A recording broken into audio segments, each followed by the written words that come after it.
Adam, Riding Hard, Volume 1. Written by Jennifer Ashley. Narrated by Eric G. Dove. Chapter 1. Adam heard himself flatline. The machine shrilled one long sound, and everything he'd ever known vanished. He saw no light, felt nothing. He had no body, did not exist. There had been a roar, red fire, the stunt crew yelling, his best friend trapped in a pickup surrounded by flame, eyes fixed in an unseen stare. Then paramedics, fire trucks, noise, smoke, something jammed to Adam's face. And then nothing, except lying motionless while the machine sang out that Adam Campbell was dead. Next to his bed a woman was crying. Couldn't be his mother. She never cried when things were bad. She'd get through it and then go to pieces later, like she'd done when his dad had died. Dad had been about 32 when he'd passed. Adam was 4 years younger than that. Sorry, Dad. Meant to take care of them a little longer. Bright hot fire blasted through Adam's body, streaking along every nerve. Adam's legs jerked, his fingers burned. Pain seared through his chest to shoot upwards into his brain. What the f— He slammed back down on the bed, gasping for air. Cold and dry, it grated into his lungs.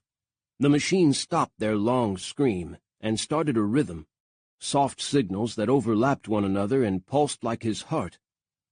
Beat, pause, beat, pause. A very long time later, Adam peeled open his eyes.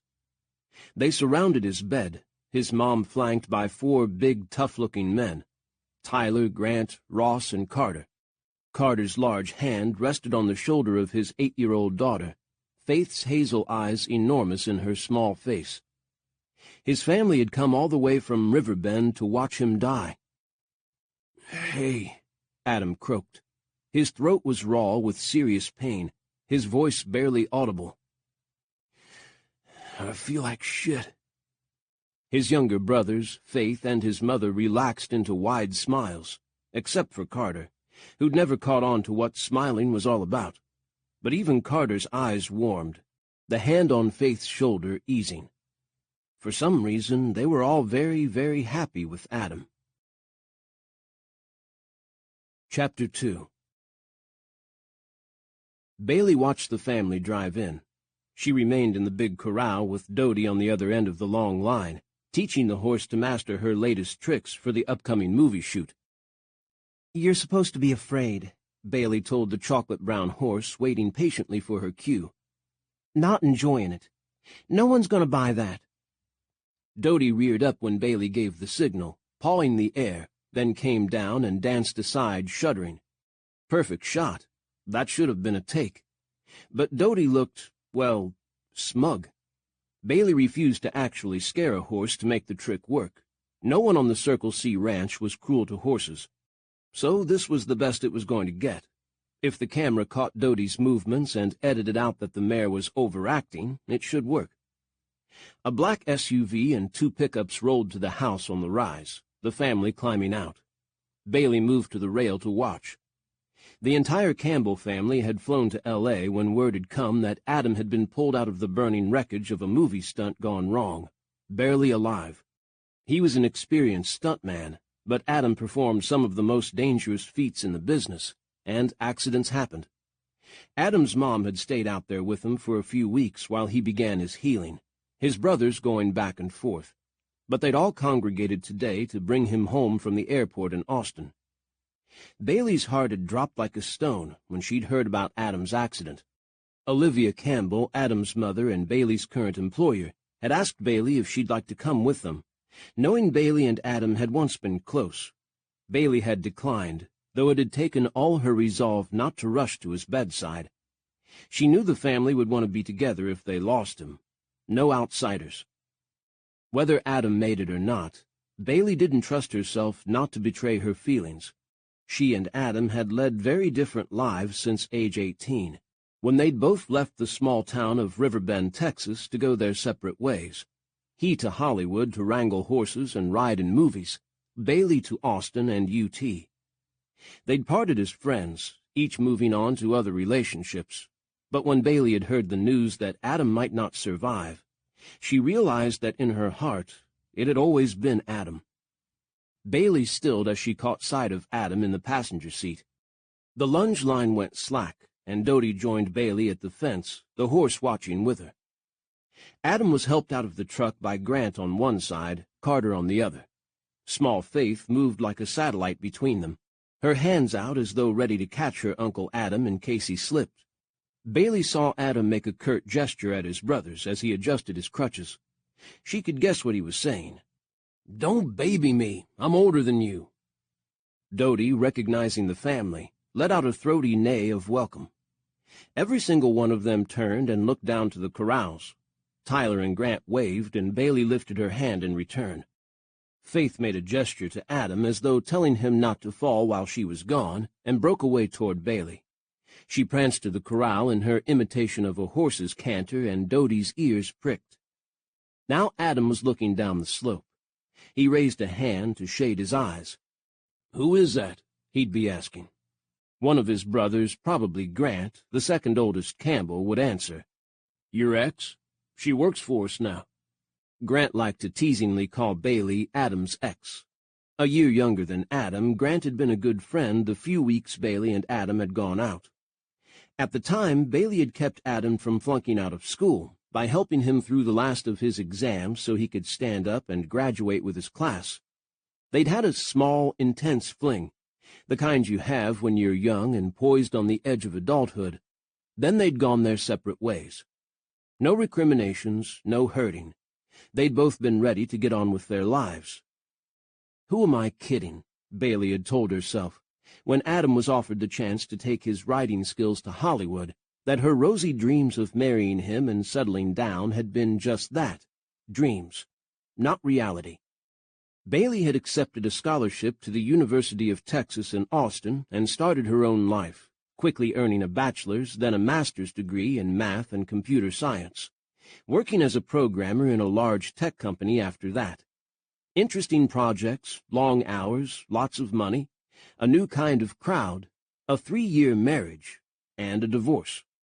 When she discovered the true nature of her cheating husband and the lack of loyalty among their friends, she'd quit her antacid-popping job and returned to her roots in the little town of Riverbend in the heart of hill country. She'd asked Olivia Campbell and her sons, the best stunt trainers in the business, for a job. Bailey might be a math geek, but she'd grown up with horses and knew how to bring out the best in them. The Campbells, along with their foster brother Carter Sullivan, were stunt riders and horse trainers, their talents highly sought after, their acts popular at rodeos and exhibitions throughout Texas. Adam had been snatched up to work full-time on movies by California studios, while the other brothers were wranglers and horse stunt riders for small studio movies, television, and commercials throughout Texas and New Mexico. Bailey knew when she came home that she didn't want to work anywhere else. Her stress levels had gone way down in the last year. She'd arrived burned out and defeated, and now she slept like a baby. The Campbells had offered Bailey a refuge, and she'd taken it. And now Adam was home. The brothers were pretending not to hover around him, but they surrounded Adam like bodyguards as he hobbled onto the porch and finally dropped into a waiting chair. The crutches that had held him up clattered to the wooden porch floor. Adam irritably waved off his brothers as they stooped to retrieve the crutches, and again Bailey imagined what he was saying. "Stop fussing and grab me a beer." Bailey saw Olivia shake her head and Adam flop his hands to the arms of the chair in resignation. Probably he couldn't have any alcohol on whatever meds he was on. Olivia would offer him her famous iced tea now, not sweet tea, which Adam didn't like. Adam gave a nod, and Olivia walked into the house. From this angle, Bailey could see through the window into the living room. Olivia was heading to the kitchen, wiping her eyes. Faith reached the corral. She was horsewise enough to stop fluttering around once near Dodie, but she was still excited. Faith addressed Dodie first. "I don't have any treats for you," she said as the mare lowered her nose to Faith's hands. "But if you're good, I'll sneak you some tortilla chips later. You know she really likes those, Faith said to Bailey. 6 months ago, when Dodie'd had the horse equivalent of a bad cold, the only things she would eat were tortilla chips and pizza. Faith was convinced they'd saved her life. Uncle Adam growled all the way from Austin, Faith said. He growled on the plane from L.A., too. He is not a good patient, Grandma says. Can't blame him. Bailey observed the brothers trying to make their oldest sibling comfortable. The wreck was really bad. A truck crashed into his motorcycle, then Uncle Adam and the truck smashed into a building that fell down on them, and the pickup blew up, for real. The other stuntman died, and Uncle Adam is really upset about it. He doesn't say that, but we can tell. Bailey had heard details of the accident from Olivia and Grant, but Faith's matter-of-fact summation made her heart constrict. It's terrible. I'm so sorry. Uncle Adam broke a lot of bones, and his face is all burned, but his injuries weren't as bad as they could have been, the doctors told us. Uncle Adam's mad. Not that he was hurt, but that nothing more happened to him. He keeps saying, Dawson died, and all I got was a broken leg and a sissy burn. Bailey's hand tightened on the lunge line until her knuckles hurt. Poor Adam. Adam Campbell didn't like to show his emotions. He'd be gruff and growling, all the while his heart was breaking. Bailey had seen that in him before, and she didn't like that it was happening again. We feel bad for him, Faith said in her clear-eyed way. But he doesn't want us feeling bad, so that makes him angry too. It's complicated, Dad says. Faith's dad was Carter Sullivan, whose life had been extremely complicated before Olivia had brought him here to foster him. I guess we have to let him heal, Bailey said. She leaned her arms on the top rail of the corral and gazed at Adam on the porch, surrounded by tall Campbell men. Dodie stretched her neck down to Faith again, so Faith could keep petting her. All the horses liked Faith, except for Buster, but he was a crabby old fart who hated everybody. I guess, Faith said. Grandma says, do you want to stay for dinner? Up at the house, the brothers were dropping away from Adam one by one to unload the SUV, to go inside and help Olivia, or head to the barn to help settle the horses for the night. Adam remained in the chair alone, giving Bailey a clear view of him. He sat there exhausted, broken, and Bailey's heart squeezed again. Adam had always been so alive. Being with him had been like holding a lit firework. He'd had a restless energy that could fuel a rocket, and a smile that lit up the sky. Now he sat head back, body still. Adam Campbell never, ever sat still.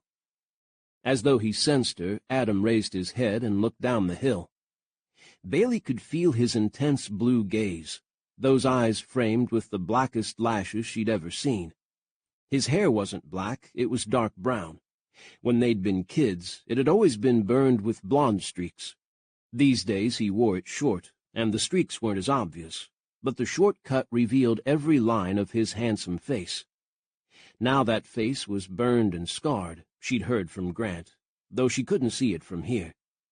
Beautiful Adam used to have every girl in town quivering when he walked by. Even ones who considered themselves too sophisticated for a local cowboy had turned their heads to watch him pass. They'd made sure their breasts turned in his direction, too, and Adam hadn't been oblivious. Bailey had gone a lot further with him than those girls ever dreamed, but that was a long time ago. Not sure if it's a good idea, Bailey said in answer to Faith's offer of supper. I don't want to make Adam self-conscious. Oh, come on, Bailey, please. He'll want to see you. I know all about you and Adam in the old days. Dad told me. Adam's still in love with you. Bailey looked at her in alarm. Adam told you that, did he? He doesn't have to tell me, Faith said, stroking Dodie's neck. I know. Sweet of her, but Bailey wasn't stupid. There had been too many years, too many differences in their lives, to think anything she'd kindled with Adam in high school would remain.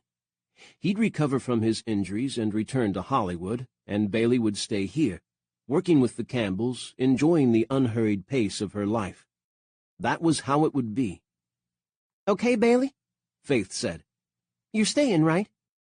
Bailey sighed as she unhooked the lunge line from Dodie and started winding it up. She'd have to face Adam sometime, and it might as well be now as later. They'd get the awkwardness out of the way, then get on with their lives until he left again. "All right," she told Faith. "Help me put away Dodie, and I'll stay for dinner." "Woot!" Faith climbed through the bars and easily caught sweet-tempered Dodie by the halter. Bailey snapped on the lead rope, and Faith happily led Dodie to her stall, as the sun sank behind the hill. Everything good in the little girl's world. Chapter 3. "Will you stop trying to help me?" Adam snarled at Carter, who'd put a strong hand under Adam's elbow. Grant held the crutches, both brothers ready to get Adam inside so they could eat. They didn't let go until Adam was on his feet, Grant tucking the crutches under Adam's arms. Then Carter, who'd had not just a troubled but totally messed-up youth, looked at Adam and said, "Fuck you." Adam made an exasperated noise. "Sorry, I'm just—" "I know," Carter said. Carter had dark hair, eyes that varied from hazel to light green, a tall, raw-boned body, and a mouth that could move from easy-going to a tough, mean line in a heartbeat. "But screw you if we don't want you falling on your ass," Carter went on. "Mom would get mad at us, and I'm not taking that for you." "I said I was sorry." Adam and Carter had been scrapping since Carter had come to live with them at age 13. "Get over it already." Grant fixed them both with an exasperated stare. Grant had the same coloring as Adam. Brown hair, blue eyes, same solid build. The two of them looked more like twins than brothers 1 year apart. Grant had been wilder than Adam ever was, but in a good-natured way. While Adam had worried everyone, Grant had charmed his way out of trouble. "Man, you got full of yourself being a Hollywood star," Grant said. "Think you're too good for us now?" Adam wasn't in the mood for banter. "Just get me inside." He wouldn't have minded so much stumbling around with only the family, but Bailey was coming up from the barn with Faith, and the last person he wanted seeing him like this was Bailey Farrell. Not because he was ashamed that half his face had been through a meat grinder, but because she'd been the one who'd set him on his feet and sent him off all those years ago. Adam would never have had the success he did without Bailey, and he knew it. Now Adam was hobbling home, his mistakes maybe having killed a good man. His mentor had told him to take some time to heal, then come on back. There would always be a place for Adam.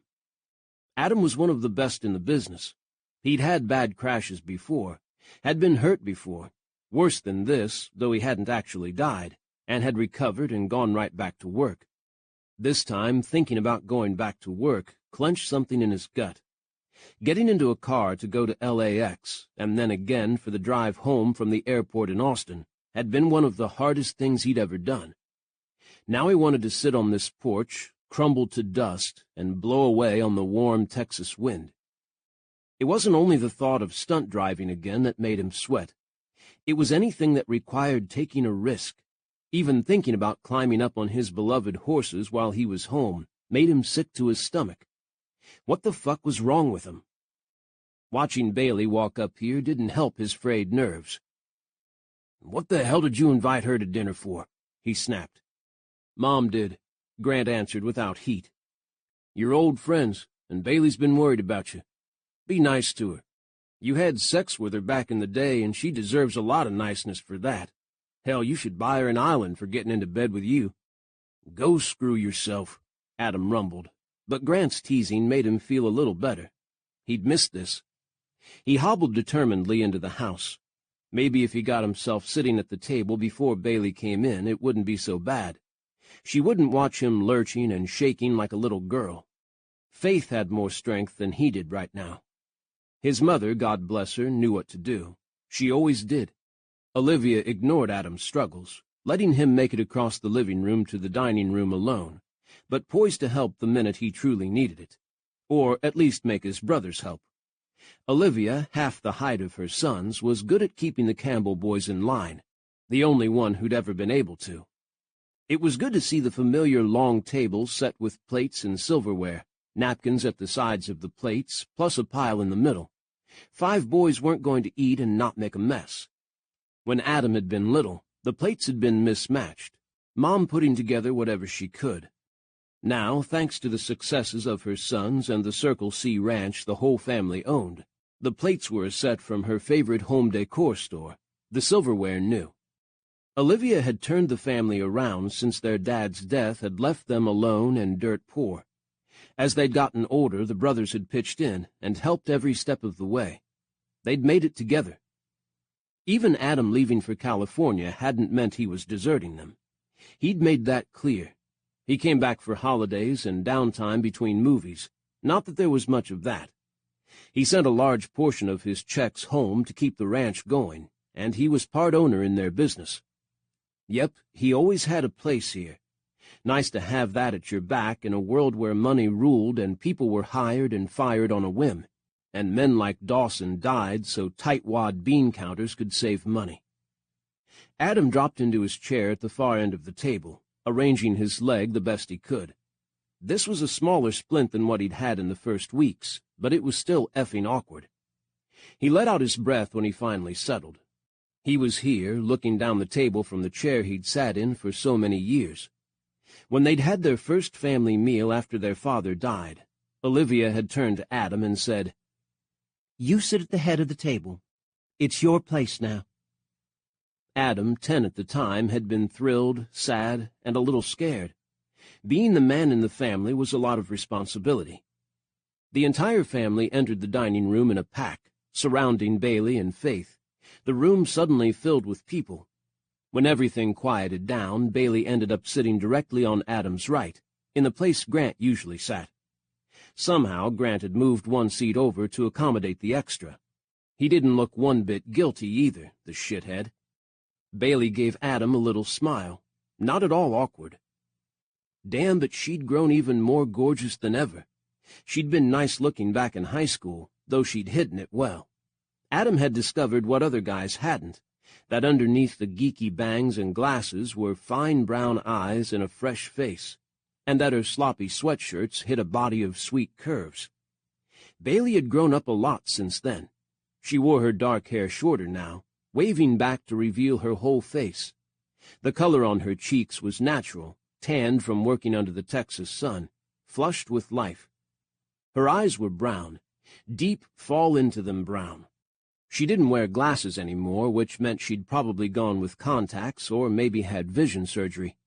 Whatever she'd done, she'd learned how to throw back her shoulders and confront the world instead of ducking her head and peeking at it sideways. Not only that, she'd become unself-consciously sexy, filling out a clinging black shirt that showed some hot cleavage. Jeans hugged her hips and one great ass. She'd been like a budding rose 10 years ago, beautiful in her own way but with potential beauty closed from the world. Now Bailey had blossomed, and she was breathtaking. Grant, playing nice brother today, had made sure Bailey was on Adam's right. The scars were worst on the left side of his face. Bailey looked him over with frank interest, no shirking, no embarrassment. The last night they'd spent together, before they parted ways, she'd been under him in the dark, her smile languid as she stroked his then-long hair. They'd been young and inexperienced at sex. Adam knew that now, in spite of his supreme cockiness at the time. But it had been mind-blowing all the same.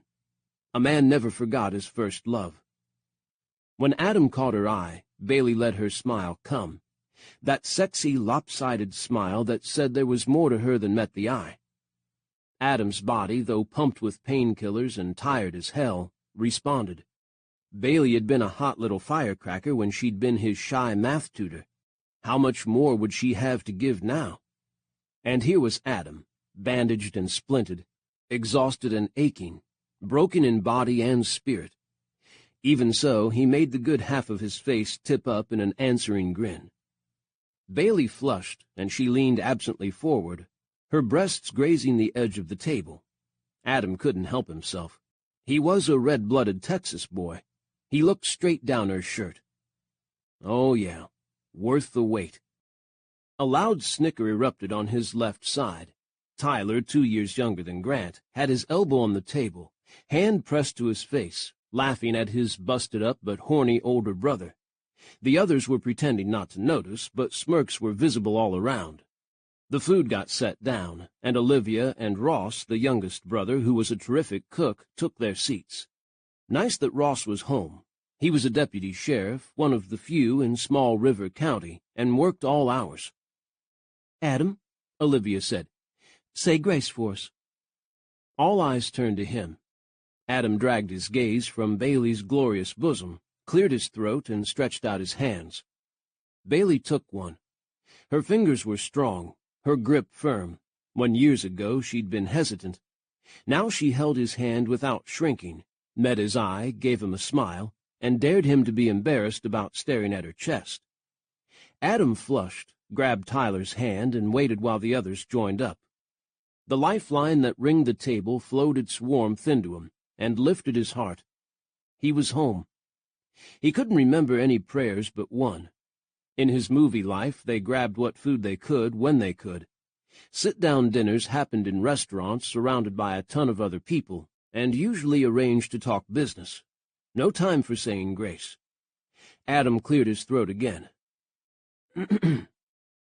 "Dear Lord, bless this house, this family, and this food we are about to receive. Amen." A resounding amen went around the table. Then 5 pairs of masculine hands shot out, including his.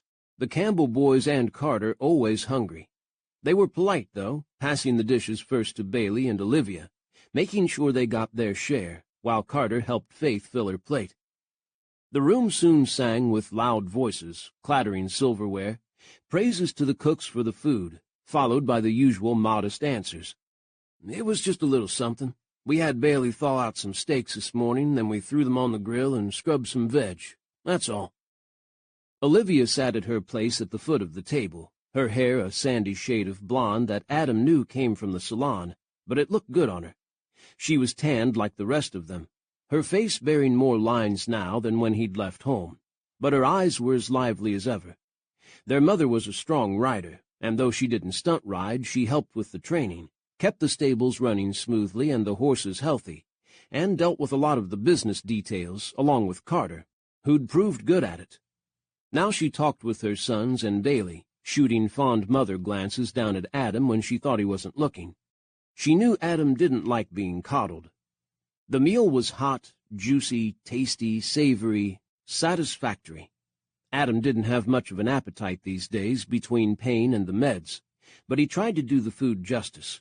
Bailey joined in the dinner conversation with ease, but then she'd been working here for almost a year, Grant had told him. She was part of the Campbell machine now. Adam liked that, and felt at the same time as though he were looking in through a window, watching people he didn't know. He'd been away too long. For instance, Adam asked both Bailey and Grant, in all innocence, "So, how's Christina doing?" Christina was 2 years older than Bailey, and she and Grant had been living together for a while.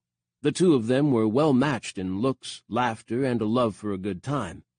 Christina bartended at the local bar, owned by the Farrell girl's uncle. She was part of the fabric of life in Riverbend, and so naturally Adam asked about her. A current of tension ran round the table. No one looked at one another. Bailey stared at her plate. The one who stiffened the most was Grant, and Adam watched him with narrowed eyes. What the fuck? Faith was the one who answered.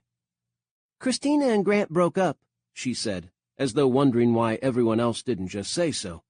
"About a year ago." Adam bent a severe look on Grant. "A year? When the hell were you going to tell me?" Grant stabbed his fork into a hunk of mashed potatoes. "You were busy. Then you were busy being dead. I didn't have the chance, and I didn't want to talk about it." Another stab. "Still don't." Adam watched him a while longer, then gave up. Bailey glanced at Adam and sent him a quick smile. "Christina's fine. I'll tell her you asked." Everyone breathed out and went back to eating. Tyler said quickly to fill the silence, "We'll get you back up on Buster tomorrow, Bailey. He's the best for this." They were obviously continuing a conversation they'd had before. "Why should she want to ride Buster?" Adam broke in. "Bobby's gentler, or Dodie. I saw you working with her today, Bailey." He forced down another bite and swallowed.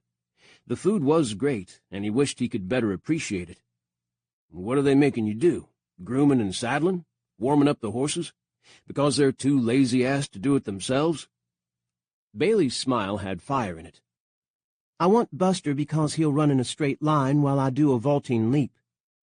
Adam's fork clattered to his plate as a sudden spike of agony shot up his leg past his painkillers. What the hell are you doing a vaulting leap for? That's what they called the trick of jumping from a running horse onto a moving object. Another horse, a stagecoach, a train. It was dangerous. The timing had to be perfect, and the horse under you had to be one you could trust completely. They're teaching me stunt riding, Bailey answered. More women are doing action-adventure movies these days, which I'm sure you know. They need stunt doubles that look more real than a guy in a wig. As Adam kept staring at her, she laughed. What did you think I was doing? Mucking out stalls? Cleaning bridles? Holding horses while the menfolk get on with the business of riding? Yes, Adam had assumed something like that, when Grant had said, Yeah, Bailey works here now. It never occurred to him that Bailey would be doing the crazy-ass things he and his brothers had spent a lifetime mastering. He should let it go. It was Bailey's life. Adam had nothing to do with it. But again he saw the face of Dawson Shepherd, a guy who'd become his closest friend, as the pickup Dawson had been driving spun out of control, snapping into Adam on a motorcycle and sending them both through the wall. The stunt should have been cut and dried. They'd mapped it out, walked it out, rehearsed it. Adam didn't have a clear memory of the entire thing, but the accident should not have happened. The stunt coordinator had wanted the take done before the end of the day, had rushed them into it when Adam had wanted to wait and check out a few more details. He'd been talked into starting his run, and he never should have done it. Something in Dawson's truck had gone wrong, and he'd hit Adam and then the wall at the wrong point, smashing into solid brick and sparking off explosives before they could be contained. Adam remembered Dawson's face, his eyes staring, face bloody as the fire burned around him. His best friend dead. Just like that. For a stupid stunt in a dumbass movie that would never see the light of day. Like hell they're teaching you stunt riding, Adam growled. It's an easy way to die or be crippled for life. Forget it. Bailey leaned toward him, her bosom again resting on the table. Excuse you. I've been doing this for months already. We're careful. I know you got hurt, but what? You think you won't? The others were silent, uncomfortable. I'm careful, Bailey. I'm the most careful man I know, and look what happened to me. Well, I'm a woman, Bailey said, like that was a good argument or something. You think that makes you immune? Adam jerked his gaze from Bailey and her sweet breasts and swept it over his stubborn-faced brothers, letting his glare land on Grant. Look at me, he snapped. Look at my face. He turned his head so Grant could see the entire wreck of his left side, the scars from the grafts that went down his neck and spread under his sweatshirt. Is this what you want her to look like? Adam's broken voice filled the room. They were all staring at him now, even Faith. They watched him in concern, except Bailey, who was flushed and angry. Adam pointed at Bailey. You want to take this gorgeous woman and make her look like me? What the fuck is wrong with you? He pushed himself out of his chair, lost his balance, and caught himself on the table. His crutches were against the wall, 4 steps away. Damn it. Bailey and Grant were out of their chairs, both reaching for the crutches, Grant backing off after a second to let Bailey bring them to him. Adam snatched them and jerked away when Bailey tried to ease them under his arms. Don't help me, he snarled at her. Do not help me. He saw his mother rise from her chair, either ready to yell at him or yell at the others, he wasn't sure. Adam knew he was acting like an asshole, but he didn't have time to be ashamed of his temper. Bailey flushed again, her eyes starry with anger. Adam pushed around her. He was still strong enough to do that, and made his way to the dining room door. To his mother he said, Sorry, I'm not hungry. It's the meds. They let him go, even Carter, who looked as though he wanted to tackle Adam and start beating on him. Carter wasn't one to pity a guy, which right now was easier to take than the troubled guilt from everyone else. Adam was fine all the way to the door, which was closed. He hadn't yet mastered juggling crutches and turning doorknobs, and his idea of storming off came to an end. A small body pushed past him, one tiny hand turning the knob for him, the other holding on to his arm. "Are you all right, Uncle Adam?" Adam looked down at Faith, who had Carter's eyes and the soft face of the woman who'd deserted both Carter and daughter. Faith had nothing in her expression but anxiousness for Adam. Motherless Faith, being raised by her grandmother and 5 take-no-shit men, was the gentlest of souls. "Sure, baby," Adam said. "I'll be fine. Don't you worry." Faith didn't believe him. She kept her hand on his arm all the way down the hall and wouldn't turn him loose until he was in his old bedroom, lying on his bed. Faith took Adam's boot off his unsplinted leg, covered him with a blanket, kissed him on the forehead, and left him alone. Damn the girl. Now he wanted to cry. Chapter 4. Buster was a good runner. No matter how much he tried to stomp on Bailey's feet or lean his weight on her when she saddled him up, he was a solid partner once they were riding out. That is, after she stopped and retightened the cinch. Buster knew the trick of taking a deep breath when the cinch was buckled the first time, so that once he walked around and breathed out, the saddle would slide around loose. Grant, Tyler, and Carter always tacked up their own horses, and Bailey had fallen in with their routine. That way there was no doubt that the equipment was on exactly the way they needed it to be. The Campbell boys and Carter had started stunt riding when they were kids. They'd been fearless, figuring out how to stand on the horses, how to vault on and jump off, how to make the horses do tricks. Their acts had become popular in town and then on the rodeo circuit. One day a man who'd needed horses in a movie he was shooting nearby had seen their riding, and asked Adam and his brothers, then teenagers, to help him. They'd gained a rep for it and got more film jobs. Adam had been the best at it, spending all his waking hours with the horses, one reason he'd started flunking school and needed Bailey's tutoring. A man who'd worked with Adam on small-budget films had introduced him to a guy from Hollywood, Mark, who'd asked Adam to come out and assist him on some bigger movies.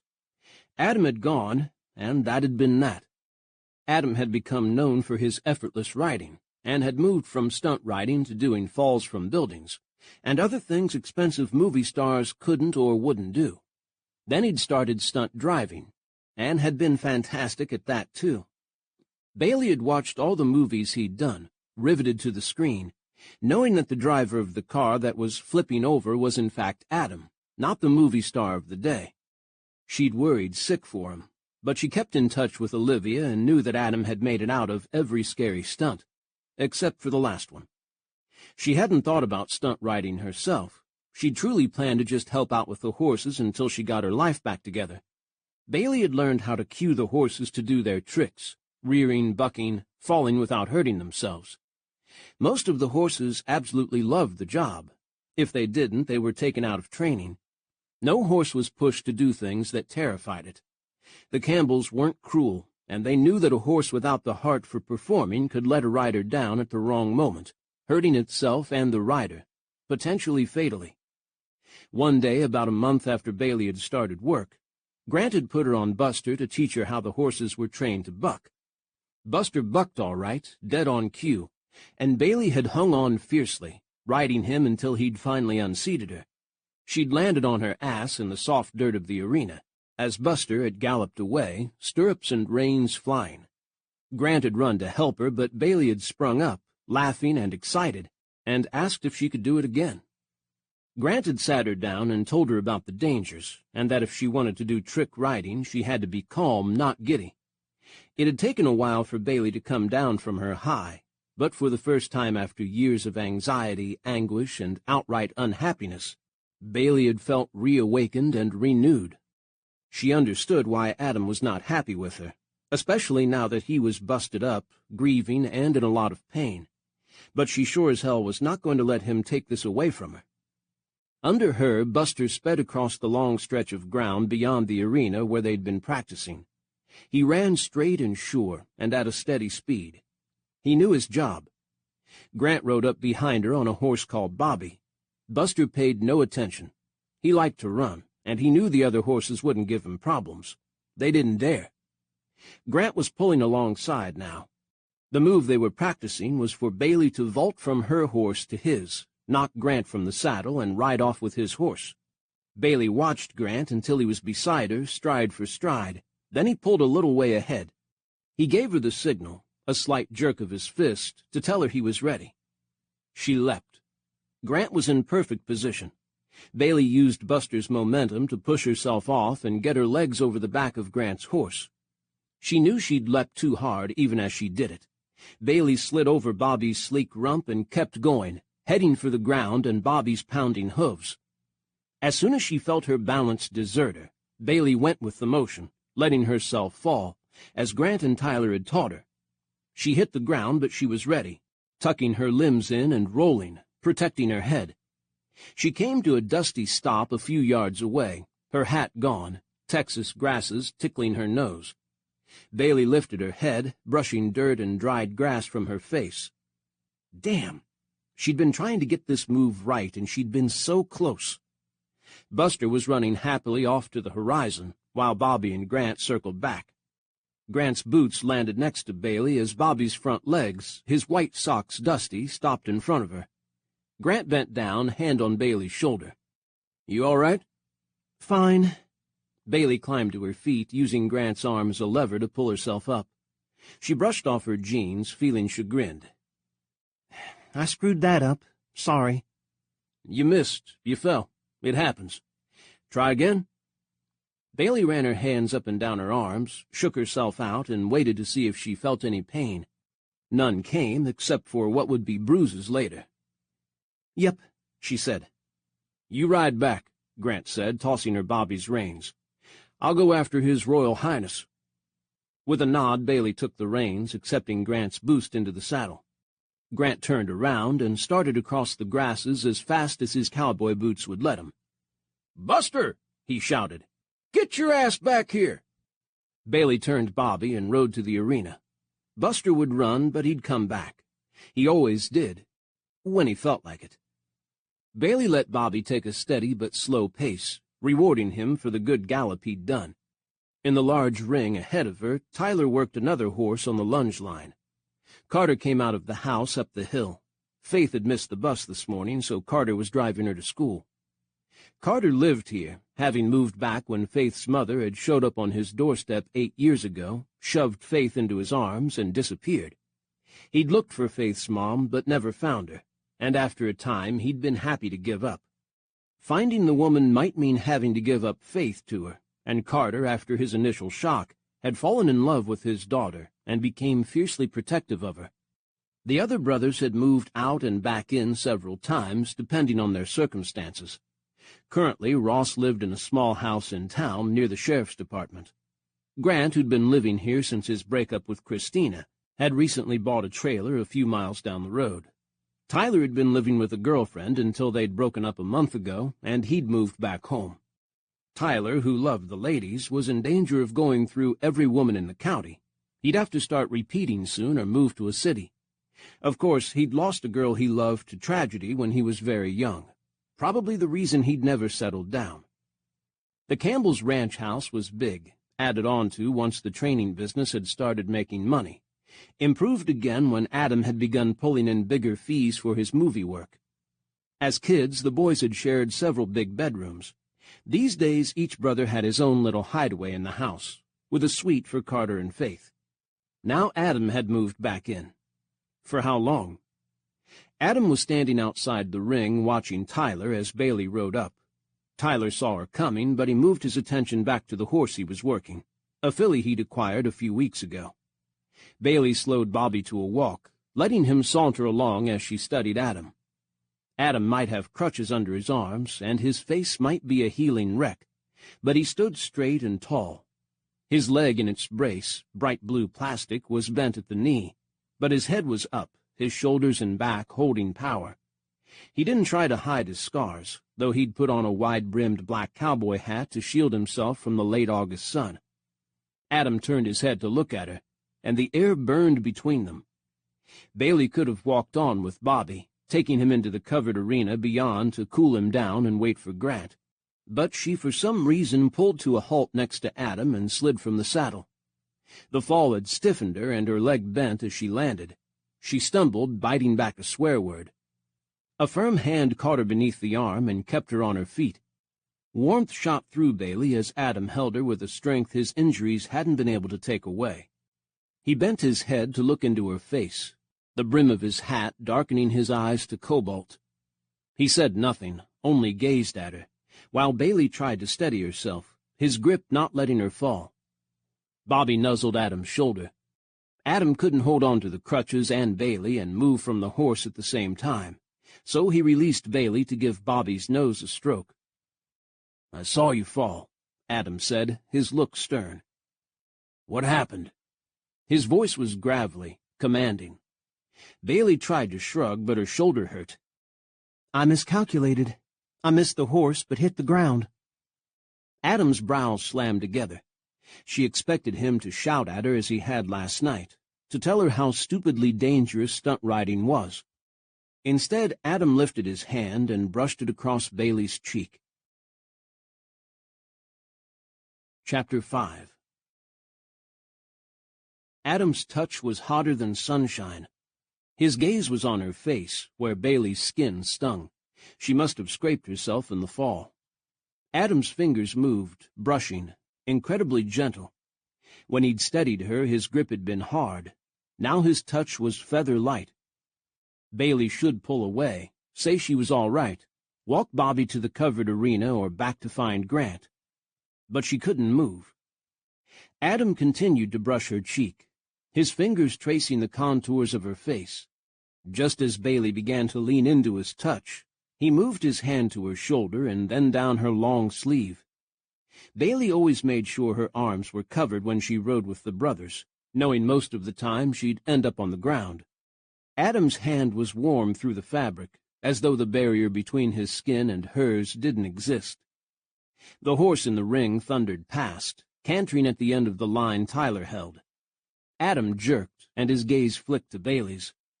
They shared a long look, Bailey flushing, Adam's eyes unmoving. His hand fell away, back to the crutch. "Dirt," he said by way of explanation. "Yeah." Bailey rubbed more dust from her sleeve. "You want to be a stunt rider, you'll be covered with it," Adam said, voice hard. "And bruises, and blood." Bailey finished brushing herself off and put one fist on her hip. "If you're going to tell me it's no job for a woman, I'll yell at you. There are plenty of stunt women out there." "I know," Adam said. "I've dated a few. We compared injuries." Bailey had a sudden flash of Adam, naked on a bed, another woman drawing her fingers over his flesh as he told her what part of himself he'd hurt and how he'd done it. The woman would purr as she showed him her scars in return. Something burned in Bailey's gut. "There you go, then," was all she could think of to say. "Doesn't mean you should do it," Adam said. "The women I knew didn't last very long. They got hurt too bad and had to retire, or they got sick of the dumbass dangerous things directors wanted them to do. That's the life, Bailey." "I never said I was running out to Hollywood to dive off buildings," Bailey returned. "I heard you took a 20-story fall and barely made your landing bag. Your mom was kind of green in the face for a whole week after that." Adam flushed, which made his scars stand out. "Someone repositioned the airbag when I was climbing to my mark. That's another thing that happens. You prepare all you can, and then some asshole nearly kills you. That's also the life." "Didn't see you running home, though, to reassure her." Adam took a step closer, his crutch brushing Bailey's leg. Bobby, still held by Bailey, watched with equine interest. "I'm here now. I made it. You might not." "So you're saying it's all right for you to nearly be killed and make your whole family worried sick, but I can't learn a few simple stunts because it upsets you?" His look turned to a glare. "Excuse me? Where are you getting that from? It's fucking dangerous. Doesn't matter who's doing it." "I got that from your diatribe at the dinner table last night, yelling at your brothers for trying to hurt me." Bailey lifted her finger, pointing it at his face. "It's my choice, Adam. Not your brother's, not yours. We all decided it was your meds talking and to leave you alone. But what you said wasn't fair." Adam's flush deepened, but he decided to grow angry instead of apologize. But then the great Adam Campbell had never apologized. People did things for him because he was good-looking, charming, and had those gorgeous blue eyes. That's why Bailey had run to him the last month in high school, saying she'd help him graduate, asking nothing in return. "My meds are to keep me alive and fix me," Adam growled. "My point was that you'll end up like me, and that's a stupid place to be." Bailey knew exactly what he meant. He'd been deeply hurt, had lost a friend, and didn't want to watch others go through that. She was the one who should apologize, tell him she understood, be nice to him. That was tough, though. She'd been the nice girl all the way up until she'd come home a day early from a conference and found the woman she thought was her closest friend snuggled in bed with her husband. "Or you could trust your brothers to take care of me," Bailey said. "You could trust me." Adam took another step toward her. He was close enough for the brim of his hat to shade her face. "Sweetheart, what I learned in the last 10 years was that I trust myself and no one else. I'd have been dead a while ago if I hadn't." Nice was heading off to the horizon to catch up with Buster. "I see. We should all do what you say because you've proved yourself." "Damn straight." Adam was a head taller than Bailey, and when he stood this close, his warmth was all over her. His eyes were like chips of the sky, but glittering now, full of rage with a darkness behind it. Bailey drew a breath, flustered but determined not to show it. "You know, don't you, that if it hadn't been for me, you'd have had to spend another year in school and missed your golden opportunity to go out and throw yourself off horses, buildings, moving cars?" Adam's anger flickered as incredulity took its place. "What, now I owe all my success to you?" "Damn straight." Adam stared at her a while longer, then something like amusement entered his eyes. "Well, you grew a pair, didn't you, sweetheart? Threw away your geeky glasses and got some stones." "Seriously?" Bailey looked straight at him, no wavering. "Stones? And stop calling me sweetheart. I'm not one of your Hollywood floozies." "Floozies?" Adam's amusement grew. "Is that what you kids call them these days? I called them actresses. Actually, I called them by their names." Bailey clenched her hands. The last thing she wanted to talk about were the women Adam had gone out with. He'd gotten photographed with a beautiful starlet, or two, on his arm quite often. Gossip magazines showed pictures of him escorting these ladies to clubs, parties, award ceremonies, and wherever. Adam always looked good in the photos. In a tux with his cowboy hat, he was devastating. "I'm sure you did," Bailey said, unable to think of anything wittier. "Anyway, I have nothing to do with your life out there, or your life here, anymore. Whatever." Adam's humor vanished, the dark anger rising again. "Good. You don't need to be in that life, or with me, one of the walking dead." Bailey knew she should turn around and storm off. That's obviously what he wanted her to do. Or admit she didn't know what she was talking about, that Adam was right about everything, and duck her head, turn away, and go. She stood her ground. She continued to look Adam right in the eyes, though it was increasingly difficult to do it. Adam wasn't a pushover, never had been. Years of putting himself in danger had made him more unyielding than before. They might have stood there for the rest of the day, while the sun beat down on them and dust from the ring coated them, if Grant hadn't come riding up on Buster, the recalcitrant horse found. "Ready to go again, Bailey?" Grant asked. Tyler had walked to the edge of the ring, sun glinting on hair that was a lighter shade of brown than his brother's. "She will be as soon as Adam stops being a shithead." "Adam's fine," Bailey snapped, suddenly irritated with them. They needed to cut Adam some slack. "But yeah, I'm ready. I'll get it this time." Adam didn't say a word. He simply held her with his gaze while Grant dismounted, until she turned around, took Buster's reins, and mounted him, this time refusing Grant's leg up. Adam was still watching her, nothing weak about him as she turned Buster, nudged him forward, and guided him once more out to the open fields. 5 weeks later. 5 weeks of healing plus grueling physical therapy and painkillers and doctor's visits. Adam essentially had to live 3 days a week in Austin to go to the specialist his mentor Mark had set up for him. Carter, surprisingly, was the one who ended up ferrying Adam back and forth.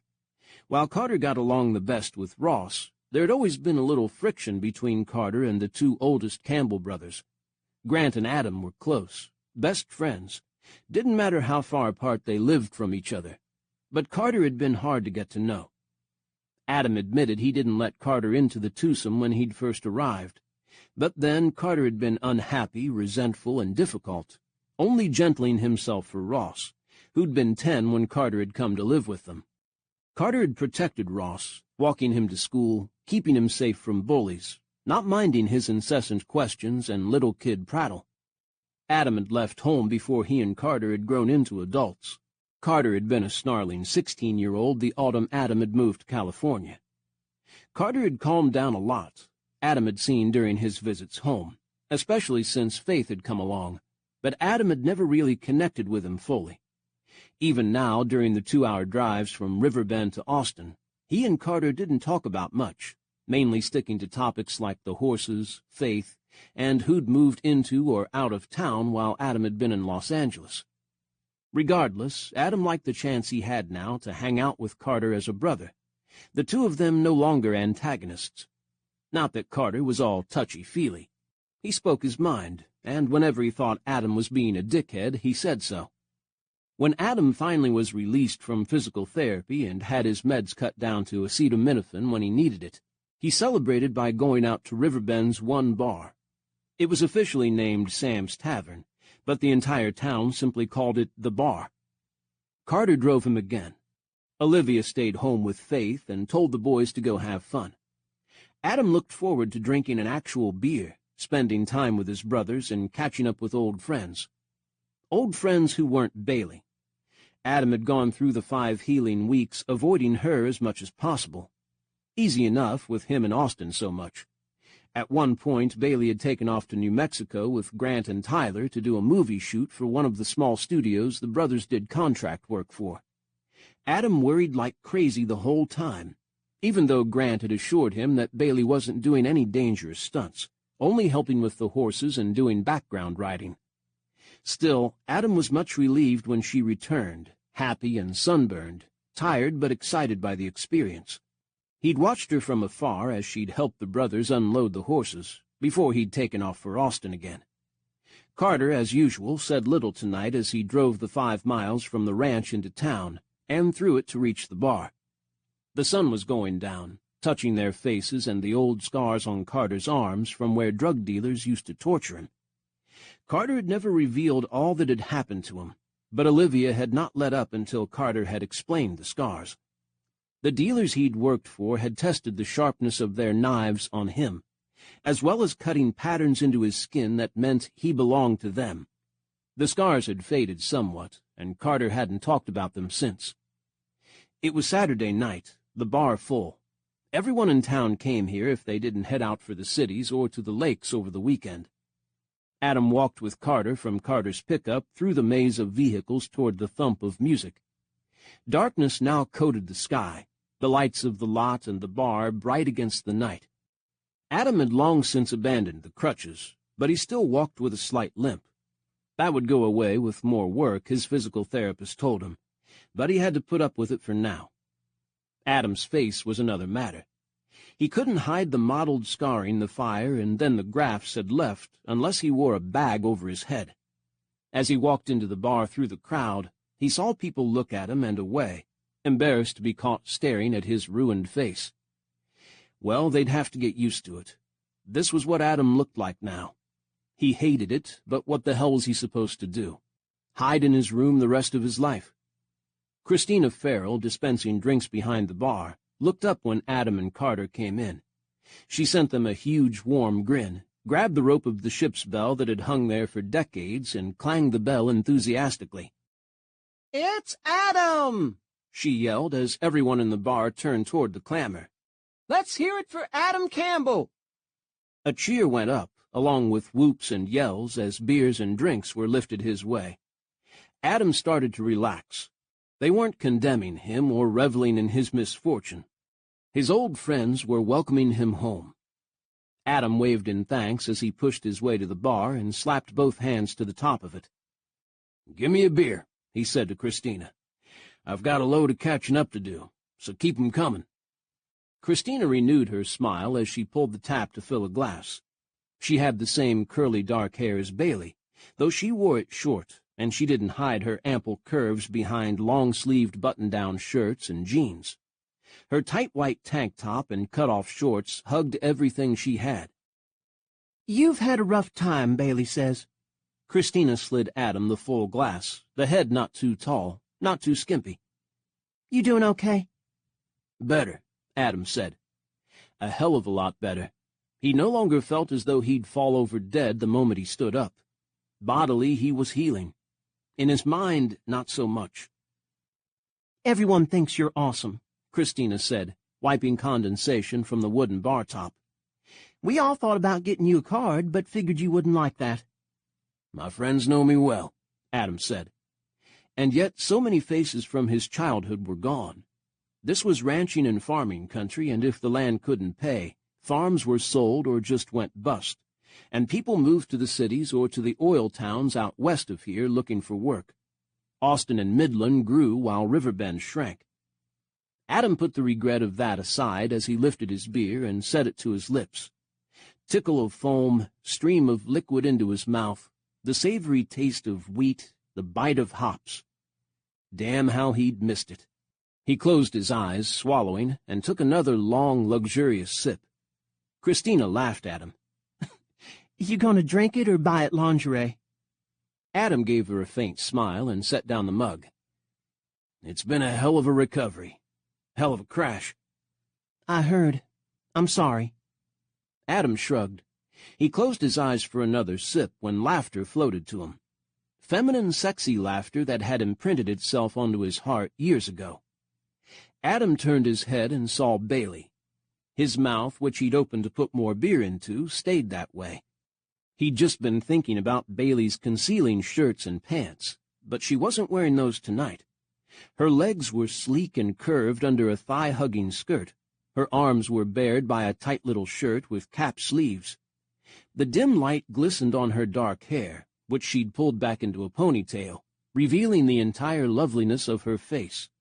She was at one of the pool tables, cue in her hand, laughing up at a man with black hair and green eyes. As Adam watched, his blood growing hotter by the second, the black-haired man slid his arm around Bailey's waist, leaned down, and kissed her on the lips. Adam was off the bar stool before he realized his feet had hit the floor. He grabbed Carter as Carter turned from friends to join Adam.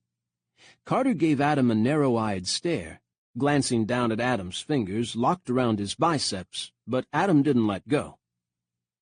"Tell me," Adam said, his jaw so tight he feared it would break. "What the fuck is Bailey doing here with Kyle Mallory?" Chapter 6. Carter jerked himself from Adam's grasp. Adam knew Carter was holding himself back from punching his older brother in the face, reining in his temper with effort. Spoke a lot about the change in Carter. In the old days, Carter would have simply punched. "She's going out with him because Christina is going out with Ray," Carter said, words clipped. Ray was Kyle's older brother. Adam forgot about his beer and the simple enjoyment of it. "When the hell were you going to tell me about this?" "It's only been a couple of weeks," Carter scowled at him. "And any time anyone brought up Bailey, you changed the subject. Your own fault." "Shit." As Adam watched, Bailey pulled away from the kiss before it got too hot. She had always been modest. Then she stunned Adam senseless by bending over to take a shot at the pool table, her skirt molding to the finest ass in the bar. Adam stared at it until he realized he couldn't take his eyes off her. He made himself turn away to the bar. "Christina!" Christina came back to him, smiling like a good hostess.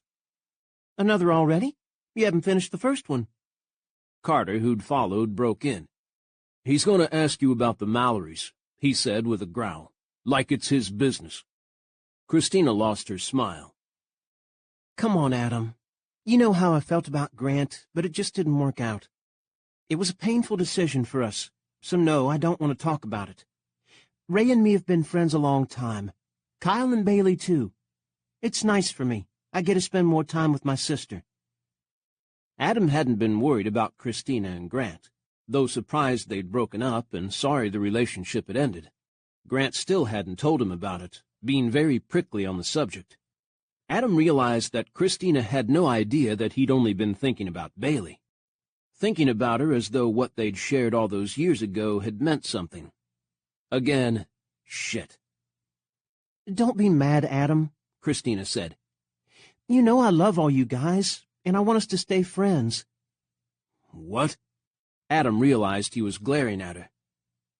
No, it's cool. Don't worry about it. Christina gave him a nod, looking relieved. She started to turn away, then she stopped and pinned him with a sharp stare. Adam sipped his beer, willing her to go, but she kept watching him. Finally, her face softened. She smiled to herself and turned to serve a man farther down the bar. Carter had taken his beer and left Adam to find his friends.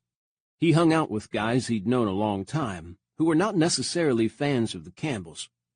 Olivia had never forced Carter to make certain friends and leave others alone, but let him fall into relationships that suited him. The boys he'd taken up with in school were like him, seeking to figure out where they belonged in the world. They weren't bad guys, just rough around the edges and suspicious of close families, probably because they'd never been part of one. Carter was now, but he never forgot what it was to be an outsider. Tyler had just arrived, and he was already flirting his ass off with a young woman who gave him coy looks. Coy my ass. She'd be in bed with Tyler before midnight. To hell with it. Adam took up his beer and walked over to the pool tables, trying not to limp too much. Bailey was in the middle of taking another shot. She looked up, saw Adam, and her cue slipped. Balls rolled all over the place, but none found pockets. Adam. Bailey straightened up, flushing. You look better. Thanks, Adam said dryly. I can walk upright. How y'all doing? The group around the table consisted of Malorys, Kyle and Ray, and one of their cousins from Lampasas, plus the cousin's date and Bailey. Ray gave Adam a nod, neither friendly nor unfriendly, but Kyle looked Adam up and down. Adam. Man, you really did a number on yourself. His look was sympathetic, but also curious for the details. Kyle and Adam had been rivals since the first grade. They'd competed with each other to be the best rider, best athlete, best fighter, the best in everything, except academic achievement. Their teachers claimed the two competed to be the biggest screw-ups in town, and they hadn't been wrong. Even at 6 years old, Adam and Kyle had fought over women. Mindy Walters, a blonde and beautiful first-grader, had the two boys coming to blows the first day of school. Neither Kyle nor Adam would have known what to do with a woman if they'd caught one, but both knew they had to be the one who walked Mindy to her bike and carried her book bag. Mindy had grown up to become a famous round-the-world photojournalist, leaving Riverbend far behind.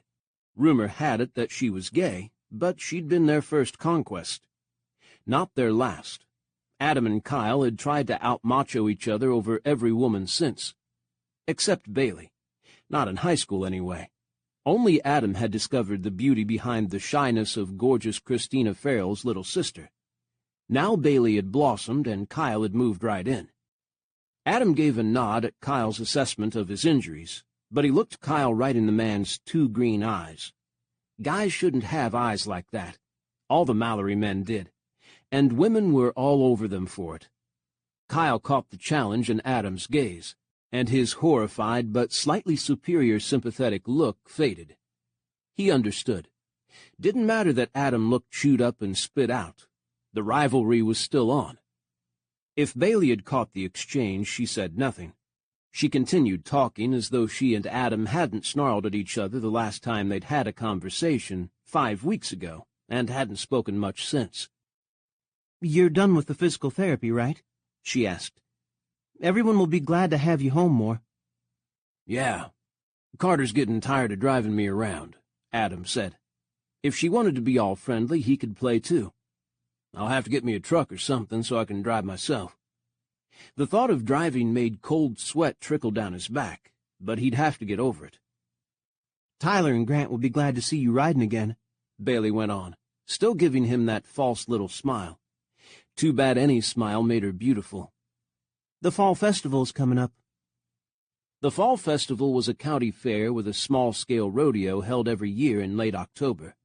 It involved exhibition riding and competitions in roping, cattle cutting, and bull riding, as well as pleasure riding classes for the amateurs and kids. The Campbells had been in every fall festival since Adam could remember. So had the Mallorys. The Campbells showed off their trick riding every year, which was how they'd been discovered. The Mallory boys were champion bull riders, and this was also their chance to show off. The fall festival was supposed to be for friendly competition, but the Mallorys and the Campbells always played to win. Since Adam was better, the town would expect him to join his brothers in the exhibition riding. That is, if Adam didn't race back to California now that his physical therapy was done and the doctors had cleared him to work. That was his choice: go back to the life that had killed Dawson, or stay here and be a local hero on horseback. He wanted to throw up. Maybe he shouldn't have been too quick to grab a beer. The idea of climbing on a horse and jumping and whirling around until he was dizzy made him as clammy as the thought of driving again. People claimed the brain erased the immediate trauma of an accident, blotting the memories, but Adam remembered too much. Spinning, fire, shouting, the horrible noise as everything fell apart. The next thing he knew, Bailey was next to him, shoving a pool cue into his nerveless fingers. "I'm losing," she said, looking up into his face. "Why don't you take my place?" She was covering for him. Adam realized he'd stopped moving, stopped breathing, and now the air rushed back into his lungs. Kyle and Ray were watching him, looking for weakness, or wondering whether they'd have to call an ambulance. Bailey's soft eyes said, "Trust me. Hold on to me and I'll get you through this." She'd said more or less the same thing years ago, when Adam asked for her help. She'd become very defensive of him, furious with others who called him a waste of good talent, a disgrace to his mother and family, or just a plain dumbass. She'd gone to bat for him, and hadn't been wrong when she'd said that because of her, he'd been able to take his dream job out in Glitterland. Adam swallowed. He gripped the cue and took another long breath. "Sure." He pulled his gaze from Bailey with difficulty and pinned it on Kyle. "8 ball? What are the stakes?" Kyle wanted to say Bailey. Adam saw it in the other man's eyes. Also, she's with me, so suck it. Bailey might be with Kyle now, tonight, but tonight wasn't forever. Kyle shrugged, pretending he didn't care. $100? "Make it 200, Adam said. "And hold on to your ass, because I'm going to kick it." "Talking don't make it real, Campbell." Kyle gestured to the table. "Be my guest." Ray started collecting balls, grinning as though enjoying himself hugely. Why not? He'd stolen Grant's girlfriend and was now watching Kyle steal Adam's. The Mallory brothers were getting, as Adam's mom liked to say, too big for their britches. Time to take them down a peg. Adam waited for Ray to set all the balls in the triangle. Then he positioned himself, removed the rack, placed the cue ball, and shot. The cue ball smacked into the cluster with a crack like a gunshot, and balls burst across the table. 2 solids fell into pockets, and Adam straightened up. "Like I said, hold on." He moved to shoot again, highly aware of Bailey standing at the corner of the table, that skirt beckoning his gaze. She had grown up, that was for sure.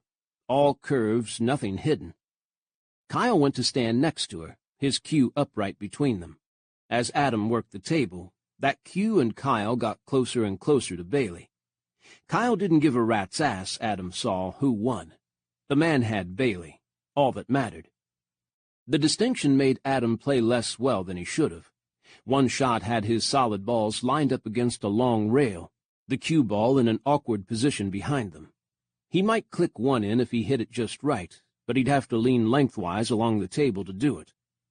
He lowered himself to the table, positioning his cue between fingers that were calloused in places, smooth from burns in others.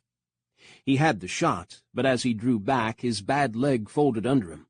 He'd had problems with cramping at the stupidest times, and now was one. Adam slipped. His cue tapped the white ball, which rolled a few half-hearted inches and stopped. He ended up mostly on the table, his cue clattering to the floor, his right leg not working, his nose on the felt. Two soft hands landed on him, and a wash of feminine scent brushed him. Not perfume, the good smell of Bailey. "You all right?"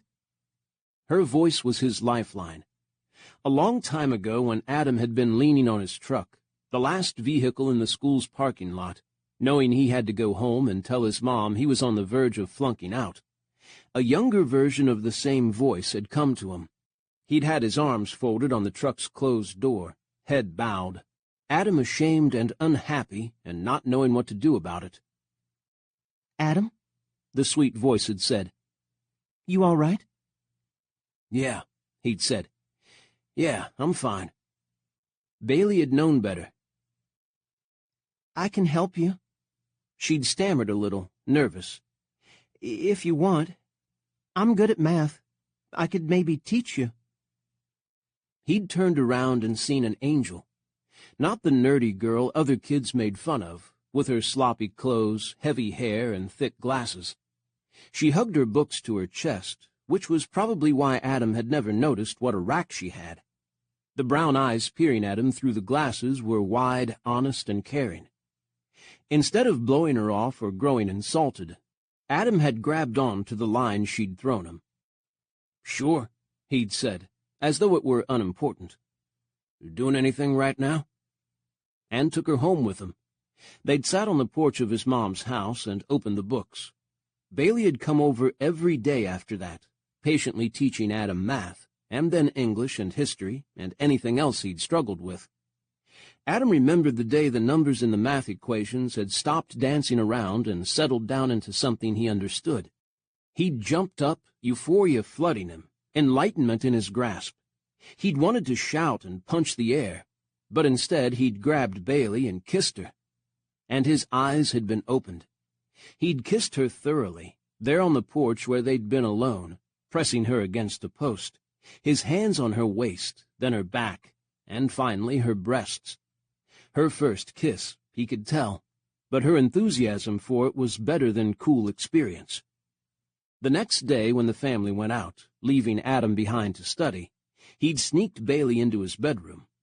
He remembered uncovering her layer by layer, lush breasts, lickable legs, sexy ass, her warm smile lighting her eyes.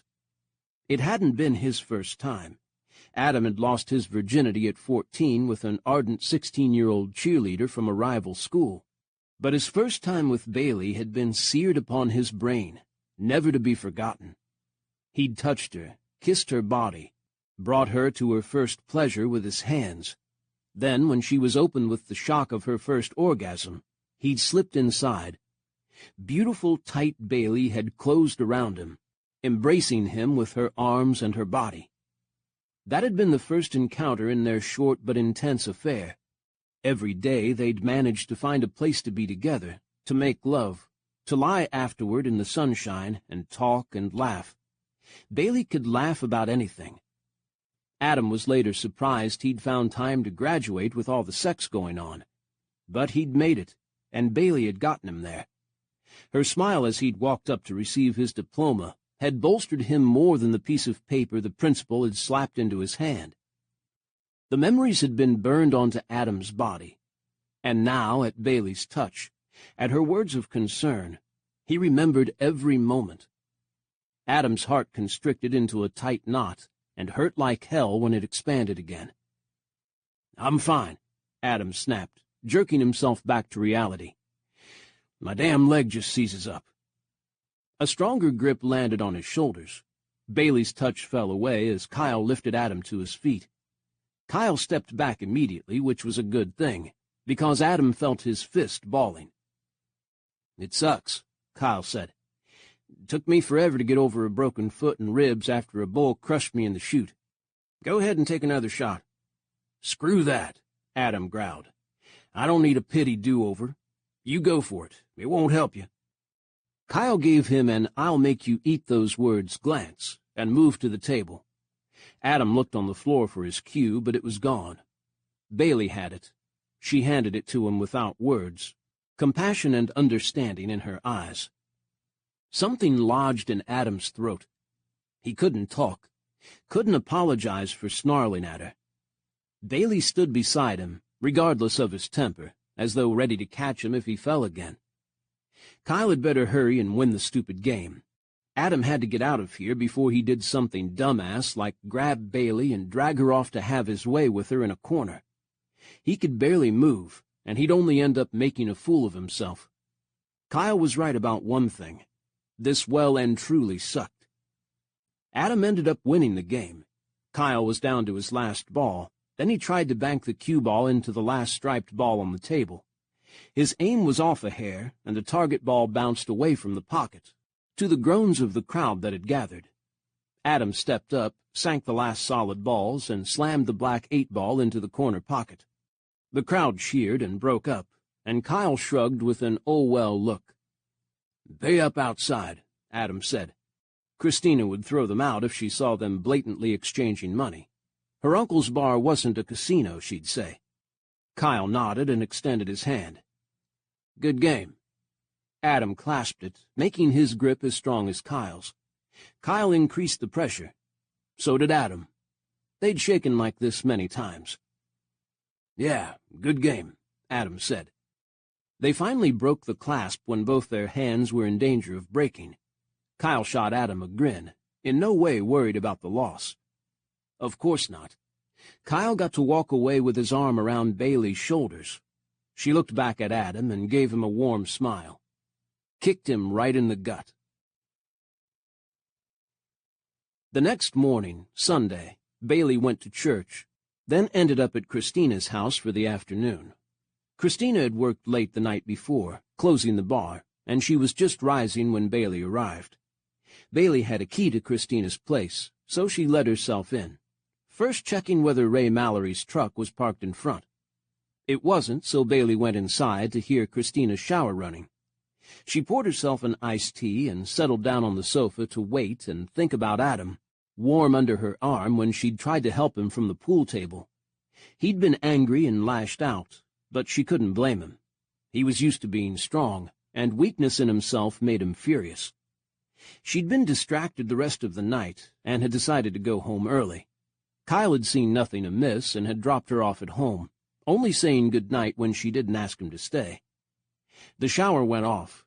After a few minutes, Christina wandered out in shorts and a tank top, plopping onto a chair and dangling her legs over its arm. "I always think better when my legs are shaved." Christina pointed the toes of one foot to the ceiling and ran her fingers along her calf. Bailey grinned at her sister. "You mean they weren't shaved for Ray last night?" Christina shook her head. "We didn't go out. He's taking me to dinner tonight. When I'm that tired after I close, I don't want to do anything but sleep. By myself, I mean. I might snore, or drool." Bailey settled back on the sofa and sipped her tea. Since she'd moved home from Austin, she and Christina had spent their Sundays together. Their parents had moved when her father had taken a job in San Antonio a few years back, but Christina had remained in Riverbend, and Bailey had been drawn back here when she thought of home. They'd never talked about why, but maybe it was time. "Seriously, Christina, what happened between you and Grant?" Bailey asked. "You two were fused. I come back here and find you broken up, and you never told me why, not in any detail. I didn't want to pry, considering what happened to me. I sure as hell got sick of people asking me if I was all right. But really, what happened?" Christina lost her dreamy look, and pain flashed through her eyes. "It's complicated. Not good enough. I'm your little sister. That means you're obligated to tell me everything." Christina swung her legs down and sat up straight. Her eyes still held pain, but also fiery determination. All right, she said. I'll give you the whole deal. But not for free. When I'm done, you're going to tell me all about what's going on with you and Adam. Chapter 7. Bailey's face went hot. What do you mean with me and Adam? There's nothing going on. At all. Christina's brown eyes sparkled. Oh, right. Sweetie, last night when Adam saw you with Kyle, he looked like he wanted to murder everyone in the bar, starting with Kyle. He was furious. At first I thought he was mad at me for going out with Ray, but I was totally wrong. Her smile widened. Come on. What happened? Nothing. Bailey knew her cheeks must be bright red. She'd never been able to hide a blush, and she struggled for words. Adam doesn't want anything to do with me. He's pissed off because I'm learning to stunt ride, which is totally understandable. He got hurt and his friend died. He should be pissed off. He yelled at me about it and hasn't spoken to me since. And Kyle is nice. Not demanding, she thought. Not intense. A relief. Christina burst out laughing. If Kyle Mallory heard himself called nice, he'd shit a brick. Kyle's a bad boy. So is Adam. I'm sensing a pattern here. Yeah, well, I married a respectable guy, didn't I? Bailey said darkly. He graduated at the top of his class, got an advanced degree, went to work every day and church on Sunday. And he turned out to be a total bastard. Never trust a guy who spends more money on a tie than most people spend on food for a week. I thought he was being sweet to me, telling me to invite my girlfriend over more often, letting her hang out with us. He must have been laughing about how stupid I was. That's not something you get over very fast. I'm not ready for another relationship, with anyone. Christina had risen during this diatribe, and now she thrust a champagne flute into Bailey's hand, filled with bubbling orange juice. You look like you could use a mimosa. It's Sunday. We'll call it brunch. Bailey didn't usually enjoy sweet drinks, but this morning she gripped the flute in tight fingers and took a long swallow. Anyway, orange juice had so much vitamin C. Christina sat down again with a glass of iced tea. Christina didn't drink, saying she'd tended bar long enough to see what heavy drinking did to people. She wasn't afraid to cut off patrons in the bar, no matter how angry they became. She knew everyone in town, and one threat to call the angry person's mom usually calmed them down enough for their friends to get them home. Listen, honey, Christina said. What your ex did was a dirty, rotten trick. I bet he didn't think you were stupid at all. He was just relieved he got away with it as long as he did. You caught him and exposed him for what he really was, a cheater and a liar. I know you feel burned and hurt, and you should. But you're not in the wrong here. You never were. You're home now, and all our sympathies are with you. Bailey didn't say anything for a time, though she warmed at Christina's words. 2 years had passed since the awful day she'd found Lawrence in bed with the woman she'd known since they'd been roommates in college. The woman who'd taught Bailey how to dress and do her hair and leave her mousy high school look behind. Bailey had walked out and found a lawyer that day. No hesitation, or she might have chickened out, forgiven Lawrence and let herself be walked on as usual. Legal proceedings had taken time, especially since Lawrence had tried to fight it, but eventually Bailey had a document that said she was free of her marriage.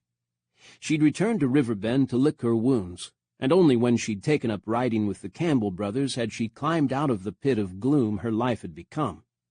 Now she woke each morning looking forward to the day instead of dreading it. Watching Adam walk back into her life, even on crutches, had woken her up even more. Her decade in Austin was becoming a passing event, an aberrant blip, while this life was real. Now, Christina went on, I'm going to tell you that the Campbells aren't like that at all. They might be bad boys, and they might love the ladies, but they're not cheating bastards. You get what you get, nothing hidden. Bailey took another sip of the mimosa, bubbles dancing on her tongue. If that's true, why aren't you still with Grant? Christina lost her wise older sister look and slumped back in her chair. It really was complicated, Bailey. Not just one thing. Everyone in town thinks I got mad because of all the buckle bunnies chasing him, but it wasn't that. Grant doesn't care about groupies. But it... She paused, closing her eyes, true pain on her face. It's hard to put into words. Hey, Bailey said, her heart squeezing. If you don't want to talk about it, don't. But like you said to me, you have all my sympathy. Grant doesn't know what he's throwing away. No, don't blame him. Christina opened her eyes, tears in them. It's not his fault. Not entirely. We lived together for 5 years. We talked about getting married. Grant wanted to. But he wants kids. A big family. So do I. I love kids. But in 5 years, none came along. She gave Bailey a wan smile. Believe me, we tried. Every day. No one can say we held back in the sack. We never used any kind of birth control, and the sex was... Well, it's Grant. Mind-blowing every single time. But no matter what we did, I never got pregnant. We went to doctors who said there was nothing wrong with either of us. But we each blamed ourselves, beating ourselves up about it. And then we started blaming each other. Then we were fighting about everything we could think of. After a while, we were unhappy when we were together and super tense when we were apart. Finally, we decided we should let each other go. He said it first, but I'd been thinking it. We were stopping each other from getting on with our lives. It was a relief. The last word was choked out, her voice clogged with tears. Christina quickly set down her iced tea and put her hand over her eyes. Bailey was at her side in an instant, gathering her sister into her arms. I didn't realize. I'm so sorry. Christina buried her face in Bailey's shoulder and continued to cry, hard, as though she hadn't been able to release her pain until now. Bailey held her heart aching for her sister. She'd been aware that Christina was unhappy, but she hadn't known the extent of her grief. The Campbell boys had seriously gotten under the Farrell girls' skins. After a while, Christina's sobs quieted, but she kept her head on Bailey's shoulder as she wiped her eyes. Don't let things go wrong between you and Adam. Promise me, okay? There aren't any things between me and Adam, Bailey said quickly. If he was mad last night because I was with Kyle, it's because he and Kyle have always had it in for each other. If one of them has something, the other wants it. That's all. Christina's eyes were still wet, but her smile broke through. You are so dreaming. Adam has a Jones for you. He did before he left home, and it's still there. Sure, that's why he walks out of a room when I walk in, and hightails it down the road whenever I go to the ranch to work. Give him a break. He's hurting, and he's probably touchy about the way he looks now. I bet he doesn't want you to see him beaten down. Adam's like that. Bailey had to concede that Adam was self-conscious, and she couldn't blame him. She'd been gun-shy when she'd first returned to Riverbend, wanting to hide from the world for a while, and she hadn't been burned on half her body, hobbling on crutches. You're saying I shouldn't let him walk away? Bailey said. That I should chase his face? Christina sat up, shrugging as she reached for her iced tea. Worked the first time, didn't it? Bailey blinked. Wait, are you saying I chased him before? I did not. Oh, come on. You followed him around since you were in grade school. Talked about him constantly, too. It was cute, your crush on him. Christina grinned, though tears lingered on her face. Bailey returned to blushing furiously. I swear, Christina, you're right, and you know it, Christina chuckled. Tell Kyle you just want to be friends and see what Adam has to offer. She lost her smile. Seriously, Bailey, don't let a chance of happiness go. It might not work out, but if you don't try, you'll never know, will you? Bailey said nothing as she finished her mimosa. The way her entire body flared to life whenever she saw Adam told her that Christina spoke the truth. What they'd started all those years ago hadn't ever finished. She and Adam had hugged, said goodbye, and pretended it was better that they parted friends and didn't wait for each other. But it had mattered. Maybe Bailey wouldn't have been blinded to Lawrence's shortcomings if she hadn't been trying so hard to forget about Adam. Christina was right. What the hell? If Bailey talked to Adam, told him how she felt, and not let him simply disappear back into his movie life, what was the worst that could happen? Except her walking away from a job she loved because it would be too awkward with him there, or her heart shattering into pieces when he left for California again. Sure, no downside at all. Bailey chased the last drop of mimosa out of the glass and stared morosely at the empty flute. What the fuck? What the total fuck? Adam glared down at the letter, pages and pages of it, but the first couple of paragraphs gave him the gist. He was being sued for his part in the accident that had lost Dawson his life. Son of a fucking bitch! Hey, a soft voice said. You all right? Perfect. Bailey, now is not a good time. Bailey remained in the outline of the open front door, holding the screen door as she peered inside. No one else was around. Olivia had gone down to the barn with Tyler and Grant, Ross was at work, and Carter was off doing whatever the hell he was off doing. Monday afternoon warmth poured in through the door as Adam stood with the mail he'd just opened. Special delivery. He'd had to sign for it, which he had without thinking anything about it. What's wrong? Bailey took a step inside, releasing the screen door, which banged closed behind her. Nothing. Just... He couldn't stay calm, couldn't talk. Adam bent the papers in his clenching fists, then hurled them away from him. The sheaf hit the floor and the pages scattered across the carpet. Damn it! He tried to stride off as he'd always done when he lost his temper, taking him away from others so they wouldn't come under fire of his raw anger. This time Adam stepped wrong on his still-healing leg, twisted it, and went down. Fucking hell! His teeth clenched and he rocked in pain. Bailey was there as she had been last night, cool hands catching him, steadying him, helping him. You okay? She asked. Lean on me. We'll get you to the couch. Bailey, could you leave me the hell alone? Adam heard the roar come out before he could stop it. He wanted Bailey, wanted her with every breath, and all he could do was yell at her. Bailey's face lost color, but her brows came down. No, I can't. Adam tried to get his leg under him, but pain shot through it, and it folded up again. Shit! I could leave you in the middle of the floor until someone comes home and finds you, Bailey said, her voice hard. I could kick you right now with my dirty boots, but I won't. Now grab onto me so I can haul you up. Adam managed to keep the swear words under his breath as he looped his arm around Bailey's neck. She pulled him to his feet. His tendons stretched and ached as he and Bailey hobbled the few steps together to the living room sofa and collapsed on it. Bailey ended up squashed next to him against the sofa's arm, Adam half on top of her. She was a soft landing place. Bailey smelled of wind and sunshine, and Adam wanted to warm himself on her forever. She struggled to sit upright. Adam didn't want to let her. He remained heavy on her, groaning a little as she pushed at him.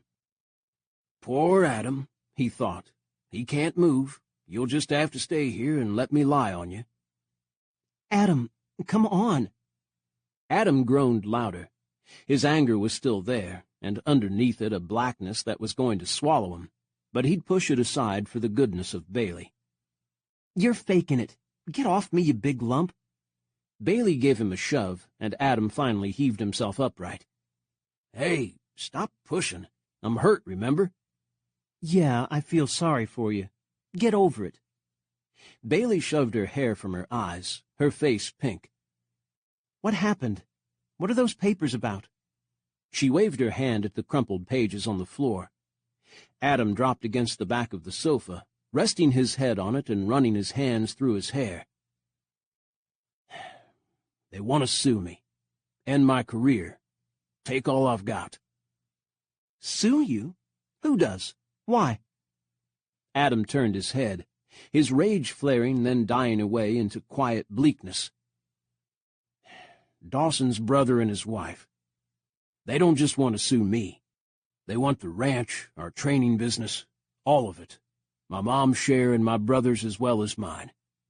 They'll punish all the Campbells to get to me. He looked limply at Bailey, wanting to lose himself in her deep brown eyes. They want to take away everything we have, all we've worked for, every last bit of it. Chapter 8. Bailey listened in horror. Why are they suing you? She itched to fetch the papers, but to do that meant getting off the sofa, where Adam sat so warmly next to her. She wouldn't move right now for the world. It was an accident. I don't know. Adam scrubbed his hand over his hair again. Dawson's brother was always a serious pain in Dawson's ass, and his wife was even worse. Dawson never got along with them. When their parents passed, Dawson inherited most of the money and his dad's big house in Oklahoma. His brother always gave him hell for it, for that and for going into stunt work. Adam let out a breath. Mark told me Dawson's brother went after the studio, but the studio has so many lawyers they'll tie the whole thing up for decades. I'm an easier target. Easy to blame me and get some money while he's waiting for a settlement or whatever from the studio. But... Bailey's brows drew together. She didn't like Adam's haunted look, something darker behind his anger. I mean, why you? It wasn't your fault. You were as much a victim as Dawson. Adam rested his head against the back of the sofa. That's what you don't get, Bailey. What no one gets. It was my fault. I screwed up and my best friend died. He closed his eyes, the lines around them tightening. Adam had always believed that men shouldn't cry, or if they did, at least make sure they were a hell of a long way from anyone. He didn't cry now, but his anguish rang loud and clear, even if he didn't make a sound.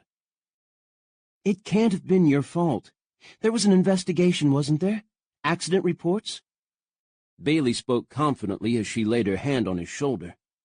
She got lost a moment in the steel hardness of his muscles under her fingers, the amazing strength his injuries hadn't drained. Bailey sat on his left side, where all the scars showed on his face, ruining the male perfection that had been Adam. Even so, his vitality blazed through. Rather than being a disfigurement, the scars had become a part of him and what he was. Adam opened his eyes, his fury returning. Yeah, the report said the truck's engine stalled and the steering wheel jammed, spinning the truck out of control. But we would have found problems like that if we'd been more careful. But the director was rushing. The shot had to be finished that day, too expensive to carry over another day, and Dawson was pushing for it. There were new people on the set, people I didn't know. I was the one to decide whether to run it or not, and I got talked into going through with it. We should have waited, rechecked the setup, sent his truck back to maintenance, to hell with the schedule. All I had to do was say no, and Dawson would still be alive. It hurt him deeply. Bailey realized where his touchiness had come from these past weeks, more than from just his injury. He'd been going over and over the accident in his head, reliving his decision, second-guessing what he should have done. He'd been picturing what would have happened if he'd argued, stood his ground, not let people talk him into doing what he knew would be dangerous. Whether he could have prevented the accident or not didn't matter. Adam believed himself responsible. He'd been bottling this up inside him, keeping it silent all these weeks, while his brothers had teased him and she'd chided him. Adam, I'm so sorry, Bailey said in a near whisper. She slid her hand from his shoulder and laid her head there instead. Adam's skin was hot beneath his shirt. Bailey could feel his chest lift with his breath, the thrum-thrum of his pulse in his throat. Then his fingers were cupping her cheek, lifting her face to his. Adam's blue eyes filled her vision, an inch or so from hers. You're feeling sorry for me again. His voice was low, an irritated growl. Yes. Bailey refused to move, to stammer, to apologize. She was finished being the shy girl. She had a lot to give and a lot to offer. She wasn't going anywhere. Adam's mouth set into a grim line. Tell me the truth. Are you with Kyle? Bailey resisted the urge to answer, no, I'm with you, but she knew what he meant. If you're asking whether we're a couple, no, she said. We've been out a few times, but not often, and we agreed it's not exclusive. We're keeping it light. Adam didn't seem to hear anything past no. I'm one to take what I want, but I won't take what isn't mine. No? Bailey asked in surprise. I thought you and Kyle fought over everything. Not when it's important. His gaze unnerved her, his eyes lake blue with lighter blue flecks. And this is important? Adam's answering smile pierced her to the bone. Yes. Adam.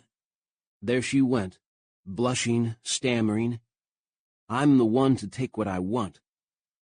What are you saying you want? You. His grin widened. What did you think? Brussels sprouts? Bailey cleared her throat, tried to sit up. She couldn't, and said, So, when were you going to bother to tell me? You've been home 5 weeks. 5 weeks, 3 days, and a couple of hours, Adam said. I was going to tell you when I was good and ready. And you're ready right now? Adam traced her cheek with a finger that shook, but not with fear. Right now I'm mad as hell, hurting all over and just found out I'm going to lose everything I care about. This is as good a time as any. In spite of his rage, his fingers were firm, his touch strong, filling Bailey with fire. You won't lose everything, she said. She wouldn't let that happen. Adam didn't appear to hear her. Just so you know, I'm not good with the romantic stuff. I don't know the right things to say. I only know that you're beautiful and it's ripping me up inside not having you. His fingers moved on her face, his touch electric. I'm beat up and broken, and scared of everything that's going to come next. But just sitting here with you is making me better. So I'm going to hold on, all right? When you want me to let go and leave you alone, you tell me. But not right now. Not right now, Bailey whispered, her heart full. Then she laced one hand behind his neck and pulled him into the kiss she'd been imagining since she'd seen him stagger to the porch the night he came home. Adam stilled, his hand on her face quieting. The next moment he came down to her with hard need, kissing her back, seeking, taking. This wasn't the kiss of a man defeated or ruined. This was a man who'd gone into the world with nothing, faced it, succeeded, would face it again. Right now, he needed a break. He needed to kiss her. Their bodies moved together, his grip tightening, securing her against him with no intention of releasing her. Bailey was aware of nothing but Adam, his breath on her skin, his mouth firm and hot, his hand on her back, holding her in place. Adam bit down on her lower lip, the heat of that washing her clean. Bailey made a noise in her throat, and he curved over her, pushing her against the arm of the sofa. Her shirt loosened, Adam's hand sliding under the fabric, heat in the sun-warmed room. Adam glided his touch around her back to her bra, easily finding the catch.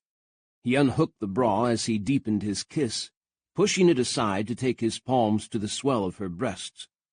Bailey wanted to gasp, groan, make any kind of noise as Adam caressed her. His thumbs found her nipples, which were already firm little points, stirring fire deep inside her.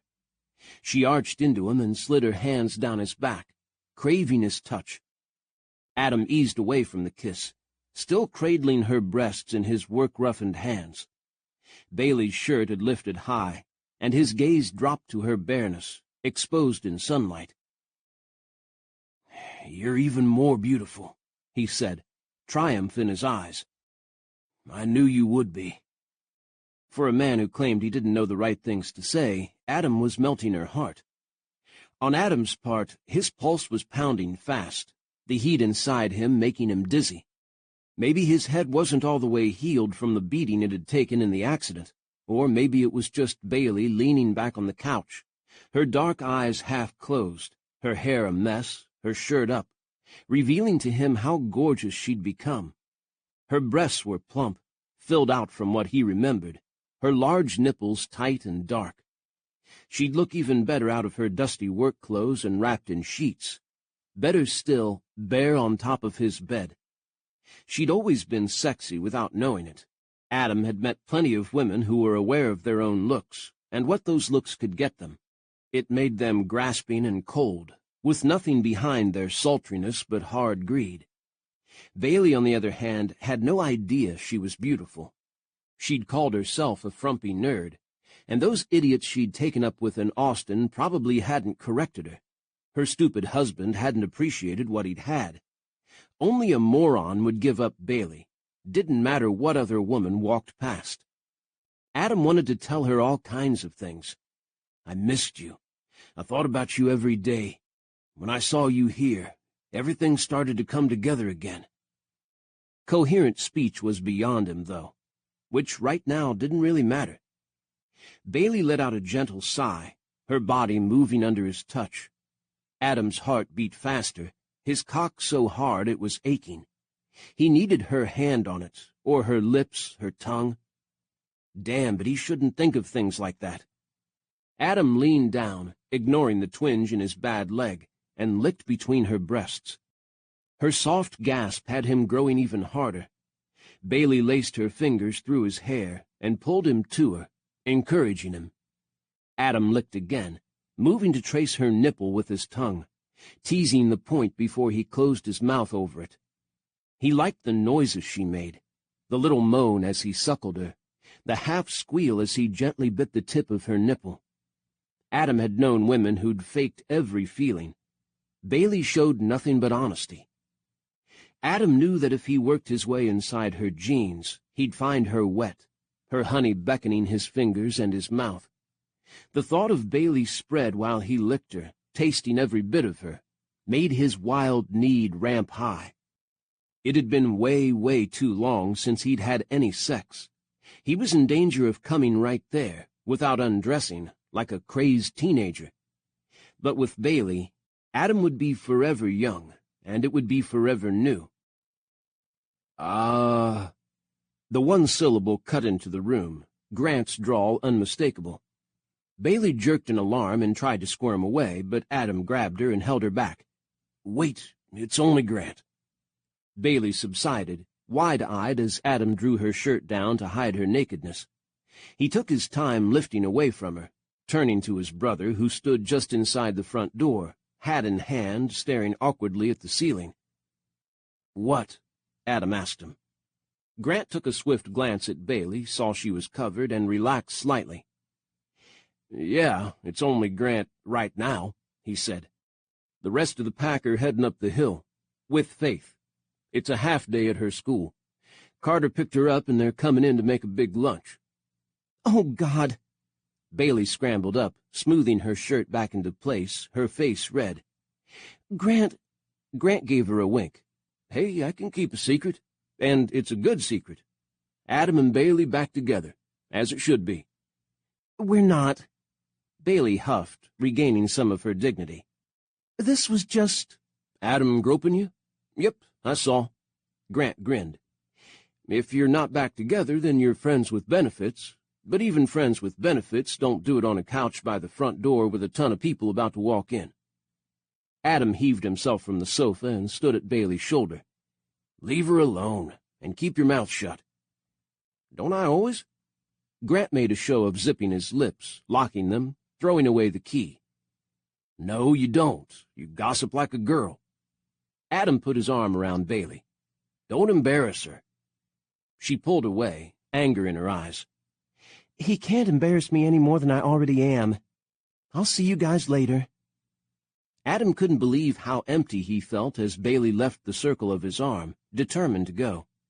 If Adam opened his mouth, he'd call after her, beg her not to leave. Dignity and self-reliance gone to hell. Grant spoke for him. "Stay to lunch, Bailey. Faith will want to see you." Bailey's face reddened more. "No, I'll grab lunch somewhere. You all have a lot to talk about." She looked pointedly at the papers still scattered across the floor. Damn it. Adam would need to explain what was going on, something he didn't look forward to. He'd hoped Bailey would remain and help him break this news. But no, there she went, out the door. Grant didn't stand in her way, didn't try to stop her. Adam went out after her, and Grant didn't stand in his way either. Adam's bad leg slowed him down, but he caught her at the bottom of the porch stairs. "Bailey, don't." He closed his hand over her wrist, holding her too tightly. "Grant will keep his mouth shut. He likes you." "It's not that," Bailey said. Well, her mouth said that. Her eyes told him she was embarrassed and ashamed and didn't want to face the horde of Campbells after Adam had been feeling her up. "You have to tell them about the lawsuit and what it means. That's family stuff. I shouldn't be here for that." "Your family," Adam wanted to say. But at that moment, Faith saw Bailey and came bouncing toward her. Bailey jerked from Adam's hold. She moved to Faith with a swift stride, intercepting her. Adam heard the little girl's disappointment when Bailey told her she had to go. Carter gave Adam a puzzled frown as he neared, but fortunately didn't ask questions. Adam let Bailey go, for now. Not much he could do, not with his family flowing up from the drive to the house. He watched Bailey get into her small pickup and slam the door, not looking at him or anyone else as she started it up. Faith waved to her, and Bailey flashed a smile at the girl and waved back. Then Bailey pulled out, gravel spraying as she punched the gas too hard and the tires spun. She drove off in a big hurry down the long dirt lane, the dust in her wake dissipating in the warm blue sky. Bailey's hands were sweating on the steering wheel, her breath coming so fast it hurt, but she realized she needed to slow down and take it easy. Wouldn't help if she wrecked her truck or hit someone else, or was pulled over for speeding by Deputy Ross Campbell. That would make the day perfect. Her wrists, neck, breasts, all held bands of fire where Adam had touched her. Her mouth was raw, tender, everything a reminder of him and how much she wanted him. If Grant hadn't come in. It was a good thing he had. The entire family would have found Adam with his hands up Bailey's shirt, her nipple in his mouth. They'd have found a shotgun and made Adam propose. Worse, they'd have laughed. Adam didn't need to be laughed at right now. He needed, well, Bailey wasn't sure what, but teasing him for losing control wasn't it. She took her foot from the gas and glided down the road at an even speed, slowing to the requisite 35 when she hit the town limits. "Welcome to Riverbend," the sign the town council had raised said. "Home of the friendliest people in Texas." Bailey had intended to head to her house and recover her equilibrium, but her truck's fuel gauge showed the tank was empty. She sighed and pulled into Riverbend's one gas station. The family who owned the station had also built the restaurant next door, turning the corner into one of the most popular in town. Breakfast time on weekends saw the place packed, Mrs. Ward's biscuits and gravy the best in the county. Bailey pulled in next to the pumps and got out, her movements wooden. She'd fuel up, go home to her cozy little house, sit down, and try to cool off. Later she'd have to go back to the Campbells' ranch. She was helping Grant and Tyler work up a new act for the fall festival. She couldn't let them down because their brother had kissed her. She'd have to face Adam again, look into his eyes, remembering the feeling of his mouth on hers, his hands hot under her breasts. When they'd been younger, and Adam had made love to her, he'd been all smiles and energy. Now he had the slow assuredness of experience, knowing how to draw a woman into passion. "Bailey." Bailey jumped, the gas nozzle in her hand, and nearly splashed herself with fuel. She quickly shoved the nozzle into her tank and locked it in place. She straightened up, facing Kyle Mallory, hoping Adam hadn't left actual marks on her skin. "Hey, Kyle, how are you?" Kyle grinned, his easy handsomeness a contrast to Adam's ruined face and intense eyes. "About the same as last time you saw me. Want to grab a drink when you're done tonight?" "Tell the truth. Are you with Kyle?" Adam's voice rang in her head. She remembered the hard, almost desperate look in his eyes when he'd asked the question. "Not tonight," Bailey said quickly to Kyle. "I'm going to be working my butt off this afternoon, and I plan to fall asleep as soon as I'm home." Kyle shrugged, unworried. "Tomorrow, then." He looked certain that she'd pick a night and they'd make a date. Another evening of beers and pool, followed by Kyle kissing her good night in his truck, confident that she'd invite him inside. If not tonight, then one of these nights. "No, sorry. I'm doing something with Christina tomorrow night." He nodded, still unconcerned. "Weekdays are crazy. How about I pick you up on Saturday? About 9? Give us both a chance to wash the horse sweat off us." "Kyle." The firm note in her voice made him frown, his green eyes narrowing. Every girl in town envied Bailey the scrutiny of those brilliant emerald eyes. Kyle looked her up and down with them now. "What's wrong?" "I like your company, Bailey. Pick a time and tell me. I'm not a pushy guy." Bailey gave a short laugh. "Yes, you are, but that's not why. It's not—" Crap on a crutch. Kyle held his hand straight out. "Stop right there. Are you about to say it's not you, it's me?" "Well, it isn't you." Bailey folded her arms, wanting to shiver, even though the late September sun was plenty warm. "I'm just not ready to be serious again." "Serious?" Kyle stared at her. "There's nothing serious. We go to the bar, we talk and have fun. We haven't even gone to bed. I haven't had a relationship this not serious in a long time. I didn't think I was pushing you." "You're not. That's why I'm saying it's me. I need more time." Kyle studied her for a while, sunlight glittering in his eyes. Then his brows came together, anger sparking at last. "Bailey, you lying shit," he said. "I never knew you had it in you." Chapter 9. "What?" Bailey's temper rose. "Watch who you're calling a shit. What am I lying about?" "This I'm not ready to get serious crap you're trying to pull on me." Kyle's gaze was sharp, his face dark with anger. "Has nothing to do with waiting until you're ready, does it? It's Adam, right? I saw how you were with him during the pool game Saturday night. You looked like you wanted to crawl all over him." Bailey drew herself up. "I did not. I was out with you. I don't do that." Certainly not after she'd been on the receiving end of what being cheated on felt like, which was why she would not go out with Kyle again, not while Adam had possession of her every thought. "You were all over him in here." Kyle tapped the side of his forehead. "What the hell do you see in him? Adam Campbell is so fucking full of himself. Deserted his family for the fame of Hollywood, and look what it got him. Banged up and half dead, and everyone feels sorry for him, including you. But don't fool yourself." He folded his arms, closing himself off. "He won't care about you, Bailey.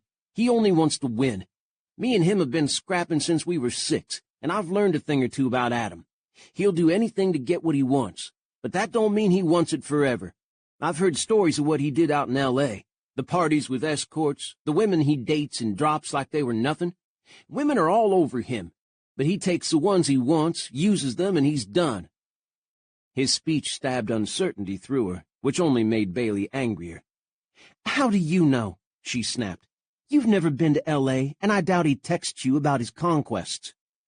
Kyle gave her a patient look. "Because he tells Grant. Grant told Christina everything when they were together. Christina is good friends with my sisters, and they told me. Can't keep a secret in a small town, even if you're 1,000 miles away from it." Bailey's face warmed.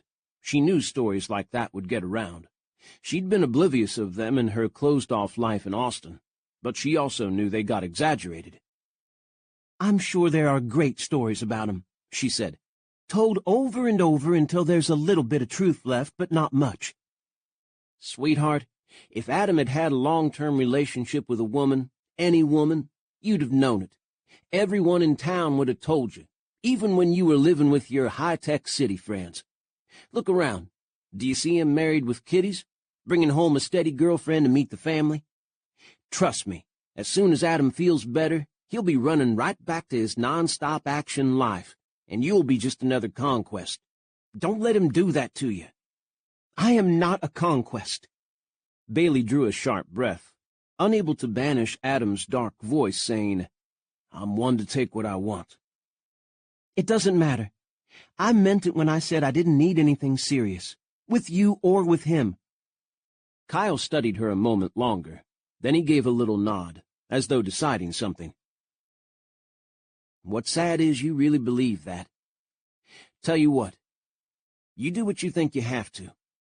When Adam breaks your heart and stomps all over it, then hightails it back to L.A. You give me a call. If I'm not still pissed off at you, we might go for beers again. Okay? Bailey let out a sigh. Kyle, I'm sorry. Don't be sorry, babe. Kyle slapped on the black cowboy hat he'd taken off to talk to her. Just be careful. You've been burned and you're vulnerable. Remember that. See you around, Bailey. Give my best to your sister.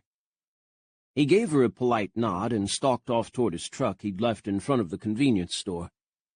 The pump had long since shut off, Bailey's tank filled. She jerked the nozzle from the tank and hung it up, taking the receipt from the automated machine. Kyle's truck roared to life as she closed up her gas tank. In spite of his anger at her, he didn't peel out or drive recklessly. He calmly pulled out into the road, waiting for one car to pass before he did. He didn't turn his head to look at Bailey. His hat pointed straight ahead as he drove off into the afternoon sunshine. Bailey got into her truck but sat motionlessly in the driver's seat for a long time. Adam's touch had fired her, imprinting himself on her. Kyle's words cut cold through that. Of course Bailey hadn't expected Adam to be a saint, and they hadn't had any kind of understanding when he'd left. They'd parted as friends only, no commitments. They'd both known they wouldn't be able to keep any promises. Their lives would be too different, too far apart. Adam and Bailey were older now, both damaged by life, both starting again. Could Kyle not see that?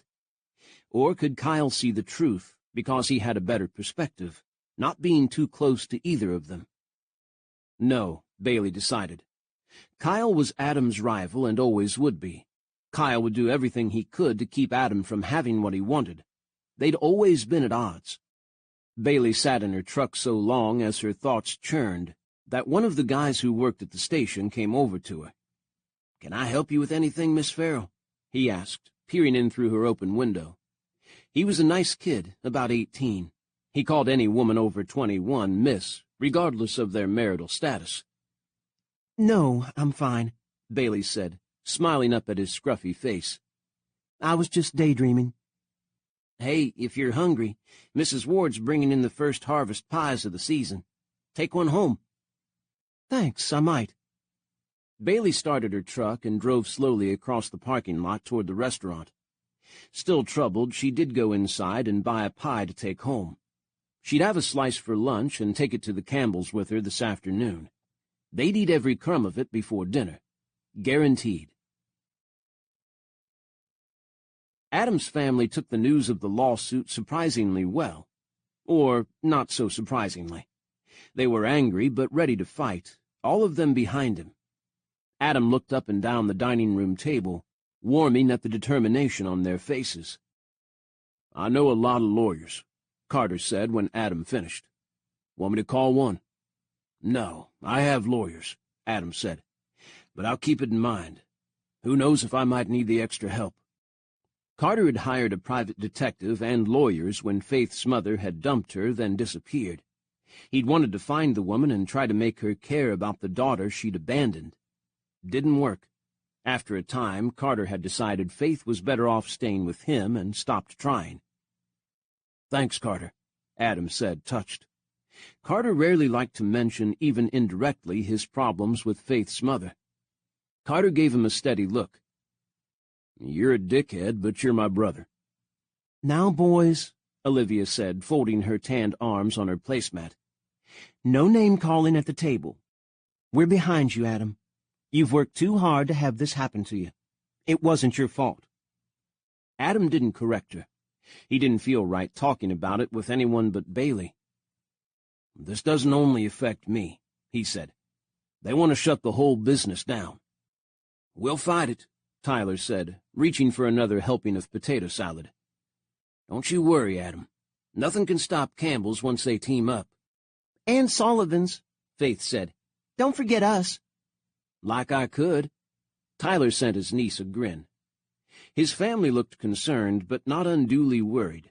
Adam was plenty worried, but he liked that they had his back. It was a good feeling. He carried that feeling with him, as well as the memory of Bailey's soft lips, the taste of her breast filling his mouth, all the way through the afternoon to the bar that night. Grant was with him, the two of them not talking much over the music. Grant had come because Christina had the night off, probably out with Ray Mallory. What the hell did Bailey and her sister see in those two? Kyle Mallory made the night worse by coming up to the bar and leaning on it next to Adam.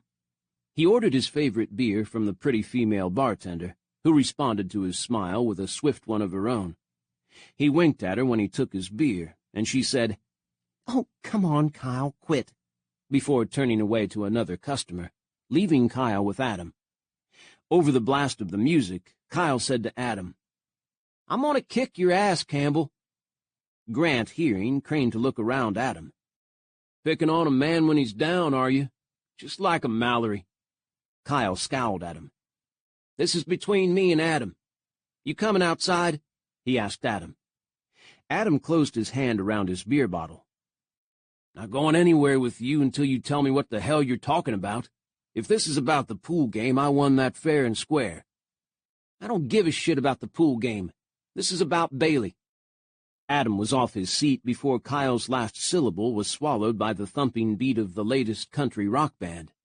He had his hand on Kyle's shoulder, feeling Kyle quivering with anger under his palm, and steered the other man around the tables and outside. Chapter 10. The parking lot had plenty of people in it, from those who wanted to talk away from the music to couples entwined in the shadows. No alcohol was allowed beyond a certain point, and the far side of the parking lot was deserted. Adam set his beer on the rim of a pickup bed. He knew the guy standing there kissing his wife and said, "Watch that for me, Mike," before walking with Kyle, who'd shaken off his hold, to the empty side of the lot. Grant was right behind Adam, and Carter, who'd seen them go, came after them. One of Kyle's friends, seeing them and scenting trouble, broke off from the group he'd been talking with to come stand beside Kyle. "I told you," Kyle said, glaring at Grant and Carter as they all stopped in the shadows. "This is between me and Adam." "And Adam is recovering from one hell of a crash," Grant said. "We're staying." "I'm fine," Adam said, voice hardening. "I could have kicked Kyle's ass when my leg was still in the splint. I only came out here because I want to hear what he has to say about Bailey. Be really careful what that is, Mallory. I'm in a bad mood." "I'm talking about how you're fucking with her," Kyle said. "The look in her eyes when she spoke about you today almost broke my heart. She's all bent out of shape over you, and you're treating her like a piece of shit." "She said that?" Adam asked. Is that what Bailey thought? She'd been unhappy when she'd left the ranch, and Adam did not like the idea that he'd made her so. He also didn't like that she'd spilled everything to Kyle. If she had. This could be Kyle's bullshit. "She didn't have to," Kyle was saying. "She was upset when I saw her this afternoon, and I know it was because of you. She's not one of your dressed-up whores, Campbell. She doesn't understand guys like you." "What? She understands guys like you?" Adam's anger ran hot. He'd been around pushy shits for years now, and he'd learned how to handle them. But Kyle always brought out the worst in him. "I'm trying to save Bailey some hurting," Kyle said. "You're hurting her, so I'm going to kick your ass for it." "Good." Adam made a show of rolling up his sleeves. "I'm getting bored sitting around with nothing to do. Come on." Carter, the only one who ever dared get between Adam and something he was after, came around Adam and faced Kyle. "You're not going to hit a man who's been injured as bad as he has," he told Kyle. "It's all right, baby bro," Adam said. "He'll never see what's coming." Grant flanked Adam on the other side. "Cool it, Adam. You're not fighting. If he wants to go at it, he can take Carter and me." Kyle's friend Jack, who was about 6'3" with a shaved head and solid tattooed arms, stepped next to Kyle, looking ready to start in. Kyle made a negating signal. "My beef is with Adam. I'll save the fight until he's better. That's only fair. But this is between me and him. The rest of you can stay out of it. You too, Jack." Jack said nothing, remaining stoic as always. Jack Hillman was also a friend of Carter's, but he always backed up the Mallorys for some reason. "I agree," Adam said. "No one else involved. No one else gets hurt." "Exactly," Kyle said. "Only I've thought of something better than a fight. We can punch at each other any time. I want this to count." "Sure you do," Adam said, impatient. "Don't chicken out. Afraid I'll make you look bad?" "This will be better than a straight fight," Kyle said, his angry look smoothing into his slick smile. "I want you losing to me in front of more people than your brothers. I want this in front of the entire town." "All right." Adam was boiling, ready to light into him, but he could be a good sport. "Then everyone can watch me beat the crap out of you." "Not a fight. A challenge. The Fall Festival is coming up in a couple weeks. We face off in a place we're on equal footing, so to speak." He shot a glance at Adam's healing leg. "The riding arena. I'll be happy just to prove I'm better than the great Hollywood stuntman. But if you want to make it more interesting with a bet—" "Are you kidding me?" Adam heard his own voice sounding normal, as though he didn't care. "I ride professionally. That's not a challenge." "I ride professionally too, dirtbag. I stick to the rodeo circuit while you live in cushy hotel rooms and rehearse every move you make. This is life, not the movies. Out here, it's raw and real." Thinking about some of the condemned motel rooms and supply closets he'd had to sleep in at shoots, and the 20-hour days with no sleep and little food, made Adam want to laugh. Kyle didn't have a clue what he was talking about. The movie life looked glamorous from the outside, but was a lot of grungy work on the inside. Kyle waited, watching for Adam to agree. Adam imagined himself jumping up on a horse to easily best Kyle, and something clenched around his solar plexus. Adam's next breath was hard coming, his throat closing up. What the hell was wrong with him? He'd done far scarier things than enter a show ring at the Fall Festival.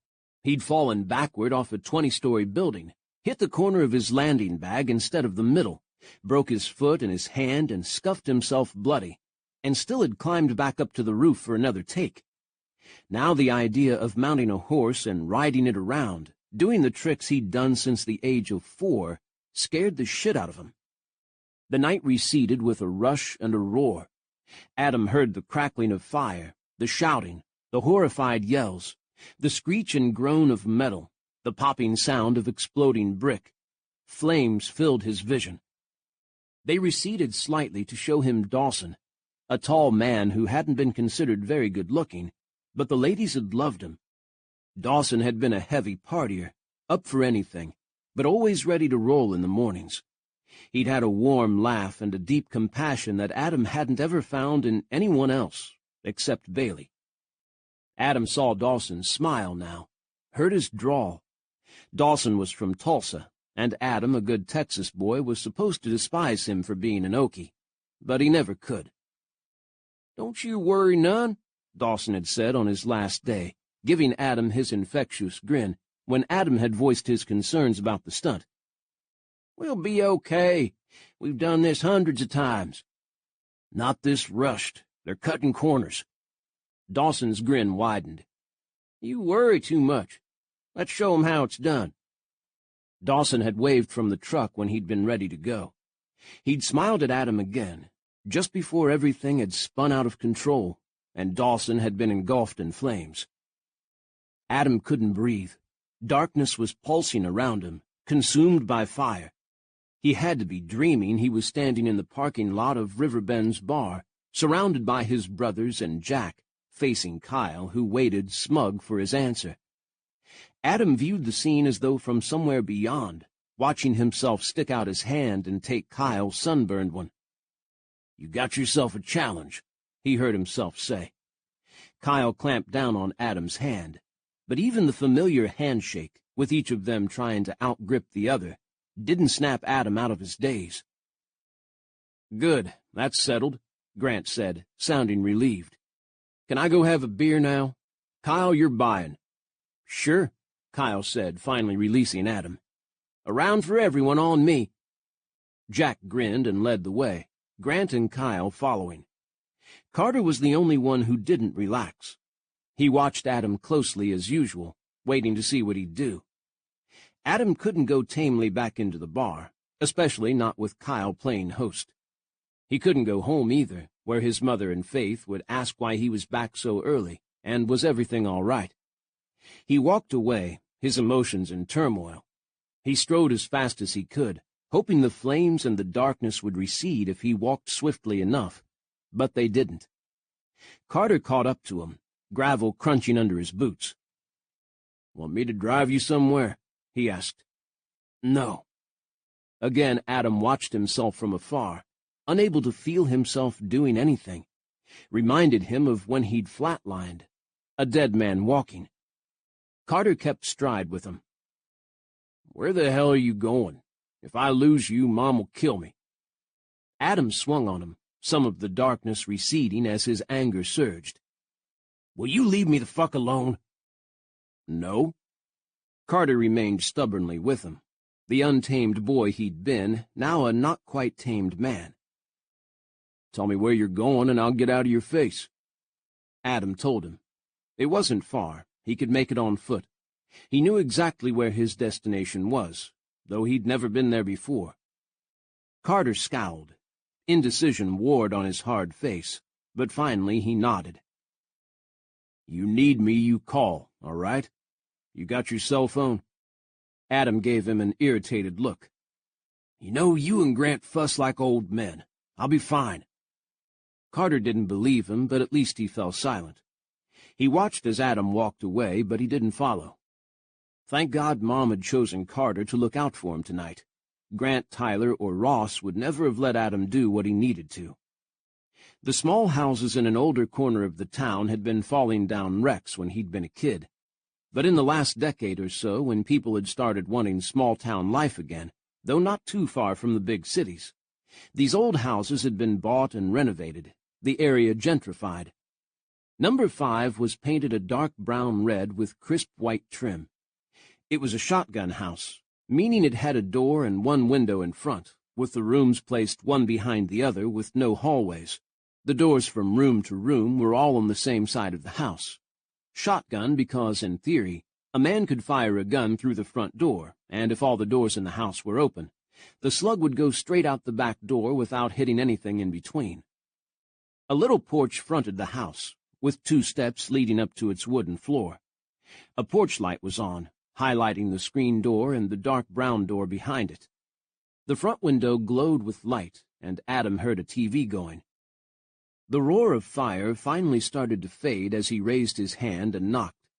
He saw Dawson, surrounded by flame, grinning at him again. "Can't fault your taste, Campbell." Then he was gone, replaced by Bailey, who yanked open the front door and stared through the screen. "Adam?" "Hey," Adam said.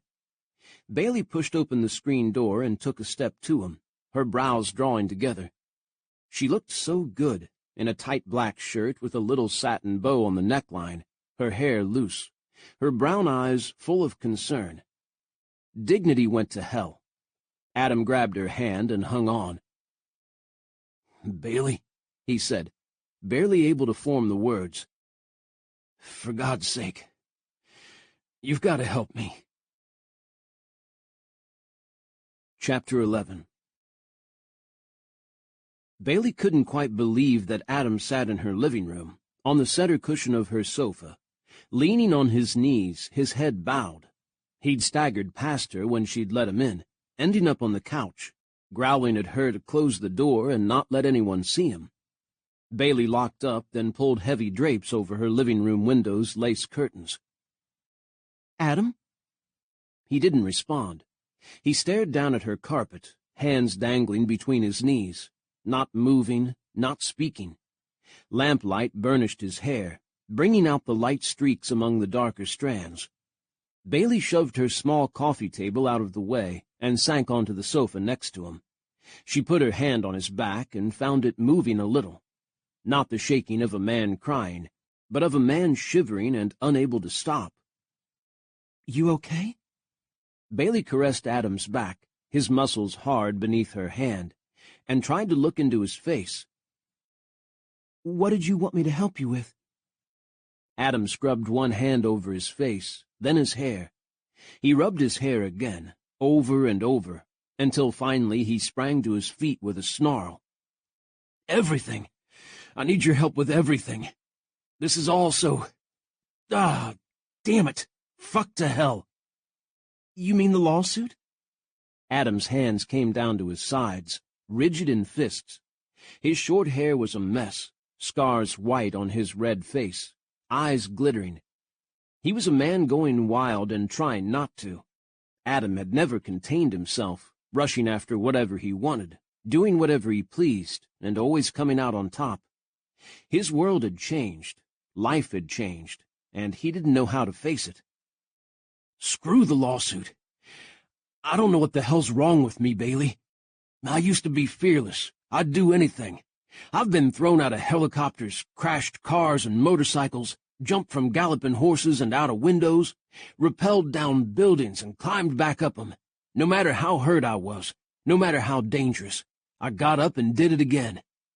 And now—" Adam stopped, staring at her as though seeing her and seeing through her at the same time. "Shit. I don't want you to know this." He swung away, heading purposefully to the front door. Bailey left the sofa and got ahead of him, pushing her back against the doorframe. "No."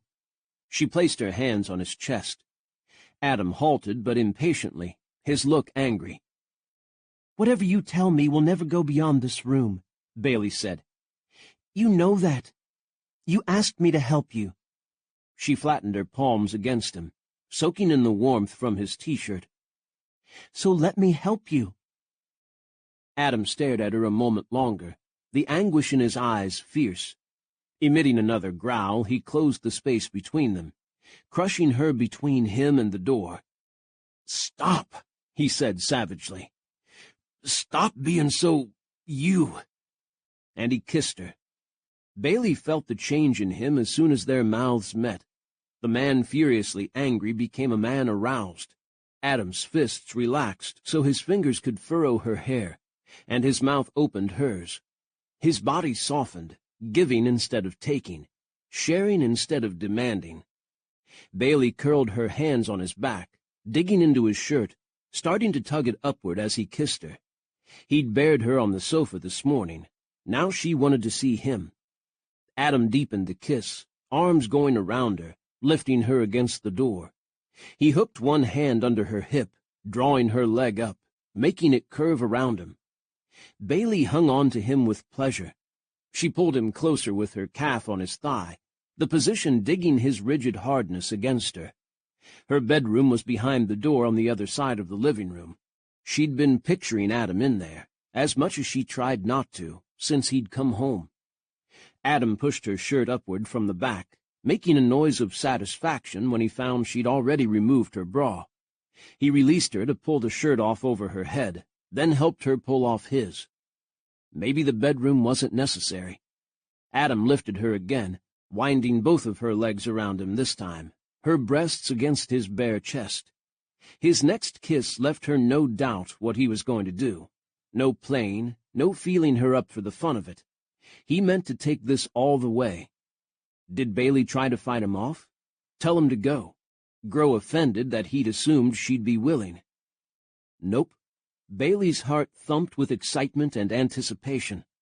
It had been a long time since she'd had sex. A long time. And she was out of practice. But then Adam would know exactly what to do. He unbuttoned and unzipped Bailey's jeans, jerking them open as she clung to him. Warm fingers pushed them down, slid under the waistband of her panties. He unwound her legs from him and pushed her jeans and underwear from her hips. Bailey was already in her stocking feet. No worry about shoes as her jeans slid to the floor. Now she was naked, in her socks, her back meeting the door one more time, Adam pushing her there. "Stop me," he said, voice harsh. "What?" "You've got to stop me." Adam's blue eyes were tight. "Because I won't be able to stop myself." Bailey remembered Kyle's warning about Adam and women. He takes the ones he wants, uses them, and he's done. Kyle meant that Adam would sate himself on Bailey, and when he felt better he'd leave town and never see her again. "Stop me." The fury in Adam's eyes was surpassed only by pain, and that by his need. Bailey touched his lips. "Don't talk, Adam," she whispered. "Just make love to me." Bailey's gentle words should have snapped some sense into Adam. Instead, they had the opposite effect. He slid his fingers over her smooth flesh and hungrily took her mouth. The beauty of her stunned him. He hadn't lied when he said he didn't know romantic words. He could only stare and touch and savor. Her back was firm, spine curving to her hips. The shape of her, which she hid beneath work clothes, came to him through his hands. Waist that dipped in, but a little soft, thighs hard from riding, legs supple and strong. He learned her with his touch as he kissed her lips, moving from her seeking mouth to nip her chin, her cheek, then back to her mouth, her kisses eager. Her eyes were half closed with the pleasure of it, Bailey holding him in perfect safety. Adam would never float away into that bad place when he was in Bailey's arms. She wouldn't let him. He took one step back, breaking the kiss. While Bailey rested her hands on his shoulders, he unbuckled and unzipped his jeans, towing off his boots so he could slide everything down. He lost his balance, but Bailey caught him. They toppled together to the wall between door and window, Bailey crushing the heavy drape behind her. Something inside Adam chided him for wanting to take her standing up in the living room. He should carry her to the bed, make it nice for her. Even their first fumbling crazy time, way back when, had been on his bed, as narrow as it had been. That day came to him with clarity, bright sunlight pouring through the windows, the bed creaking as they fell to the mattress. The noises of the horses and people working in the stables had come through the open window, and Bailey's smile had warmed him better than the late spring sunshine. Adam had been happy at that moment, the most perfect happiness he'd ever found in his life, and he hadn't even known it. Bailey smiled at him now, and a taste of that happiness returned. The sofa was small, but it would have to do. Bailey had strewn it with crocheted afghans, prickly and soft at the same time. Adam steered Bailey to it, kissing her while he did, leading her in a slow dance. He hooked his arm around her waist and lowered her down to the sofa, coming with her. The couch was too narrow for both of them, and Adam's knee ended up on the floor. Didn't matter, made it easier in some ways. Bailey was laughing when they finally came together, her leg wrapped around him, her stocking foot brushing his back. She stopped laughing when his cock nudged her opening, but her eyes warmed with welcoming. Adam held his breath. He touched Bailey's face, the sweetest thing he'd ever seen, and held her gaze as he slid himself inside. Bailey became liquid fire as Adam filled her. He looked straight into her eyes, no turning away, no closing himself to her. He was with her, watching her. His brows drew together as she tightened around him, and Bailey's thoughts fluttered and floated away. Nothing was real but Adam's solid body on hers, his hardness inside her. He held her with steady hands, no more shaking. This was Bailey's Adam, come home. He started to move. Bailey let out a soft moan, unable to still it. Excitement heated her skin, as did the need to pull him into her. She drew her fingers down to his tight backside, urging him as he began to thrust. Their position spread her to him, let him slide inside without hindrance. The warm firmness of his cock opened her, making her slick, which let him move even deeper into her. He knew exactly how to make love to a woman on a slim sofa, how to make the awkwardness of it work. The fact should bother her, but right now sensation poured in and erased the niggle. It didn't matter. Now was now. The past did not exist. "Damn, you're beautiful," Adam whispered. "You always have been. I knew." He smiled, proud of himself. Bailey touched his face and didn't answer. Adam had always been the best-looking man in town, with his blue eyes, handsome face, and sinful smile. His looks were ruined now by the mesh of scars that she smoothed on his cheek, but his eyes were as blue, his smile as cocksure as ever. His smile faded as he sped his thrusts, need taking over. Smooth and quick, he moved inside her, Bailey made wet by their heat. His breath came faster, so did Bailey's. Sweat trickled across their bodies, melding them. Where they joined was a beautiful ache. Bailey's hips rose as they kept on. Crazed excitement stirred inside her, blotting out all reason, all awareness but the hard heat of Adam, the fiery wildness at the center of her body. Only that existed, and Adam's blue eyes. She heard the cries coming from her mouth, a few caught by Adam's kisses, before he bunched his fist beside her, a groan in his throat. "Oh, damn," he said clearly, and then he was coming. The sound of their mingled voices spun Bailey into the white-hot madness that was her peak. The two of them made whole for one bright, extraordinary moment. Bailey wasn't sure when the moment ended, but all was warmth as she crashed back to earth, and the living-room sofa, Adam on top of her. His arms held her safely, his kisses slow with afterglow, her anchor in the swirling world. A long time later, the street outside quieted, the only noise coming from crickets in Bailey's yard.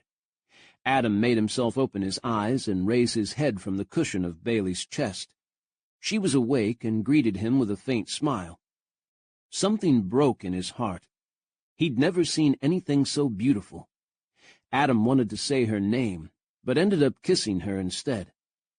He eased back from the kiss and simply enjoyed looking at her. One lock of her sun-kissed brown hair spilled across her forehead. Her lashes were touched with moisture, as though her dark eyes had been filled with tears. Bailey's eyes, which Adam had never been able to forget. He opened his mouth, thinking he should say something, but Bailey touched his lips. "If you're going to tell me we shouldn't have done this, don't," she said. "Yes, we should have." "I don't regret it." Adam didn't, though he knew he'd let go of his control, and had tried very hard to stop it. "You'd better not." "Nah," he said. "I've done stupid things in my life, but this isn't one of them." Bailey stroked his hair, a nice feeling, relaxing, taking all the hurt away. Any second now she was going to ask him why he'd pounded on her door begging for her help. He didn't want to talk about it, not now, and yet the only one he could talk to these days about anything was Bailey. She didn't ask, however, as though she realized he needed time. Only she would understand that. Adam closed his eyes, content to stay in this warm cocoon with her. The real world moved on outside, but here in their haven nothing could touch them. A phone rang. Bailey groaned, putting a hand to her head. "Figures." "Don't get it," Adam said. He lay heavily on top of her, not letting her move. His knee was cramped and rug-burned, but so what? Bailey started to wriggle out from under him. "If it's my sister and I don't answer, she'll come over to find out what's wrong." Adam let out a breath and raised his head. "Families. You gotta love 'em, but at the same time they drive you batshit crazy." Bailey kept squirming, her breasts crushing against his chest, nipples an erotic touch on his skin. Adam at last let her up. He missed her warmth the second it was gone, but watching her hurry across the room stark naked to grab her phone wasn't bad either. Bailey dug her cell phone out from under her discarded jeans and answered it. Christina? Her expression, which had shown her ready to tell her sister to politely go away, changed abruptly. What? Slow down. Are you all right? Just tell me what happened. Chapter 12. Adam watched Bailey's gaze become fixed on nothing, her brow wrinkling as she listened to her sister's rapid words that Adam couldn't hear. Just sit down and rest. I'll be right there, all right? I have to go so I can come find you. A few more calming phrases and Bailey finally hung up. Adam was right next to her. He'd not been able to stay away when he saw her agitation, the worried look on her face. Bailey started to move as soon as she clicked off the phone, but Adam caught her in his arms. "No, hang on, sweetheart. Tell me what happened." Bailey shoved her hair out of her eyes. An accident on the highway. She and Ray's in the hospital. Christina's all right, she thinks. I have to go. Accident. Mangled metal, fire, shouting, sirens. Dawson sitting motionless, while Adam couldn't get to him, couldn't move. Bailey jerked under him, snapping Adam back to the present. Not Dawson, Bailey's sister, the woman she cared most about. Her eyes were wide, her body shaking, her movements frantic. Adam held her in place. "You're not driving while you're upset like this. I'll take you." Take me? But you— Bailey broke off, biting her lip, her concern for him returning. "Haven't driven since my own accident. I know, but I'm fine. I'm off all my meds. I'm cleared to drive." I know, but— Adam stopped her words by kissing her gently on the lips. "Bailey, love, if you rush out there in a panic, you'll hurt yourself. Trust me. I got this." He held on to her as she searched his face. Then finally she gave him a nod. Adam let go of her and grabbed his own clothes, thrusting them on, not giving himself time to change his mind. He finished dressing before Bailey did, allowed him the pleasure of seeing her bend down for her jeans, easing them on over her hips. She slid her shirt over her bare breasts, shutting them from his view, but they moved unfettered beneath the fabric.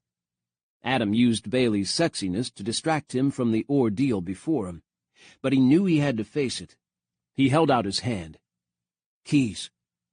Bailey eyed him closely as she dug into her pocket and handed him the keys to her pickup. Adam didn't let himself think as they left the house for the truck. He hadn't driven since the crash. Didn't matter that his doctors had given him the green light on driving. His palms began to sweat, the cool of the evening doing nothing to cut the nervous trickle down his back. This was for Bailey. She needed him. He had to push aside his panic and help her. Adam knew how to drive and drive well, never letting emotion come between him and operating the machine. Something deep inside him clenched as he helped Bailey into the small truck's passenger side, then walked around and slid into the driver's seat. He sat there, his hands on the steering wheel, feeling the now familiar fist tighten around his throat, cutting off his air. Don't think, just do. Adam slid the key into the ignition and started the truck. The hum and roar of the engine jarred him, the vibration of the seat adding to his shakes. Bailey was watching him in concern. Damn it, she was the one who was supposed to be worried and scared right now, not him. Bailey reached over and touched his hand. A flood of warmth came to him, and with it the vision of her hot and moving beneath him, the sound of her delicious cries when she came. Nothing faked, Bailey giving all of herself. Adam's resolve firmed. He could do this. For Bailey he could. He put the truck in gear and pulled out of the driveway. The only hospital in the area was at the crossroads of two highways about 10 miles south of town, on the way to Burnett. There was almost no traffic as he drove out of Riverbend, the one car they passed belonging to Mrs. Ward, heading back to her restaurant. Bailey kept her hand on Adam's thigh all the way down the back road to the highway. Her pickup was small, a compact black GMC that went with her personality. Cute but tough and got the job done. They said nothing at all. Bailey sat rigidly, her contact with him as much to calm herself as Adam. She was the biggest sweetheart in all the world. No other woman would ever be quite like Bailey. Christina called again as they neared the 2-story hospital and outpatient clinic that served most of this part of the county. Adam was familiar with the place, though he could see they'd added a small 1-story wing for something or other since he'd been gone. He'd come here enough as a kid, both for checkups and after he'd broken bones while riding, or to visit his brothers when they'd broken various things. He'd seen plenty of doctors and hospitals in his career since then. He liked best the chutes where no one had been injured at all. Lately, of course, Adam had been to too many hospitals, clinics, and physical therapy centers. He was sick of the places. Bailey directed them to a ward on the 2nd floor. Christina was sitting in the waiting area outside the nurse's station, a bandage wrapped around one wrist, a small piece of gauze taped to her cheek. Christina flew to her feet and ran at Bailey as soon as she and Adam stepped off the elevator. The 2 sisters met in a hug, both of them talking at the same time, crying too. Adam stood patiently while they held each other. "How's Ray?" Bailey was finally able to ask. "He's in surgery." Tears slid down Christina's face, wetting the gauze. "They think he'll be fine, but this is to make sure. Oh, Bailey, I can't stop crying." "What happened?" Adam asked her. Christina's head came up as the rumble of his voice cut across hers. They were the only ones in the waiting area. "Adam, didn't know you'd—" She broke off, studying Bailey, who started blushing, and then Adam. "Oh," Christina said. "Oh." "Stop saying oh," Bailey said. "Just tell us what happened." Christina gave them another look, then shook her head. "I don't even know. We were heading to that new steakhouse out by Fredericksburg, the one in the historical mansion. Ray was driving along fine, but an SUV pulled out to pass a semi-truck coming the other way. Didn't even bother to find out if there was someone in the oncoming lane. Ray drove into the ditch, but the SUV clipped us and we flipped. I don't remember everything, but I was so scared." Adam had moved to them during her speech, and he put his hand on Christina's shoulder. "But you're all right. That's the main thing to remember." She was standing up and well, not in a hospital room surrounded by worried faces, with people in scrubs sending a ton of voltage through her body, nor peeled from the seat of a truck, taken away, body covered on a stretcher. Head-ons occurred on 2-lane back highways, unfortunately and stupidly often. Drivers were drunk or not paying attention, or overconfident. Adam had found L.A. freeways a snap to drive after Texas back roads. He tamped down his anger and the deep knots in his stomach. He was here to help Christina and Bailey. Focus on Bailey. "What happened to the other driver?" Bailey was asking. "Nothing at all," Christina said, tears returning to her voice. "He smashed up his SUV, but he got out, even called the ambulance force because I couldn't hold on to my phone. He acted like it was no big deal." "Tell that to Ray," Bailey said indignantly. "Does Ray's family know?" Christina nodded. "Yeah, Kyle's on his way, and—" The ding of the elevator interrupted her. Off came Kyle, face like thunder, and behind him, Grant. Grant stopped outside the elevator door, looking poleaxed as he stared at Christina. Kyle didn't wait for him, striding past them all to the nurse's station. He gave Adam an irritated, "What are you doing here?" but didn't stop to hear the answer. Grant remained by the elevator, his face working through different shades of red. Christina stared back at him, as transfixed as he was. Adam knew that what had been between his brother and Bailey's sister had been powerful. They'd had fights, he'd witnessed several, that were loud and passionate. Their make-up sex had apparently been just as passionate. Now they were looking at each other as though Adam and Bailey, the hospital, and the nurses 10 feet away didn't exist. Adam leaned to Bailey. "Let's get some coffee." "No." Christina dug her fingers into Bailey's arm. "Bailey, stay." Bailey shot a look at Adam. Adam understood, though he wasn't happy. But he realized that the last thing Christina needed while she was banged up and upset was a confrontation with her ex. Adam squeezed Bailey's hand as he handed her back her keys. He wanted to lean down and kiss her goodbye, but he knew that if he did, news of the kiss would be all over town by tomorrow. Might be anyway, because Christina had figured out that he'd been with Bailey, and not in a just friends way, when she'd called. The soap opera of Riverbend ground on. Adam broke away from Bailey, not an easy thing to make himself do, and went to his brother. "Come on," he said under his breath. A touch of the elevator button had the door open. Adam pushed Grant in with one hand. The door closed, shutting out Bailey, her warmth, and the sweet hint of afterglow in her eyes. "Is she all right?" Grant was at Adam's shoulder in the small elevator. "Damn it, Adam, is she all right?" The elevator lurched downward. Grant's face was gray, lines around his eyes Adam had never seen before. "Christina?" Adam kept his voice calm. "Yeah, she's fine. It's Ray who got hurt." "I know. I was with Kyle when he got the call. No one said a word about Christina." Grant's jaw hardened as the slow elevator hit the ground floor and the doors cranked open. "Ray had better pull through because I'm going to kill him." Grant strode out and into the night. Adam had to speed up to catch him, his stiff leg protesting. "Christina said it wasn't Ray's fault," Adam said when he reached his brother. Grant swung around, his eyes flashing with all the rage he'd been bottling up. "Wasn't his fault? Hell yes, it was his fault. It was his fault for having Christina in the car with him at all. What the fuck was he thinking? Why can't he leave her the hell alone?" It might have been a year since Grant's breakup with Christina, but Adam saw that Grant hadn't moved on. The pain in his eyes was as fresh as if he and Christina had split yesterday. "Sorry, bro." Adam put his hand on Grant's shoulder. They were well into the parking lot, the harsh light showing the anguish on his brother's face.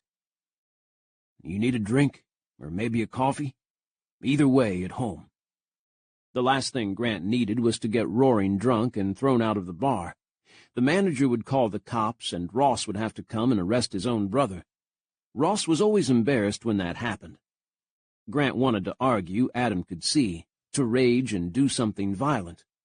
When they'd been younger, he'd have told Adam to go screw himself and taken off. Then Adam would have gone after him and talked him back home. Grant had done the same for Adam when Adam had needed to let off steam. The two would have gotten into far more trouble than they did if they hadn't had each other's backs. Grant balled his fists and let out his breath. "Yeah, all right. Let's go home. But I swear to God, Mallory's dead meat as soon as he recovers." He started striding for his truck, in which he must have driven Kyle here. Kyle would have been as agitated about Ray as Bailey had been for Christina, and Grant would have offered him a lift, worried about Christina and determined to see her. The two reached the black 250. Grant unlocked it, then he stopped in the act of opening the door. "Wait a sec. What the hell are you doing here? Bailey said she was staying home tonight, and you walked away from the bar." His words died as he started to put it together. Adam yanked open the door on the passenger side. "Can we go?" he demanded. "You went to Bailey's." Grant's agitation turned to interest. "You were at Bailey's house when Christina called her. Am I right?" Adam growled. "Could you mind your own business?" Grant's grin shone out. "Oh, man, you were with her. I bet you weren't watching TV. Look at your face." He let out a laugh that was loud if strained and climbed into the truck. Adam slid onto the passenger seat and slammed the door. "Keep it to yourself, will you? Bailey doesn't need the whole town talking about her." "Right." Grant gave him another grin, the truck roaring to life. "I'll keep it between you and me." He shook his head, putting the pickup in gear and swinging out of the lot. "This is great, bro. I always knew you and Bailey were meant for each other." "Yeah, well, let's just get through tonight," Adam said. Grant laughed again, the truck sliding a little as Grant peeled out of the parking lot and headed back to town. Grant knew. Bailey saw it in his big smile when she came into work the next morning, late and tired, her dreams keeping her up most of the night. Tyler apparently didn't know. He was all sympathy for Christina's accident, but Grant's look spoke louder than words. He knew. Christina knew, which meant that soon everyone in town would. Bailey had stayed with Christina until Ray made it out of surgery. He'd be all right, his mom said. She'd arrived at the hospital not much later than Kyle, with Grace Mallory trailing her. The other Mallory sister, Lucy, lived in Houston now. She'd been on the phone with Grace as they came in. Kyle wouldn't look at or talk to Bailey, but the rest of the family had been too worried to notice. Once they knew Ray would recover, Christina had asked Bailey to take her home. Ray would want to be with his mom and family when he came out of it, not with her. Bailey wondered why Christina had added the "not with me" part, but she hadn't explained. Bailey had dropped Christina off at her house, she declining Bailey's offer to stay, saying she'd rather be alone. So Bailey had gone home to straighten the Afghans on the couch and relive lying there with Adam. She'd relived making love to him again when she'd finally gone to bed, and again when she'd slept. She'd dreamed of Adam thrusting hard into her, the feeling so exact she was surprised to find herself alone when she woke up. Today Bailey rode around the large ring on Dodie, while Grant gave commands from the ground. She was learning to hold on while Dodie reared up on cue. Grant worked them for a time, and then Bailey walked Dodie around to rest her. Dodie's ears pricked, the mare interested in something at the rail. Bailey looked ahead and saw what had grabbed her attention, or rather, who. Adam stood there, arms resting on the top rail, watching them. Grant raised his hand in brief greeting, and then abruptly turned away and climbed out of the ring on the far side. "Keep walking her," Grant called back to Bailey. "She needs another couple of turns." She didn't, but Bailey didn't argue. Adam didn't move as Bailey rode around, as though watching her cool down a horse was the most interesting thing in the world to him. At the end of another lap, Bailey gave up and pulled Dodie to a halt next to him. Dodie stretched her head down for petting, and Adam stroked her neck. "Hey," Adam said to Bailey. Bailey's face went hot, and it had nothing to do with the sun. "Hey, yourself." Adam looked better than ever, his dark hat shadowing the ruined side of his face, his stance easy. His blue eyes took her in and didn't let her go. "I never told you what I needed help with last night," he said. "I still need it, Bailey, and I'm still gonna ask you." No, they'd gotten distracted. Bailey remembered Adam's fierce anguish that had led to their bruising kisses, and then love-making like they couldn't get enough. "Ask me what?" Bailey gave Dodie a pat. "What could you possibly need my help with? You passed your math class years ago." Adam didn't smile. His distress was more muted today, controlled, but it hadn't gone away. "I need your help with this stupid-ass challenge I let Kyle talk me into." Adam's eyes darkened, whatever tortured him returning. "I'm a fucking coward, Bailey. I need you to get me over it. There's no one else I can go to about this. Only you." Chapter 13. Adam's throat closed up after he made the declaration, not letting him say anything more. Bailey studied him for a time from her height on the horse's back, her supple thigh at his eye level. It was all Adam could do not to stroke her instead of the horse. Bailey slid her feet from the stirrups, then swung down from Dodie, a soft puff of dust wafting upward as she landed. She slid the reins over the horse's head and folded the ends in her hand. "What are you talking about?" she asked, her voice calm. "You're not a coward." "You bet I am," Adam said bitterly. "I'm a total fucked-up mess." Whatever held back his words broke, and they came flowing out. "I'm sitting on my ass doing nothing. Mark is calling me, telling me to get back to L.A. now that I'm better, and I'm still here. I told you all the shit I've done and walked away from like it was nothing. I'm supposed to show up Kyle at the fall festival, but thinking of doing any kind of stunt, hell, even getting up on Dodie and jogging around the ring, scares the shit out of me. He bunched his fist on the rail, but he didn't hit it. No sense spooking the horse. "I'm finished. It's over. I had a nice life." "Stop it." Bailey scowled at him. She started to say more, then stopped and motioned to one of the guys who'd worked there forever as he passed the riding ring. The man nodded a greeting to Adam as he climbed through the rails, his stringy body fitting easily between the bars. Bailey handed him Doty's reins, and without a word the man led Doty out of the ring and back to the barn. Bailey faced Adam again, but remained inside the ring, the horizontal rails between them. "What's this about the fall festival? You took a dare from Kyle? What are you two, 12? "Just about." Adam told her a truncated version of his argument with Kyle in the bar's parking lot, and Kyle's throwdown, eliminating the part about their contention over Bailey. "We haven't worked out the details, but it's going to be best man wins." He rested his arm on a rail, pretending not to lean his weight on it. Bailey studied him with steady eyes, which were brown like the richest chocolate. They'd looked even better last night, half closed in pleasure. "PTSD," she said. Adam snapped himself back to the present. "What?" "PTSD." Bailey repeated each letter slowly. "Post-traumatic stress disorder, or something near enough like it. You were in a bad accident, and you blame yourself for it. You almost died, but you survived, and your friend didn't. It's something you have to face." "Trust me, I face it." Adam's jaw was tight. "I wake up every day and face it. You'd have loved Dawson, Bailey.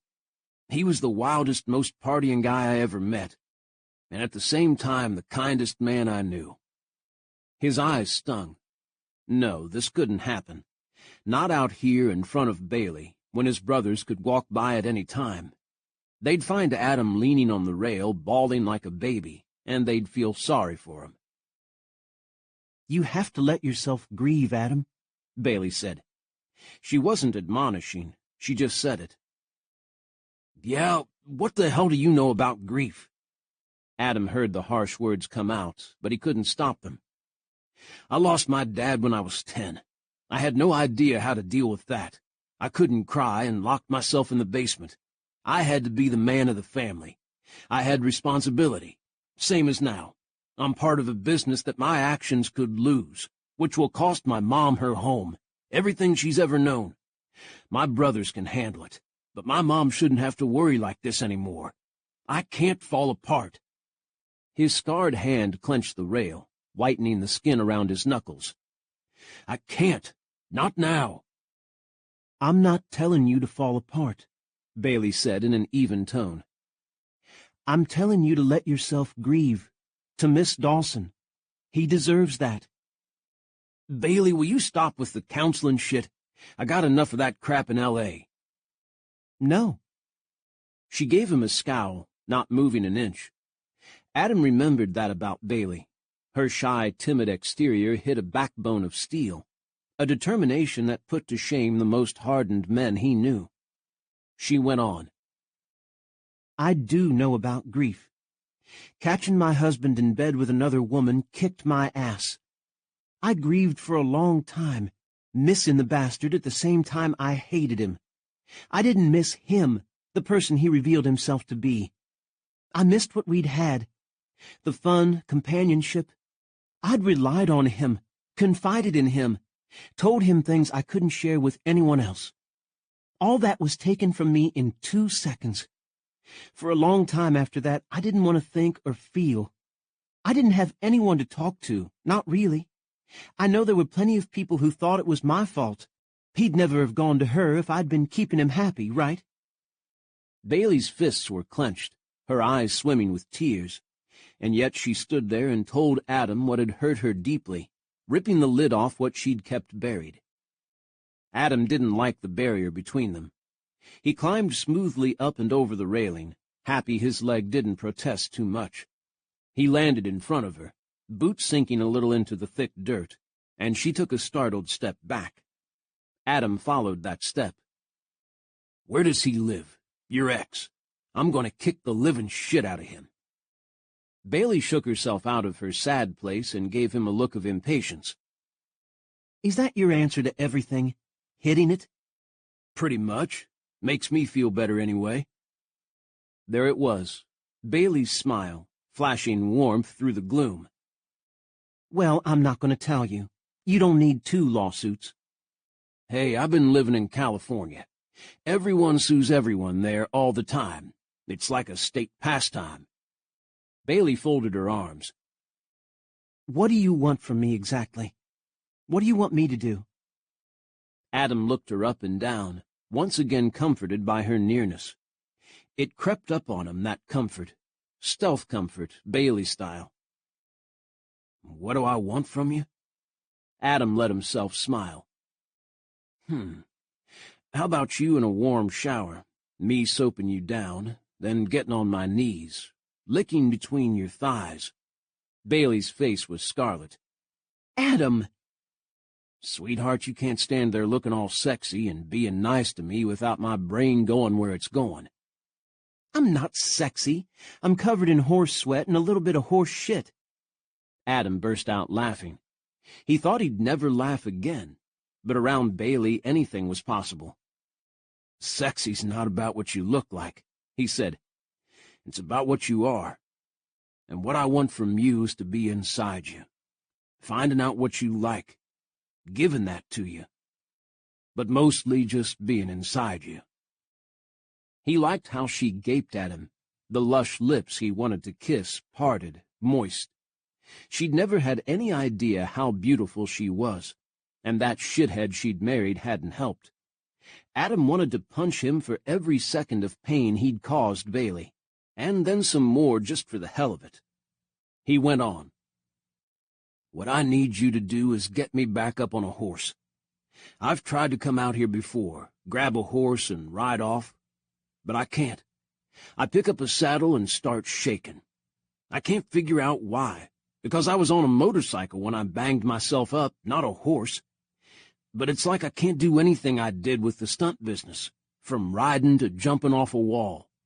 Was all I could do to climb the fence just now. You understand what I'm saying? You gotta help me. I don't know anyone else who can. Bailey's blush lessened as he descended into pathetic begging, and when he finished, she regarded him in surprise.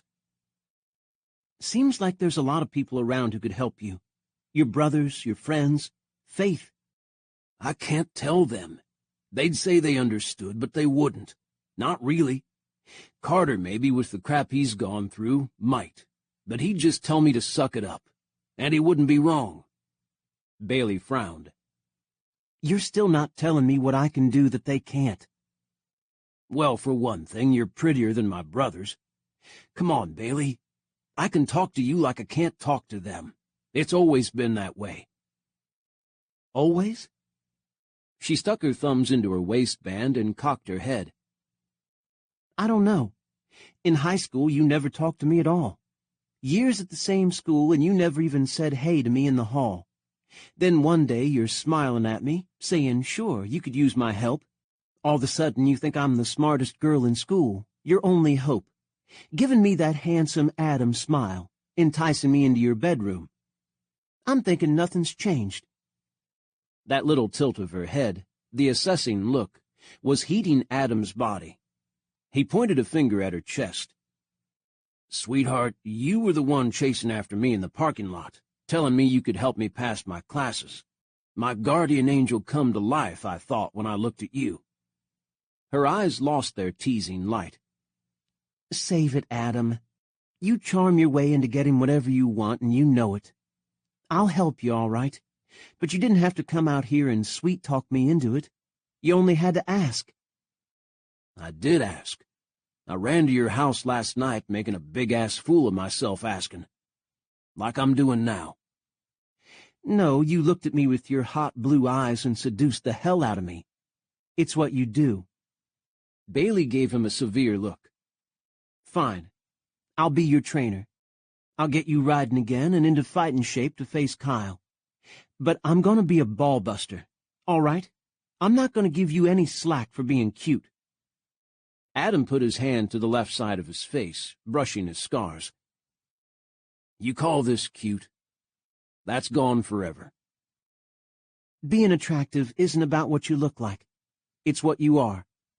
Isn't that what you just said to me? Adam lifted his hands in surrender. All right, enough talk. Can we get on with this before I lose what little nerve I have left? Bailey's smile blossomed again. Sure, she said. But don't say I didn't warn you. Come on. She turned and walked toward the open barn, giving him a sexy little come-hither wiggle with her shoulder as she went. Adam followed because he knew by now he'd follow her anywhere. Didn't matter where she wanted to go. Bailey haltered the horse she thought would work best and led him out of his stall, handing the lead rope to Adam. The wide, airy, high-ceilinged barn smelled of dust, hay, and horses, the best smell in the world in Bailey's opinion. Adam took the rope but eyed the horse in disbelief. Buster? You want my first day back in the saddle to be on Buster? As if in answer, Buster tried to bite him. Adam, long experienced, evaded his teeth and pushed the horse's nose away. See that? Bailey shrugged. He doesn't bite me. He knows I'll bite him back. Adam's gaze sharpened. Seriously? I think I'd pay to see that. He and I understand each other, but he's the best horse to help you get your riding legs back. He's a shit on the ground, but once you're on, he's unspookable. Whatever you say, Adam conceded, but skeptically. Let's go. He led Buster out of the barn to the area where the horses got tacked up. Adam looped the lead rope around a hitching rail, sidestepping as Buster tried to swat him with a back foot. Adam fetched the saddle and bridle from the tack room himself, while Bailey stood aside and watched. Adam's hands shook a bit as he positioned blanket and saddle a little forward on Buster's withers, then slid them back into place. Buster did his trick of sucking in a big breath while Adam fastened the cinch, but Adam knew how to poke at him until he let it out again. Adam unhooked the rope from the halter, holding Buster by the forelock as the halter came off. In the next second he was sliding the bridle over the horse's head, the halter hanging from his arm. Buster had the glint in his eye he sometimes got when they tacked up. I can bolt right now just to prove I can. Adam growled as Buster started to move, and settled the bridle into place. Buster didn't want the bit, he never did, and clamped his teeth stubbornly together. Adam stuck his finger and thumb into the corners of Buster's mouth to make him open it. Buster eventually did, retaliating by letting a stream of drool flow over Adam's arm. I got 2 words for you, Adam said. Glue factory. Buster didn't look worried. He was one of the best stunt horses they had, and he seemed to know it. Bailey struggled to keep the grin off her face while she watched. She didn't say so, but Buster's antics had made Adam forget to be afraid. He was growling and swearing instead, the haunted look for now erased from his eyes. It came back, though, when Adam handed Bailey the empty halter and led Buster out to an open area to mount.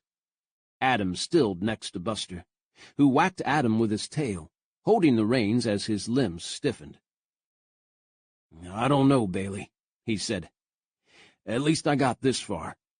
Nope. Bailey folded her arms. We're done when I say we're done. Adam gave her his eye-crinkling smile. You know you're sexy when you're bossy. Nice try.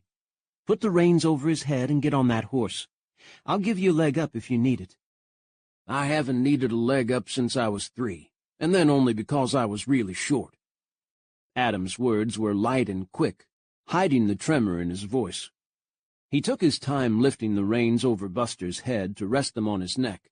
Buster had to make a show of trying to bite again, but less enthusiastically this time. Adam put his left hand still holding the reins on the front of the saddle, made to lift his foot to the stirrup, then suddenly bowed his head and rested his forehead on the seat. Bailey, he said, his voice barely audible. Damn it. I'm having a hard time breathing here. Chapter 14. Bailey went quickly to him, speaking in a soft voice, her heart beating hard. You're all right. You're home, Adam. You're with me. She stood right behind him, his back to her chest. Adam raised his head, but he stood still, and she felt his chest expand as he took a long breath. "I know," he said. "It's just—" He took another deep breath. "I don't know how I'm going to get up there." Here." Bailey caught Adam's jeans leg at his left ankle and raised his foot to the stirrup. Adam gave her a startled glance, but before he could argue, she put her hands on his backside and pushed. "Up you go." His ass was fine, and she had a hard time taking her hands off it. Adam swung his right leg over, settled into the saddle, and glared down at her. "That's not how you give a leg up," he said. Bailey smiled. "It's how I do it. With you."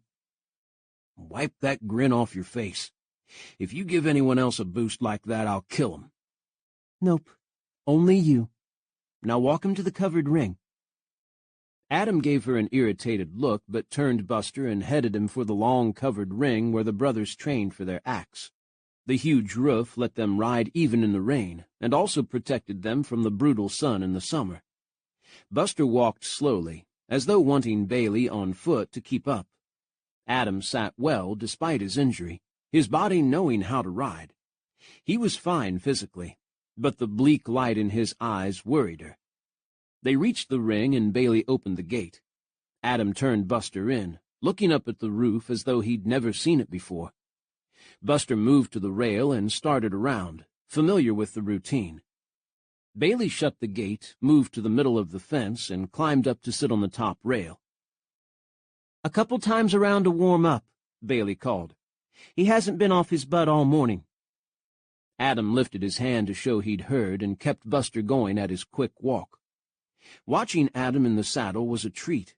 He'd been riding his whole life, and it showed in the way he moved with the horse, relaxed and easy but upright and alert. His jeans stretched over hard legs and a tight backside, his shirt molded to a well-honed torso. His black hat, which he kept in place even under the arena roof, only enhanced the picture of the long, tall, hot Texan. "Pick him up," Bailey said after Adam and Buster had gone around a second time. She almost forgot to give the order in the pleasure of watching Adam's body at work. Buster moved into a jog on his next step. If Adam had signaled him, it had been so subtle Bailey missed it, which was as it should be. Either that or Buster heard her. He recognized a number of voice commands. Rider and horse began moving in what looked like a lazy pace, but Bailey knew they were going well. "Bring him up the middle," she said after they'd gone around a few times more. "We'll put him through some easy moves to get you used to it again. All right?" Adam didn't answer. He rode Buster straight up the middle of the ring the long way, then guided him to circle right or left at Bailey's order. She worked them at a trot, then a lope, Buster changing his lead as he switched direction at Adam's command. Bailey remembered sitting in the stands at the fall festival and at rodeos, watching Adam ride and falling in love with him. He'd been energetic and still at the same time, moving lithely with his horse, his quiet expertise filling Bailey's fantasies. Nothing had changed. Man and horse moved together in the ring, gliding, turning. Adam sat quietly, one hand loose on his thigh, while he expertly reined the horse and guided him with his body. Bailey wasn't falling in love with him again. She'd already fallen. Hard, as though she'd been tossed from a horse and lay on the ground, winded and dirty. Adam was going fine now, riding Buster in figure eights and more complicated patterns, again at the jog, then slow lope, then picking up speed at an extended canter. Bailey would never have believed that Adam had lost his nerve if he hadn't told her. In a voice so full of despair, she knew he wasn't faking it. He'd come to her to help him regain his confidence. Once he had it back, he'd be packing his bags and running off again to his movie life. And why wouldn't he? Adam's talents were in high demand. He made a lot of money, and he had a ton of friends out in California, plus a mentor who looked out for him. His lawyers would deal with the lawsuit, and Adam would be on top of his game again. out of Bailey's life and back to his own. She was sitting here helping him leave her. Bailey could have refused, but that meant letting Adam decide to hide for the rest of his life and not deal with his pain. No, wait. He wouldn't hide. He'd find someone else to help him, and never forgive Bailey for letting him dangle. Either way, Bailey lost. She thought of the raw pain she'd seen in Adam's eyes when he'd come to her last night. "For God's sake, you've got to help me." Bailey couldn't turn her back on him, and she knew it. "Looking good," she called. "Want to take him out on the trail? I'll get a horse and come with you." Adam turned Buster and rode him straight at Bailey. When he halted alongside her, she saw that his face was wan and drawn, his eyes fixed, sweat beading on his skin. "No," he said, voice tight. "I'm barely doing this. I want to throw up." Bailey looked at him in surprise. "But you looked great out there." "I know how to ride. I mean, my body does. It took over. My brain is months behind. If I do anything but ride around in pretty circles, I'll lose it. No way am I going to beat Kyle at anything by the fall festival. I'm screwed." Bailey had only seen Adam afraid once in his life, and that had been when he'd gotten the news he might not graduate. Then it had not been so much fear but shame and uncertainty. This was rock-solid terror. "Bring Buster closer," she said abruptly. "What?" "I'm coming up behind you." Adam stared at her a moment, then he slowly moved Buster until his rump was an inch from the rail. Bailey used Adam's shoulder to steady herself as she slid over Buster's back and settled onto the blanket behind the saddle's high cantle. Buster never flinched, holding still until Bailey found her balance and wrapped her arms around Adam's middle. "Now ride." Adam didn't move. "What the hell are you doing?" "Buster is used to having two on him. Come on, we have a lot of work to do." Adam's world changed as soon as Bailey's arms closed around him. He'd been riding on automatic, fixed in his watery dread, willing himself not to go into a panic attack. The one last night while he'd faced Kyle had been bad, and he didn't want to go through that again any time soon. Once Bailey was balancing behind him, her warmth enveloping him, his focus shifted to her. Nothing else was important. "Today, Adam," came her stern voice at his back. He wasn't wrong about her being sexy when she was bossy. Adam's jaw unclenched enough to allow him a faint chuckle. "Yes, ma'am," he said, then nudged Buster forward. One of the stable hands let them out of the gate. They rode across the open space between rings and barn, toward another gate that led to open land and riding trails. Apparently no one else at the ranch had anything better to do than watch Adam and Bailey ride out. The hired hands leaned on rakes and brooms or paused on their way into or out of the barn. Grant, Tyler, and Carter, along with a couple guys they were training, stopped their horses and turned to watch. All were silent as Bailey and Adam walked slowly past on Buster and made for the far gate. Bailey waved, but Adam pretended to utterly ignore them. "Someday my brothers will mind their own business," Adam said after he'd leaned down and unlatched the gate for them, taken Buster through and closed it up again.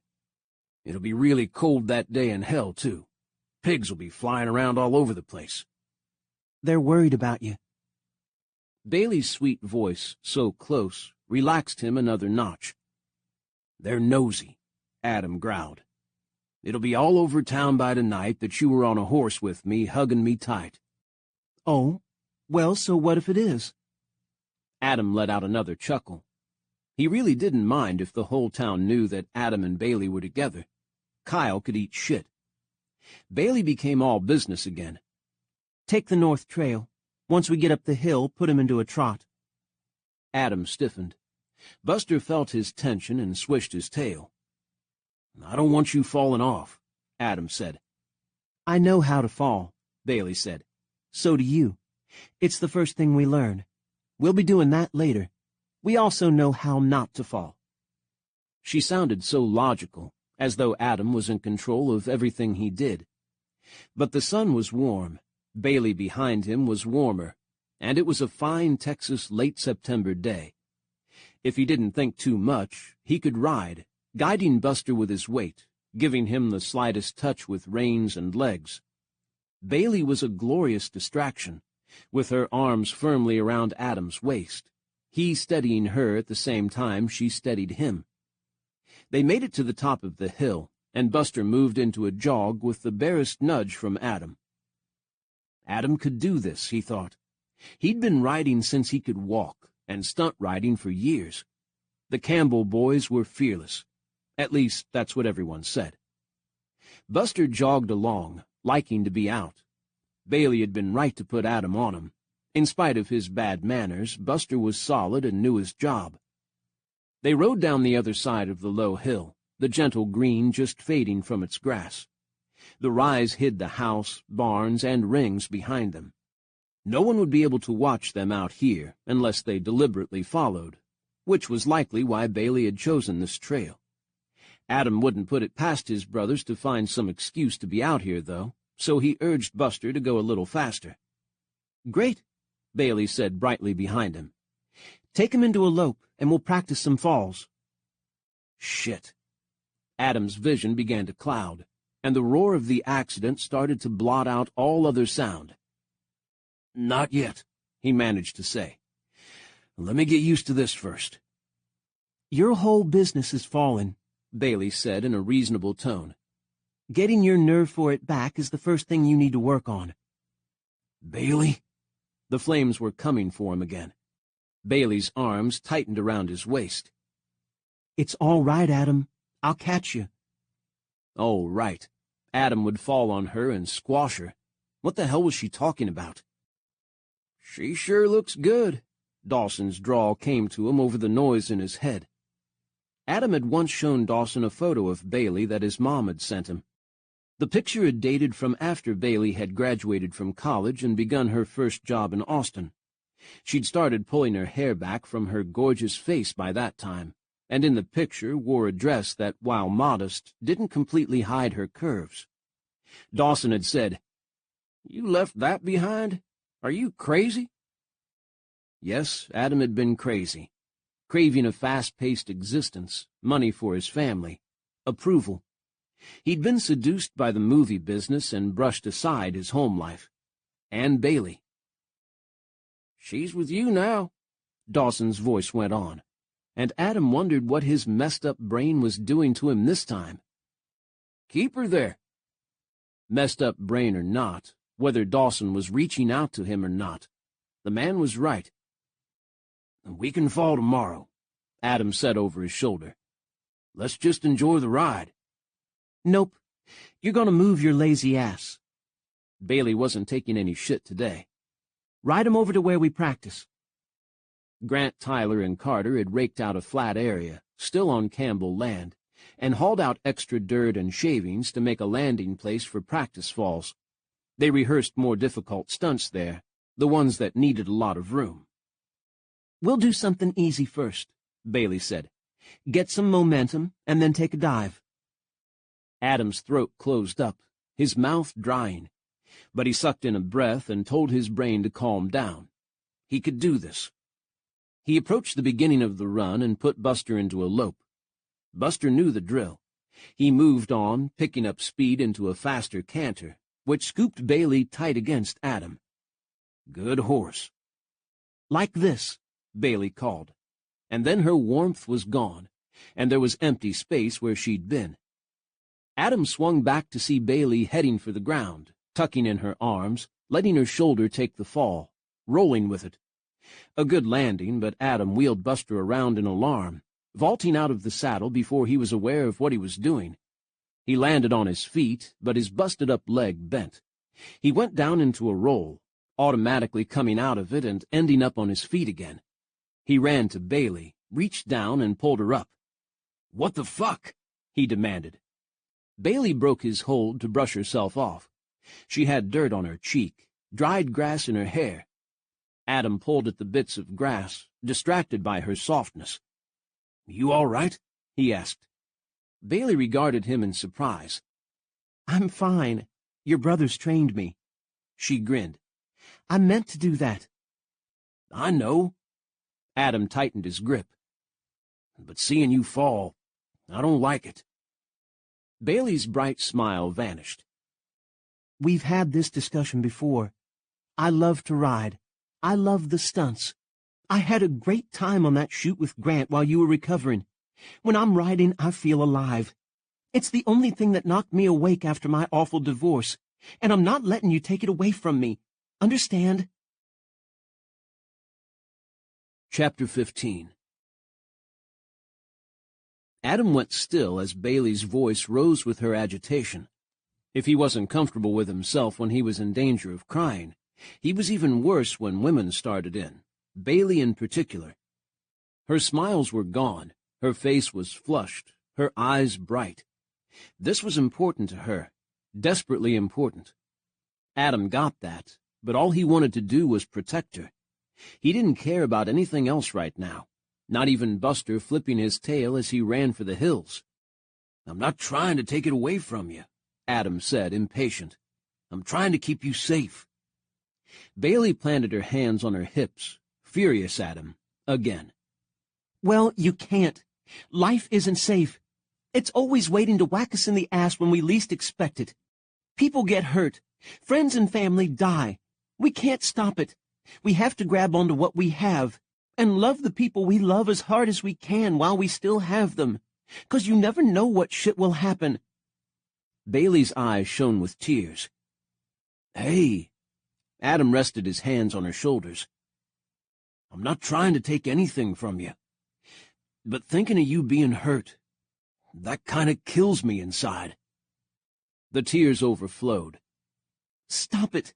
Stop pretending you want to take care of me. I take care of myself just fine. "I'm not pretending." Adam stepped back, unable to keep still in his rising anger. "You want to know what the worst thing is for a guy? To see a woman we care about hurting. It makes us want to hit something. Makes it worse when we can't do anything about it." Bailey wiped her eyes with the back of her hand. You're very macho. "It's the truth. That's why we walk away sometimes and don't say anything. We're trying to figure out how to make it better. We don't always know, and that's hard." Bailey swiped away the last of her tears. I told you I'd help you, and I will. But don't take something from me that makes me want to get up in the morning. I spent a lot of mornings wondering why I should bother. "You're not making me like that bastard you married any better. You sure you won't tell me where he lives? He's still in Austin? I'm thinking about making the drive. Maybe taking Carter with me." Bailey gave him a weak grin. Much as I'd like to see that, I don't want you arrested for assault on top of everything else. "I have good lawyers and know a lot of cops." Adam moved closer to her. "I guess we've both been beaten up.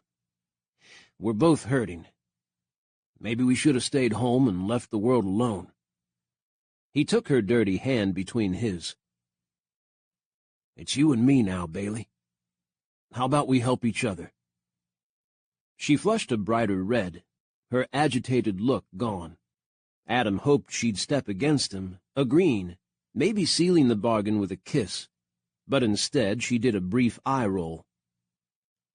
You're back to being a sweet talker, aren't you? She gave him an exasperated look, then turned to scan the hills. Don't you think we should catch Buster? He'll be halfway to the highway by now. Buster had stopped on the next rise, his head down, nibbling grass around his bit. He paid no attention to Adam, no matter how much Adam whistled and called. When Bailey cupped her hands around her mouth and shouted his name, Buster lifted his head and came trotting back. Reluctantly, but he came. Adam shot Bailey a dark look as she caught the reins, which by some miracle had stayed around Buster's neck and hadn't broken. "Did you do witchcraft on him or something?" No. Bailey patted Buster. He likes women is all. "Him and me both." "All right, Bailey." Adam opened his hands and gave her his best charming look. "I'm done pissing you off for the day. Let's ride." Bailey stayed on the ground, and Adam, who seemed a little more relaxed, rode up and down the practice area, getting comfortable in the saddle once more. She got lost watching him again, Adam's riding skills even more obvious out in the open. His hat kept his face shaded, only the glitter of his eyes flashing as he looked around. He made a timeless picture. If 100 years fell away, Adam wouldn't look out of place at all, riding easily along the rolling hills, a son of Texas under endless sky. Bailey watched until she convinced herself she should do something more than admire him. She cleared her throat of dust. "Ready?" she called out. Adam turned Buster and loped back. "Depends. What are you going to make me do?" "How about a dead man ride?" She clapped her mouth shut over the words as soon as she said them. Though it was the Campbells' term for the move, she worried it would trigger Adam's anger or grief. Adam only gave her a nod. "Sure. Cue me." He took off his hat, dropped it to her as he went by, then rode Buster down to the end of the run. Bailey watched him halt the horse, square his shoulders, and then put Buster into a gallop. As he passed, Bailey yelled, "Bang!" Buster, knowing the drill, came off his front legs a few inches, then plunged back down again, running on. Adam faked taking a bullet, letting his arms fly open, then his body went limp. They had several ways they played dead in the saddle: slumped forward, falling back flat, or dangling off one side. Adam chose to go backward over the cantle, his feet still in the stirrups, his arms flopping as though the hero of the show had potted him good. Adam did it so well that Bailey bit her lip. Too realistic. No wonder stunt coordinators wanted him. Buster kept going until the end of the run, then he slowed to a walk. He'd done his part. The take was over. Adam heaved himself up, regained his seat, and rode back to Bailey. "That was stiff," he said. "I'm out of practice." "Not the point." Bailey held his hat in front of her, but he didn't reach for it. "How did that feel?" "Stiff," Adam repeated. "But I know what you're asking. Not bad. I'm kind of running on automatic pilot." "That's good." Bailey gave him an encouraging smile. "It means you're relaxing, not getting in your own way." He frowned. "If this is supposed to be therapy, it's not working." "Don't be a shit. This is me helping you get ready to whoop Kyle's ass at the fall festival." Adam's eyes narrowed. "Why do you want me so bad? I thought you liked Kyle." She flushed. "I do, but he had no business challenging you. I didn't think picking on an injured man was his style." Something flickered in Adam's eyes, but he only shrugged. "We've always torn it up. Come on, I won't win doing simple falls or taking fake shots. Everyone in town will expect to see me up to what I used to do. I need to get to work." He sounded better, looked better. The lines around Adam's eyes were tight, but his face was set with determination. Bailey sent him off again. He practiced more dead man rides, falling forward on the horse, arms and legs dangling, then hanging onto the saddle while half falling off the side as Buster kept running. Buster was best for this, because he didn't mind his rider's weight shifting around. He compensated and did what he loved best: run. Adam agreed to try some falls after a while. Easy ones at first, dives and rolls, which had him quickly back on his feet. The dirt and shavings were at least 1.5 feet thick. Adam told her it provided more padding from riding falls than he got on many movie shoots. Finally, he let himself go over backwards, tumbling from Buster's rump to land in a heap, again so realistically that Bailey couldn't prevent herself running over to him. Adam rolled to a sitting position, looking fine as she bent over him. "It's hot," was all he said, taking his hat from her. "Let's take a break." Afternoon had come, and with it heat. September might be fall in other places in the country, but here temperatures still climbed into the 90s, sometimes breaking 100. Buster would need to rest as well. He was always game to work, but ruining him in the heat was not what Bailey had in mind. "We missed lunch," Bailey said, checking the time. "Maybe your mom kept something for us." "You hungry?" Adam asked, sounding surprised. Not really, but I thought you wanted to go back to the house. No, I said I wanted to take a break. Call Buster. We'll need him. Bailey, mystified, shouted for Buster, who returned, lolling along, unconcerned. Adam mounted without assistance, then held his hand down for Bailey to join him. Before she could scramble onto the back of the saddle, Adam grabbed her and sat her down crossways in front of him. He started Buster off at a slow jog, flashing Bailey a brief grin. His eyes were dark blue under the hat's shading brim, the shadow obscuring the ruined part of his face. He was handsome Adam again, sweeping Bailey off her feet. This time literally. Adam rode away from the training area, up another hill, and down into a valley where a branch of the river cut in. The inlet was deep, surrounded by trees, a good place for swimming or lazing around in rowboats. No boaters were there today. Adam took Buster at a walk along the path that led to the inlet's shore, a wide flat spot that backed onto a narrow dirt road. The rutted road was the only access to the place for vehicles. It was much easier to approach down trails on horseback. Adam lowered Bailey from the saddle, then swung off, dropped the reins, loosened the cinch, and dragged the saddle down. He pulled off the bridle as well. Buster trotted about 2 feet before his head was down, the horse nibbling grass. Now that he was free to run, he wouldn't. He was like that. Adam hung his hat on the nearest tree branch and peeled off his shirt. "What are you—" Bailey trailed off as his hard torso came into view, slick with sweat and touched by sunshine. Adam put his hand to his belt buckle. "Going for a swim. What do you think I'm doing?" His belt came off, then his boots. "Adam—" The word was strangled as Adam unzipped his jeans and slid them down and off with his underwear. Adam naked in the sunlight was the most beautiful thing she'd ever seen. Didn't matter that his body was scarred and still healing. It was hard, tight, strong. Nothing wrong with him. He'd stripped down last night, but they'd been in a rush, and Bailey hadn't had the chance to appreciate him fully. Now she looked, taking her time. Wide shoulders topped hard-honed pectorals, Adam's chest dusted with dark, curling hair, burnished now by sunshine. His waist was flat, navel a shadow, and another line of hair pointed enticingly downward. His legs were strong, balancing the weight of him perfectly. What the glory trail pointed to grabbed Bailey's attention and wouldn't let go. He was half erect under her scrutiny, making her remember him fully hard last night. She imagined the feel of his cock in her hand as she glided her fingers along it, the heavy tip bumping her palm. She could be kneeling before him, sun warm on her back, as she let him slip into her mouth. She made a noise in her throat and hugged her arms over herself, shivering despite the heat. Adam gave her his slow smile, the one that said he knew she wanted him. He was arrogant, full of himself, and broken, all at the same time. She pointed a shaking finger at the river. "Water's over there." "I know that." Adam retrieved his hat, completing the knee-weakening portrait by setting it on his head. "I'm waiting for you to join me." Bailey couldn't have taken her eyes off him if she'd tried.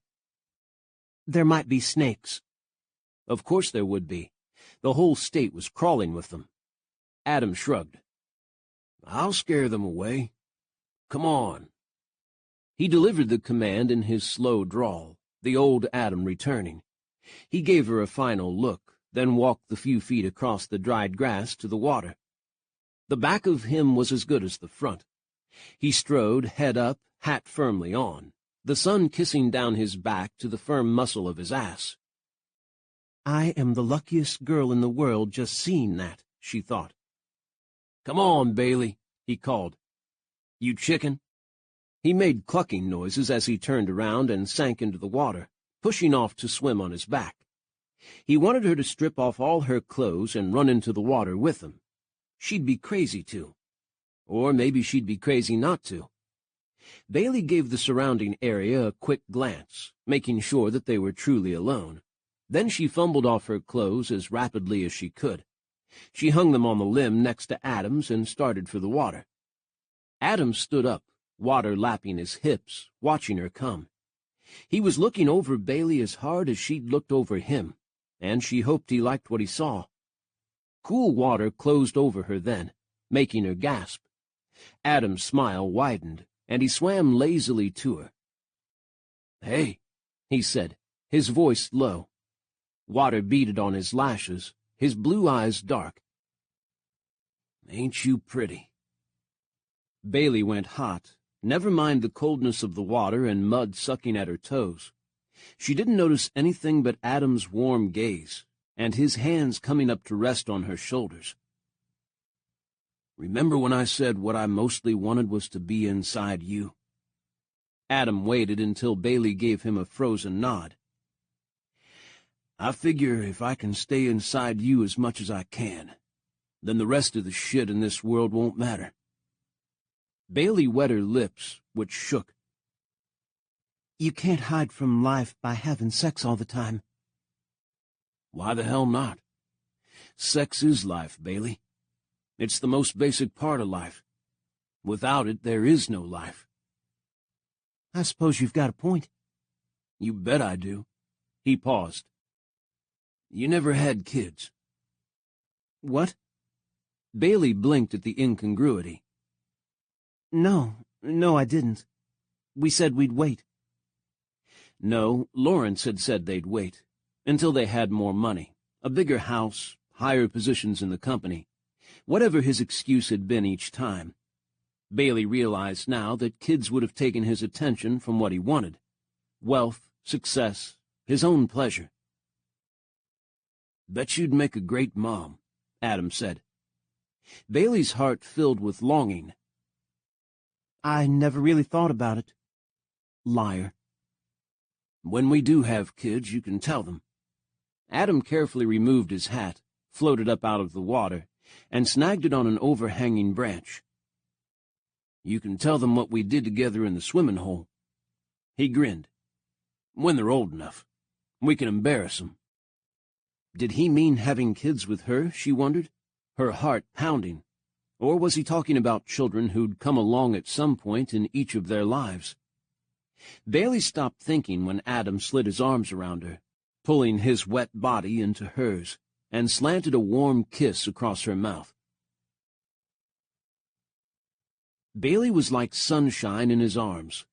Adam tasted heat as he brought her closer still. The water let them come face to face without impediment, all the better for Adam to hold her, kiss her. Nothing he'd seen in his life had been more beautiful than Bailey running bare into the water. Her breasts had moved with her stride, sunlight pouring down on her, heaven picking her out in a beam of light. She might be an angel sent to guide him, but she was also a flesh-and-blood woman. Adam slid his hands down her back as he kissed her, fingers on her soft buttocks, lifting her to wrap her legs around him. The cold water hadn't deflated his cock at all, and Bailey against it had him hard and ready. Her breasts crushed into his chest, the warm scent of her surrounding him as she kissed him back. She was seriously kissing him, nibbling his lips, licking them, opening his mouth with her tongue. She was discovering what she liked, what he liked, and Adam was fine with letting her. He kissed her thoroughly in return, teasing behind her lips, rocking his head back as she rose up to take more. Bailey made a sexy sound in her throat as Adam further spread her legs, pushing himself inside her without much effort. She stopped as he thrust into her, her eyes widening for a brief moment before they took on that languid look Bailey got when she felt deepest pleasure. Adam was a long way inside her, farther than last night, when he'd been rushed and needy. That had been good, but much too quick. Touching her last night had made him come fast, his wanting for her bottled up far too long. Now they had a little time. He lowered her all the way onto him, his body flushing as he felt the goodness of her. She was hot and tight, Bailey holding him without shame. She loved sex. She'd loved it back in the day, when Adam had taught it to her. Bailey hadn't been embarrassed or grown angry at him afterward, refusing to speak to him. Nor had she broken down, full of regret for giving him her virginity. She'd kissed him, loved him, and asked him to do it again. Adam had been proud of himself for making her feel that way, but he now had enough experience to know that Bailey's unapologetic enthusiasm was rare. She could be a firecracker in bed, sweet and modest out of it, and true to herself the whole time. Adam rocked back, bracing his feet on the riverbed as he thrust into her the best he could. The water helped, letting him bring her down to him, pleasure burning with every stroke. He cupped Bailey's face, loving to look at her. "You are so beautiful." Bailey hummed in her throat. "Adam," she whispered. Then she was kissing him again, too far gone for words. She was even more beautiful when she came. Bailey clung to him, taking her pleasure, her head loose, her lips parted with her incoherent sounds. She loved every second of her climax, which pressed her tighter on Adam, squeezing him, moving her body to thrust with him. She rode him hard, every stroke sending Adam into a wild place. He stood there and took it. A beautiful woman in his arms, wanting him, knowing how to pleasure him as she pleasured herself, was the most astonishingly erotic thing he'd ever experienced. Adam tried to hold himself back, to let her find the peak of her coming and enjoy the white-hot fire she blazed through him. But his body wouldn't cooperate. It wanted to release, to take him into a place of mindless joy where nothing could touch him. A shout tore out of him at the same time his seed did, finding a home in Bailey. She held him close, her kisses untamed, taking what Adam gave and giving it hard back. They came together, Bailey a crazed thing, Adam growing stiller and stiller as intense pleasure took him. Once again he and Bailey were one for a single hot moment. Then they were two people, holding on to each other, kissing, loving, while cool water flowed around them under the scorching Texas sun. "Bye, you two!" A shrill voice rang out from the shore. Bailey jerked her head up, rising out of the warm haze she descended into after she and Adam had calmed. Adam had held her easily after they'd finished, Bailey's head on his shoulder, feeling the thrum of his heartbeat. Adam bent to kiss her from time to time, but mostly they stood, wrapped in each other, enjoying the stillness and silence. Now Bailey looked around in alarm.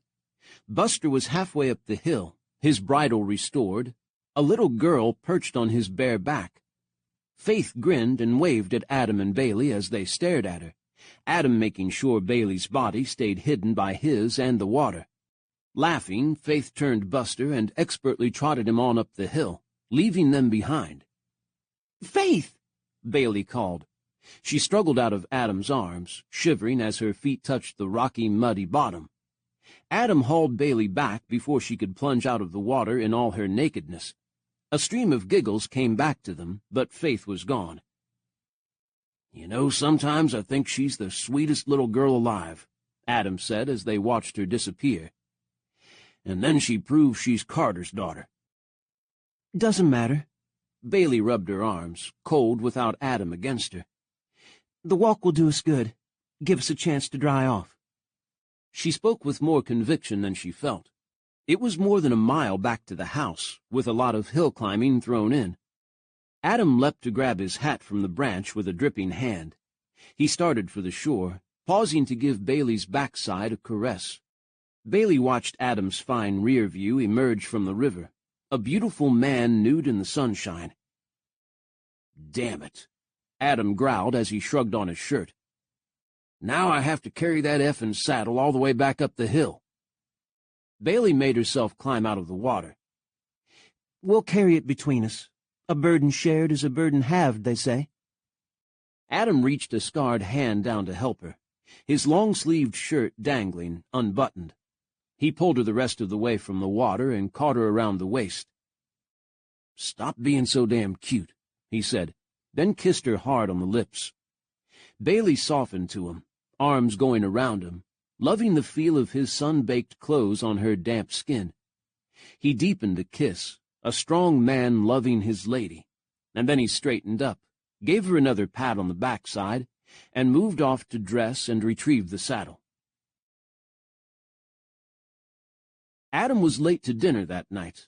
By the time he and Bailey made it up the hill and put away the saddle, the other brothers had started shutting down for the evening. The horses were being fed, including Buster, who bared his teeth at Adam when Adam went to check on him. Ungrateful shit. When they'd reached the ranch, Bailey had hurried immediately to her truck and driven off. Grant had come out of the barn to watch the dust rise in her wake. "Where's she going in such a hurry?" Adam shrugged, pretending that today had been just a normal day, that he hadn't made a breakthrough and then had sex with the most beautiful woman on the planet, outside, in water. "Bailey had things to do," Adam said. "I'm starving." Without another word, he strode to the house, feeling Grant's puzzled stare on his back. At the table, the family talked animatedly as usual. Ross had come for dinner, being off this evening. Adam didn't pay much attention to them, letting their conversations flow over him. Something important had happened to him today. Bailey had planted inside him the idea that he might someday forgive himself. He turned the thought over in his mind, wondering what to do with it. "Ray Mallory will be just fine," Olivia said from the other end of the table, her silver bracelets, which she wore whenever she wasn't riding, clinking softly. "Christina told me. He's home now with his mother looking after him. I guess that's going around." She winked at Adam. "Good," Grant said, a little too loudly. Under his breath, as he lifted his drink, he said, "Now I can kill him." "I have some news," Faith said, her voice cutting through the conversations. All eyes turned to her, expecting her to announce some achievement at school. Though the teachers in Riverbend had thrown up their hands in despair at Faith's father and most of her uncles, the little girl got high grades and was unreservedly adored by many of those same teachers. "What's that, baby?" Carter asked her. His love for Faith showed in everything he did. The only softness the man had in him was reserved for his daughter. Faith shot a wicked look to the head of the table. "I saw Adam and Bailey at the river." Her face screwed up into a big smile. "Skinny dipping." Chapter 16. There was dead silence a moment. Then the dining room erupted in noise. "Woo-oo!" Tyler yelled. "I knew it!" Grant had taken a drink of iced tea, and now he snorted and coughed, trying to swallow and laugh at the same time. "Good thing I didn't see you doing that," Ross said, his face creased with laughter. "I'd have had to arrest you. My brother and his girl in the lockup for public indecency. I might have let you put your clothes back on before I hauled you in. Might." Grant cleared his airways and laughed for real. "No wonder Bailey hightailed it out of here." He gave Faith a one-armed hug and a kiss on top of her head. "You are the sweetest thing, baby." The only ones not laughing out loud were Carter and Olivia. Adam's mom watched him speculatively, as though she waited for something. Carter wore a quiet smile and looked at Adam as though understanding him for the first time.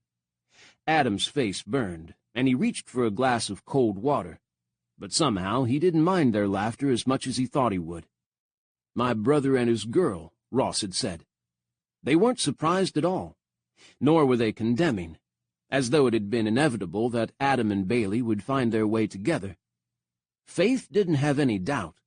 She started to sing, "Adam and Bailey sitting in a tree."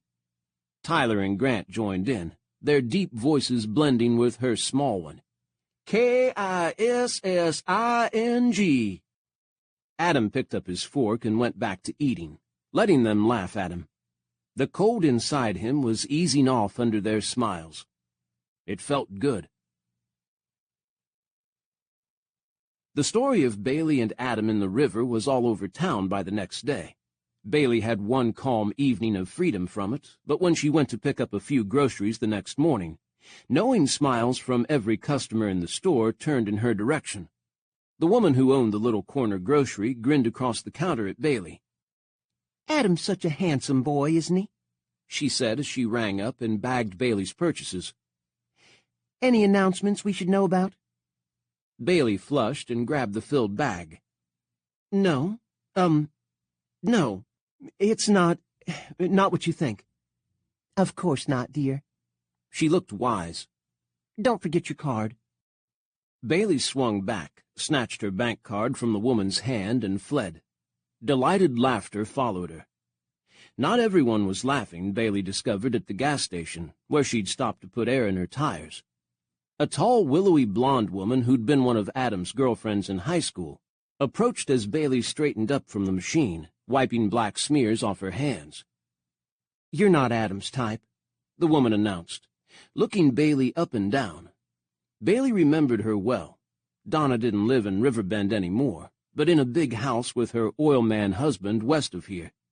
She'd been homecoming queen that last fall in high school, with Adam, of course, as her king.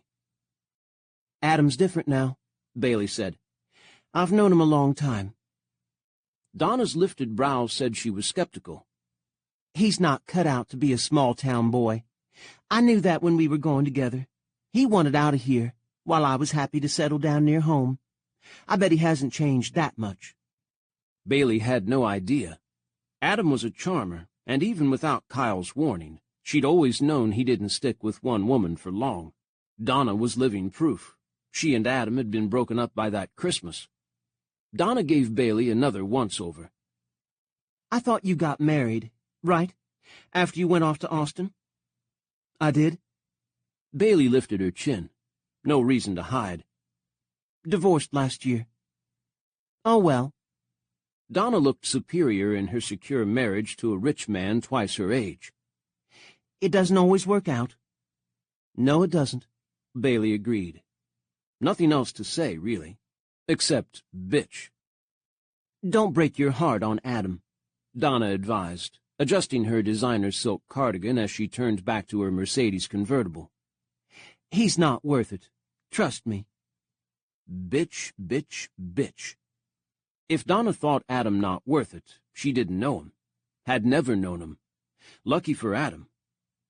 Donna drove languidly away, leaving Bailey to fume.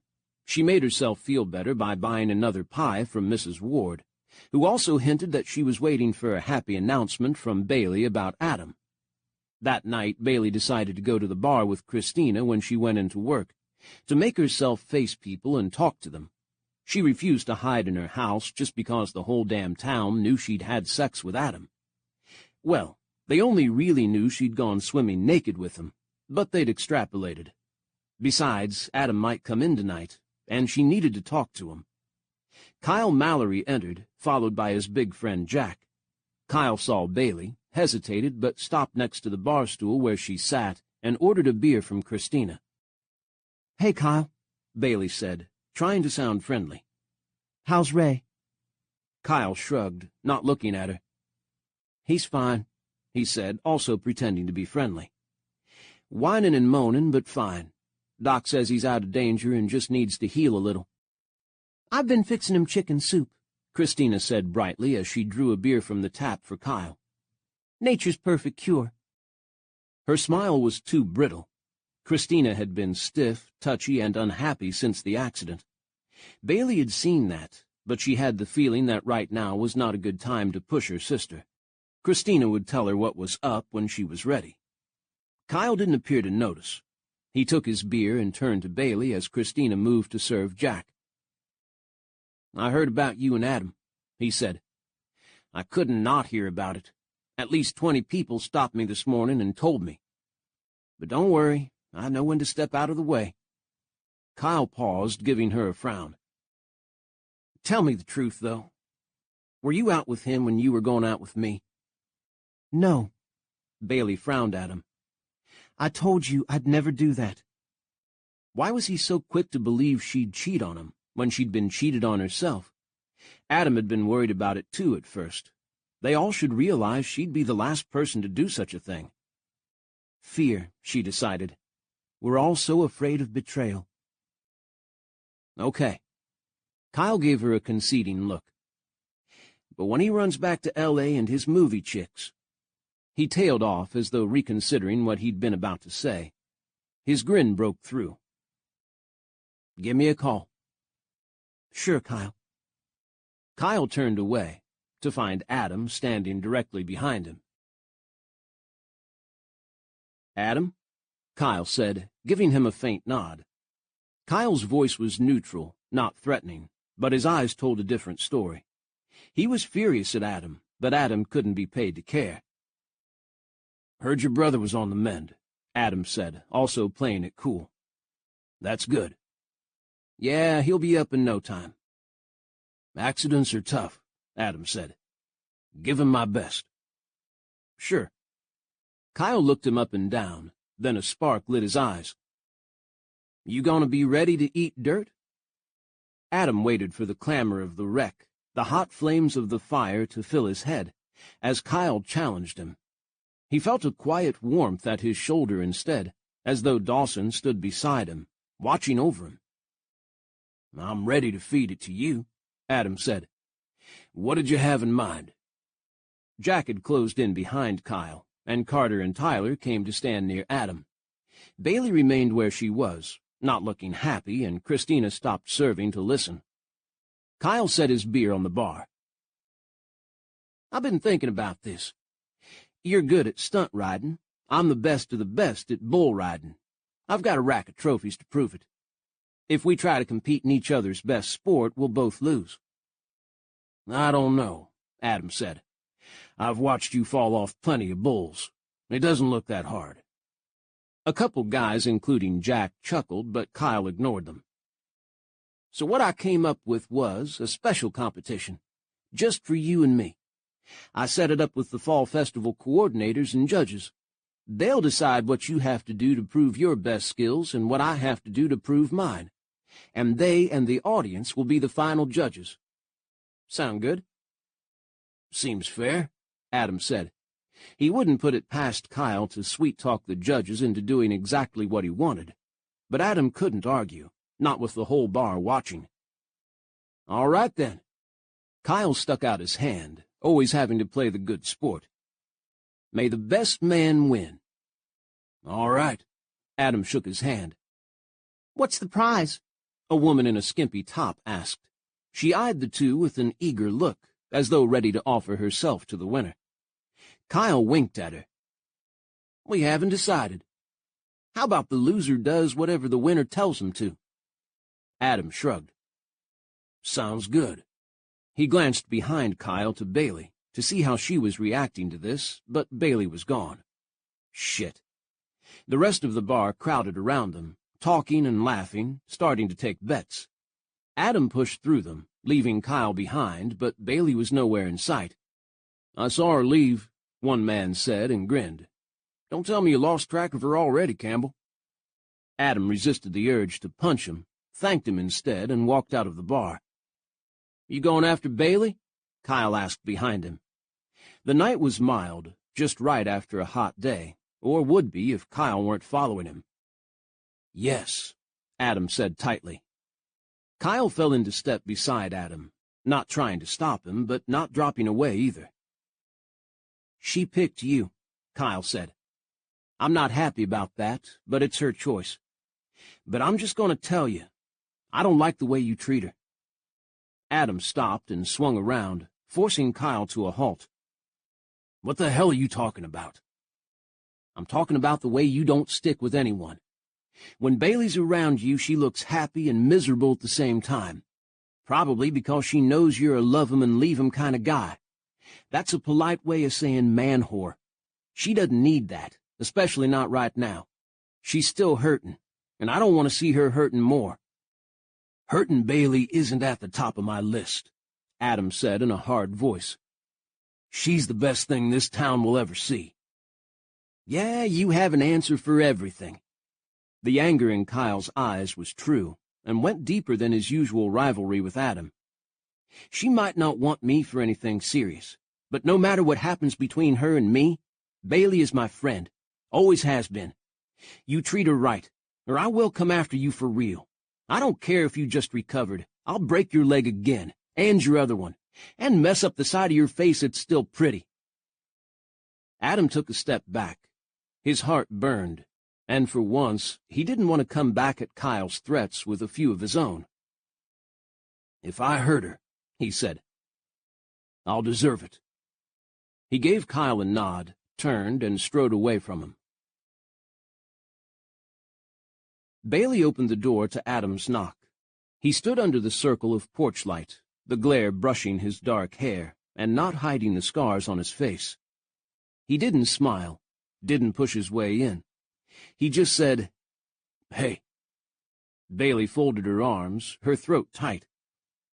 "Are you and Kyle done shoving each other around the playground?" Now his sinful grin came. "You know if I backed down from his challenge, he'd never let it go." "Yes, I know that. But I'm not helping you get on your feet again just to win some stupid bet with Kyle." "Course not.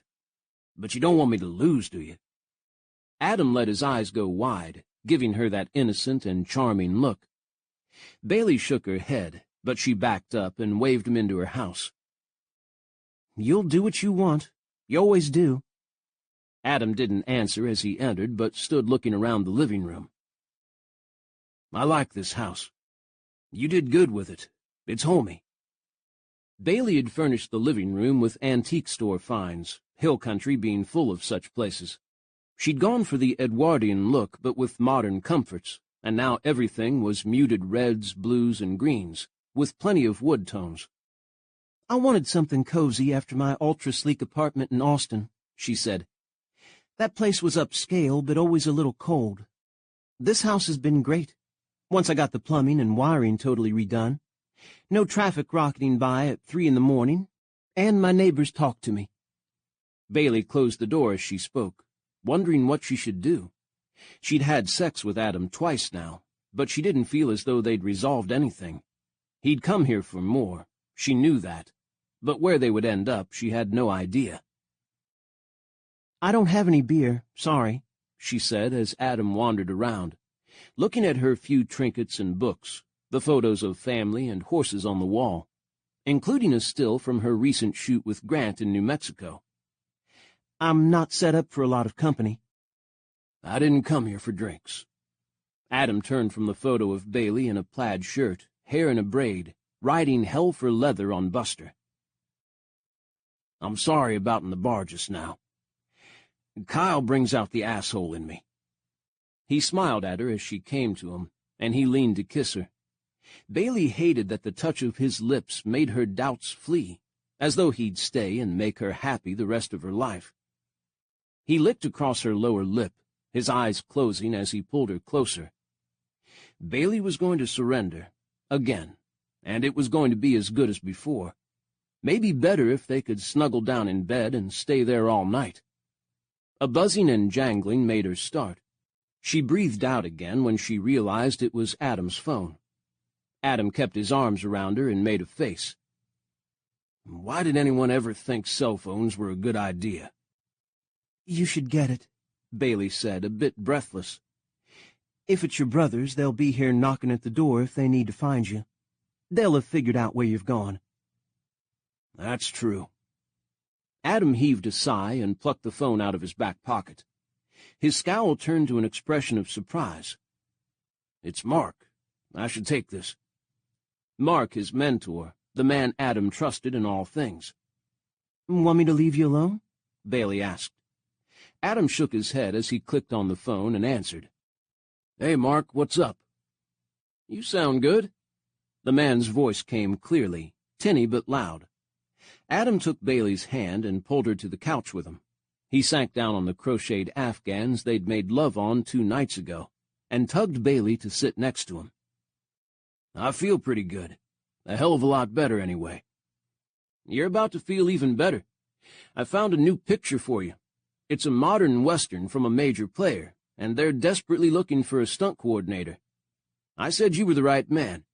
The director really likes your work. You've worked with him before, so he's all for it. They want everyone together for the first meeting in late October. Can I tell him you'll be there?" Chapter 17. "Stunt coordinator?" Adam asked, a stunned look on his face. "Yep," Bailey heard Mark say. "Means you get to tell everyone else how to fall down, but you don't have to do it yourself if you don't want to.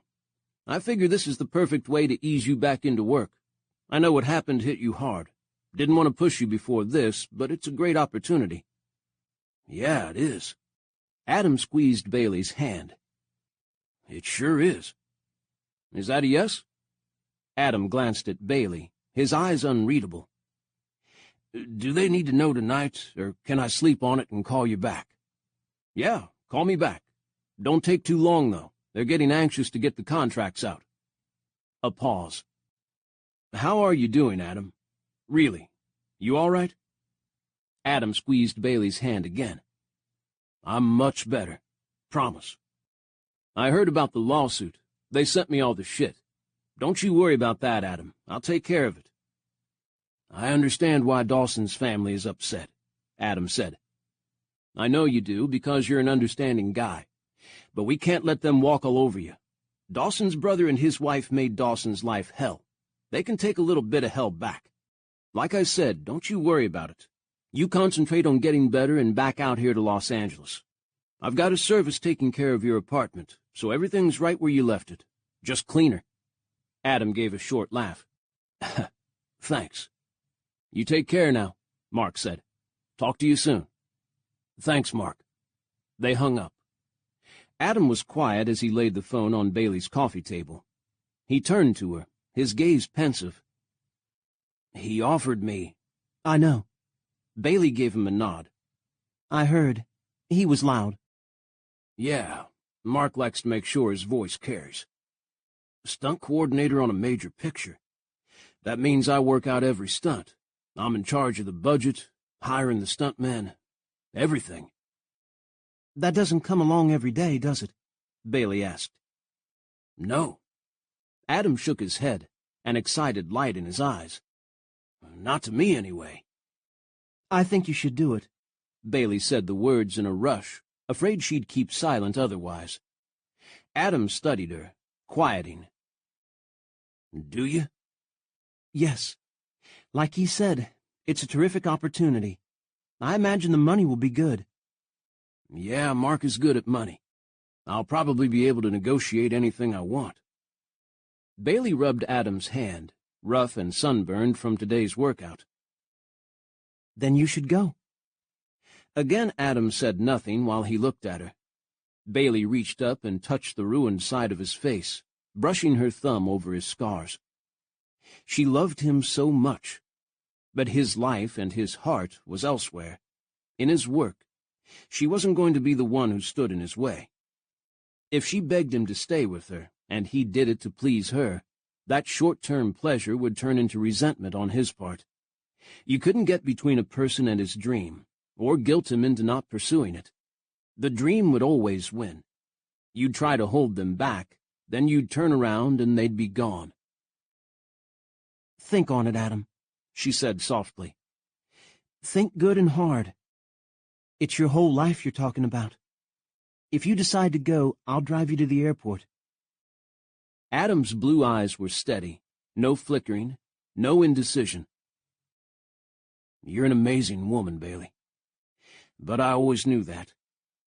"Yeah, well—" Bailey ducked her head as though modest, and she forced a smile. "That's what they all say. Tell you what, though, if you're going to get back into stunts and show up Kyle at the Fall Festival, we've got a lot of work to do." "But not right now," Adam said, his voice going low. He smoothed her hair, turning her face up to his, and kissed her, his mouth warm, taking his time. Bailey didn't fight her surrender. What had she told him? "We have to grab on to what we have, and love the people we love as hard as we can while we still have them." That's what she'd do with Adam. At least this time they made it to the bedroom. 3 weeks later. 3 weeks of Bailey working Adam's ass off every day, and then making fine, hot love to him at night. Adam was surprised some mornings he could walk after their wild times. Bailey had amazing energy in the bedroom, but she still remained a sweetheart, kind to everyone she saw and well-liked in return, no matter that the entire town knew Adam spent every night at her house. Not that Bailey cut him any slack as far as writing was concerned. Adam had to admit that Bailey was turning out to be one of the best trainers he'd ever had. She knew when to push and when to let him ease into it, how to guide him into trickier and trickier stunts, until Adam was almost, but not quite, back to his old confidence. The not quite bugged him as the fall festival drew nearer. Adam was never certain when he'd have one of the panic attacks, though they'd backed off, and never happened when he was enjoying himself in Bailey's bed. The years fell away when he was with her, and they'd laugh, tease each other, and play Do You Remember, until Adam forgot his troubles. Things would be perfect, he thought, if he could only stay lazy with her and let the world go by. Bailey, of course, wouldn't let him. The end of the 3 weeks found Adam standing near the open arena at the county fairgrounds, wondering what in the hell Kyle was going to make him do to humiliate him in front of everyone they knew. The MC for the rodeo and horse show portion of River County's fall festival had been the class clown when Adam was in school. Clint's father used to be MC. Clint had taken over when he'd retired. Clint was good at it, though the whole county now had to groan at his bad jokes. Show classes for the kids under 12 came early in the day. Adam hung out near the rail with Carter as Faith entered the ring on Doty to compete in a Western trail horse class. Faith had been practicing and practicing for this, and she had each obstacle down, but Adam sensed Carter tense as soon as his daughter rode into the ring. "Here's a pretty little lady," Clint's voice came over the system. "Riding another pretty little lady. Let's give it up for Faith Sullivan and Doty." Applause came from the small crowd and some shouts of encouragement. Adam clapped hard, but Carter stood unmoving, gaze fixed on Faith. Faith did look pretty, her brown hair in a tight braid under her straw cowboy hat, her jeans and button-down shirt clean and pressed. She rode well, head up, heels down, seat solid, one hand quiet on the reins, the other relaxed on her thigh. Doty arched her neck and pricked her ears forward, looking eager. The trail class was an obstacle course, the rider proving she or he could take the horse through it calmly and quickly, without mistakes. Obstacles included a wooden bridge, a gate, rails arranged in an L shape the horse had to back through, equally spaced poles to trot over, and whatever else the course designer had decided to use this year. Faith took Doty through most of the obstacles without a problem, Doty backing through the L on dainty feet. If the mare stepped outside the poles as Faith backed her, that was points off. Doty placed her feet carefully, though, coming nowhere near them. Next, she trotted willingly over the evenly spaced poles without touching them, and walked over the hollow, echoing wooden bridge as though she ate scary bridges for breakfast. At one point, Faith had to turn Doty in a 360 pivot, the horse staying within the confines of a square. Doty turned in place, hips almost swaying, looking pleased with herself. "What a gal!" Clint said over the loudspeaker as Doty completed a perfect circle. "She could spin around all day, like a quarter-horse pole dancer. Bet she has the geldings wishing they could have something back." The crowd booed him. Faith, paying no attention, rode Doty to the last obstacle, the one Faith had the most trouble with, the gate. "You can do this, baby," Carter whispered beside Adam. His face was tense, the hand that rested on the railing in front of him clenched. "She'll be fine," Adam said quietly. Carter shot him a look, then went back to watching Faith. The rider, still mounted, had to unlatch the gate, open it, take the horse through, close the gate, and latch it up again, without ever taking her right hand from the top of the gate. Faith often lost hold of it on the turnaround, the horse's big body pushing her away. But if she let go, that would mean major points off her score, which would pretty much guarantee she didn't place. Carter gripped the rail tighter as Faith slowed to approach the gate, her entire attention on it. She was fine leaning down to unlatch it, and in fact, Doty helped nudge it open, to the crowd's amusement. "Doty wants to get through," Clint boomed. "She's sure her boyfriend lives on the other side." "Careful," Carter said under his breath. "Like we practiced. Don't rush." Faith got the gate open, and she and Doty moved carefully through. Doty's back end swung around, the momentum tugging at Faith's hand. She leaned down desperately, the tips of her fingers barely brushing the wood. "Doty's swishing her hips, ready to go," Clint said. "Doesn't want to wait to shut the gate. Ah, there it goes." Faith walked her fingers along the top rail until she got a firm hold of it again. She pushed the gate closed, using Doty's turning body to help her, slid the latch into place, and rode triumphantly away. Carter breathed out again. Adam laughed and clapped him on the back. "Calm down. She was great." Carter didn't answer, his attention all for his daughter as Faith rode to exit the ring. When she passed Carter, she grinned down at him. "Dad, did you see me? I nailed it." "Yeah, you did," Carter said. "You're beautiful, baby." Faith beamed with happiness and rode on out to a wave of applause. Adam scanned the crowd on the bleachers, his gaze resting on Bailey, who stood next to his mom, both of them having come to watch Faith. Bailey looked so calm, smiling and giving encouraging nods to the young riders she knew, some of whom she'd given lessons to. A teacher proud of her pupils. She'd certainly taught Adam a lot these last few weeks. Foremost, that she was fearless. Whatever Bailey's life in Austin and her failed marriage had done to her, they hadn't defeated her.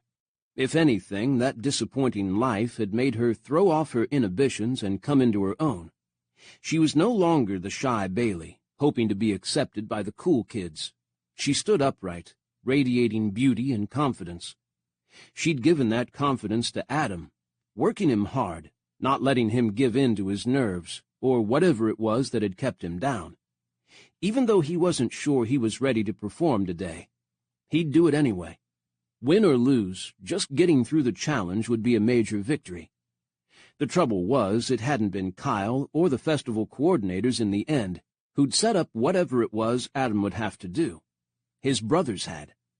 Grant, Tyler, Carter, and Ross knew what Adam could do, and they'd taken over figuring out something that would test his skills, just as Ray and his sister Grace had set up what Kyle would have to do to win.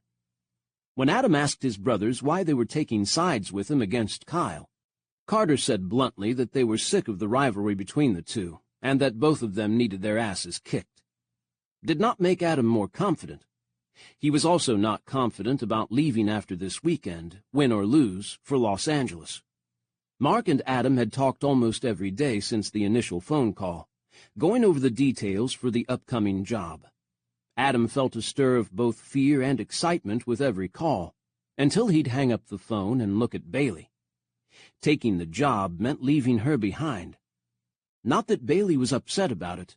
She encouraged him to go at every turn, was training him back to 100%, not getting in his way, not begging him to stay.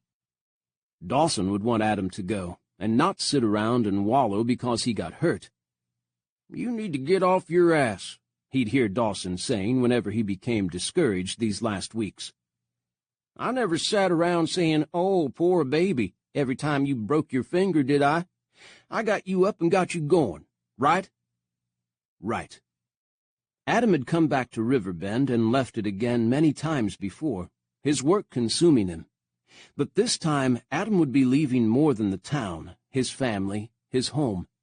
Once before he'd walked away from what he'd started with Bailey, and he didn't want to walk away again. So here he was, ready to prove to the world that he wasn't down and out, ready to blow this town and get back to the gritty hard work and fast-paced life of the glittering city. Bailey caught his eye and smiled. He was going to miss that smile, and her eyes, and her body beneath his in the night. He'd almost asked her to come with him, except she'd told him as they'd worked that she loved it here and would never dream of leaving again. She'd found her home. Adam had to wonder whether she'd volunteered that information to tell him not to bother asking. The riders of the trail class were called back to the ring, and the winners were announced. Faith won the blue. She had tears in her eyes as she rode back out with the ribbon tucked into her belt, patting Doty and praising her. Carter met the pair when they emerged, helping Faith dismount and catching her in his arms for a proud dad hug. Bailey was on her feet, shouting for Faith. She was lovely in her jeans and bust-hugging white shirt, her smile flashing in the sunshine. As Bailey left the bleachers, Adam's attention was pulled to another woman sitting a few rows above Bailey. The woman was watching Faith, couldn't take her eyes from her. She looked vaguely familiar, and Adam narrowed his eyes. Couldn't be. Adam looked quickly at Carter, but Carter was walking away with Faith and Dodie, Bailey and Olivia coming to meet them. When Adam looked back at the bleachers, the woman had gone. Christina was working in a vendor's tent the bar had set up for the event. It was an easy gig. Take the coupons that had to be bought with ID at the gate, dispense beer or wine into plastic cups, smile at everyone, and stop anyone underage who tried to get the alcohol. Easy enough because Christina knew everyone, and the teenagers of River County weren't getting away with anything under her watch today. It was fine until 2 tickets hit the booth at a relatively quiet time, and a familiar voice said, "Can I get a couple beers from you?" Christina rose from the shadows where she'd been hooking up a new keg. Grant stilled, his gaze becoming fixed when he saw her. He must not have known it was her back here. Looking into the blue eyes she used to see above her in the night, as he'd made deep, sweet love to her, was a hell of a hard thing to do.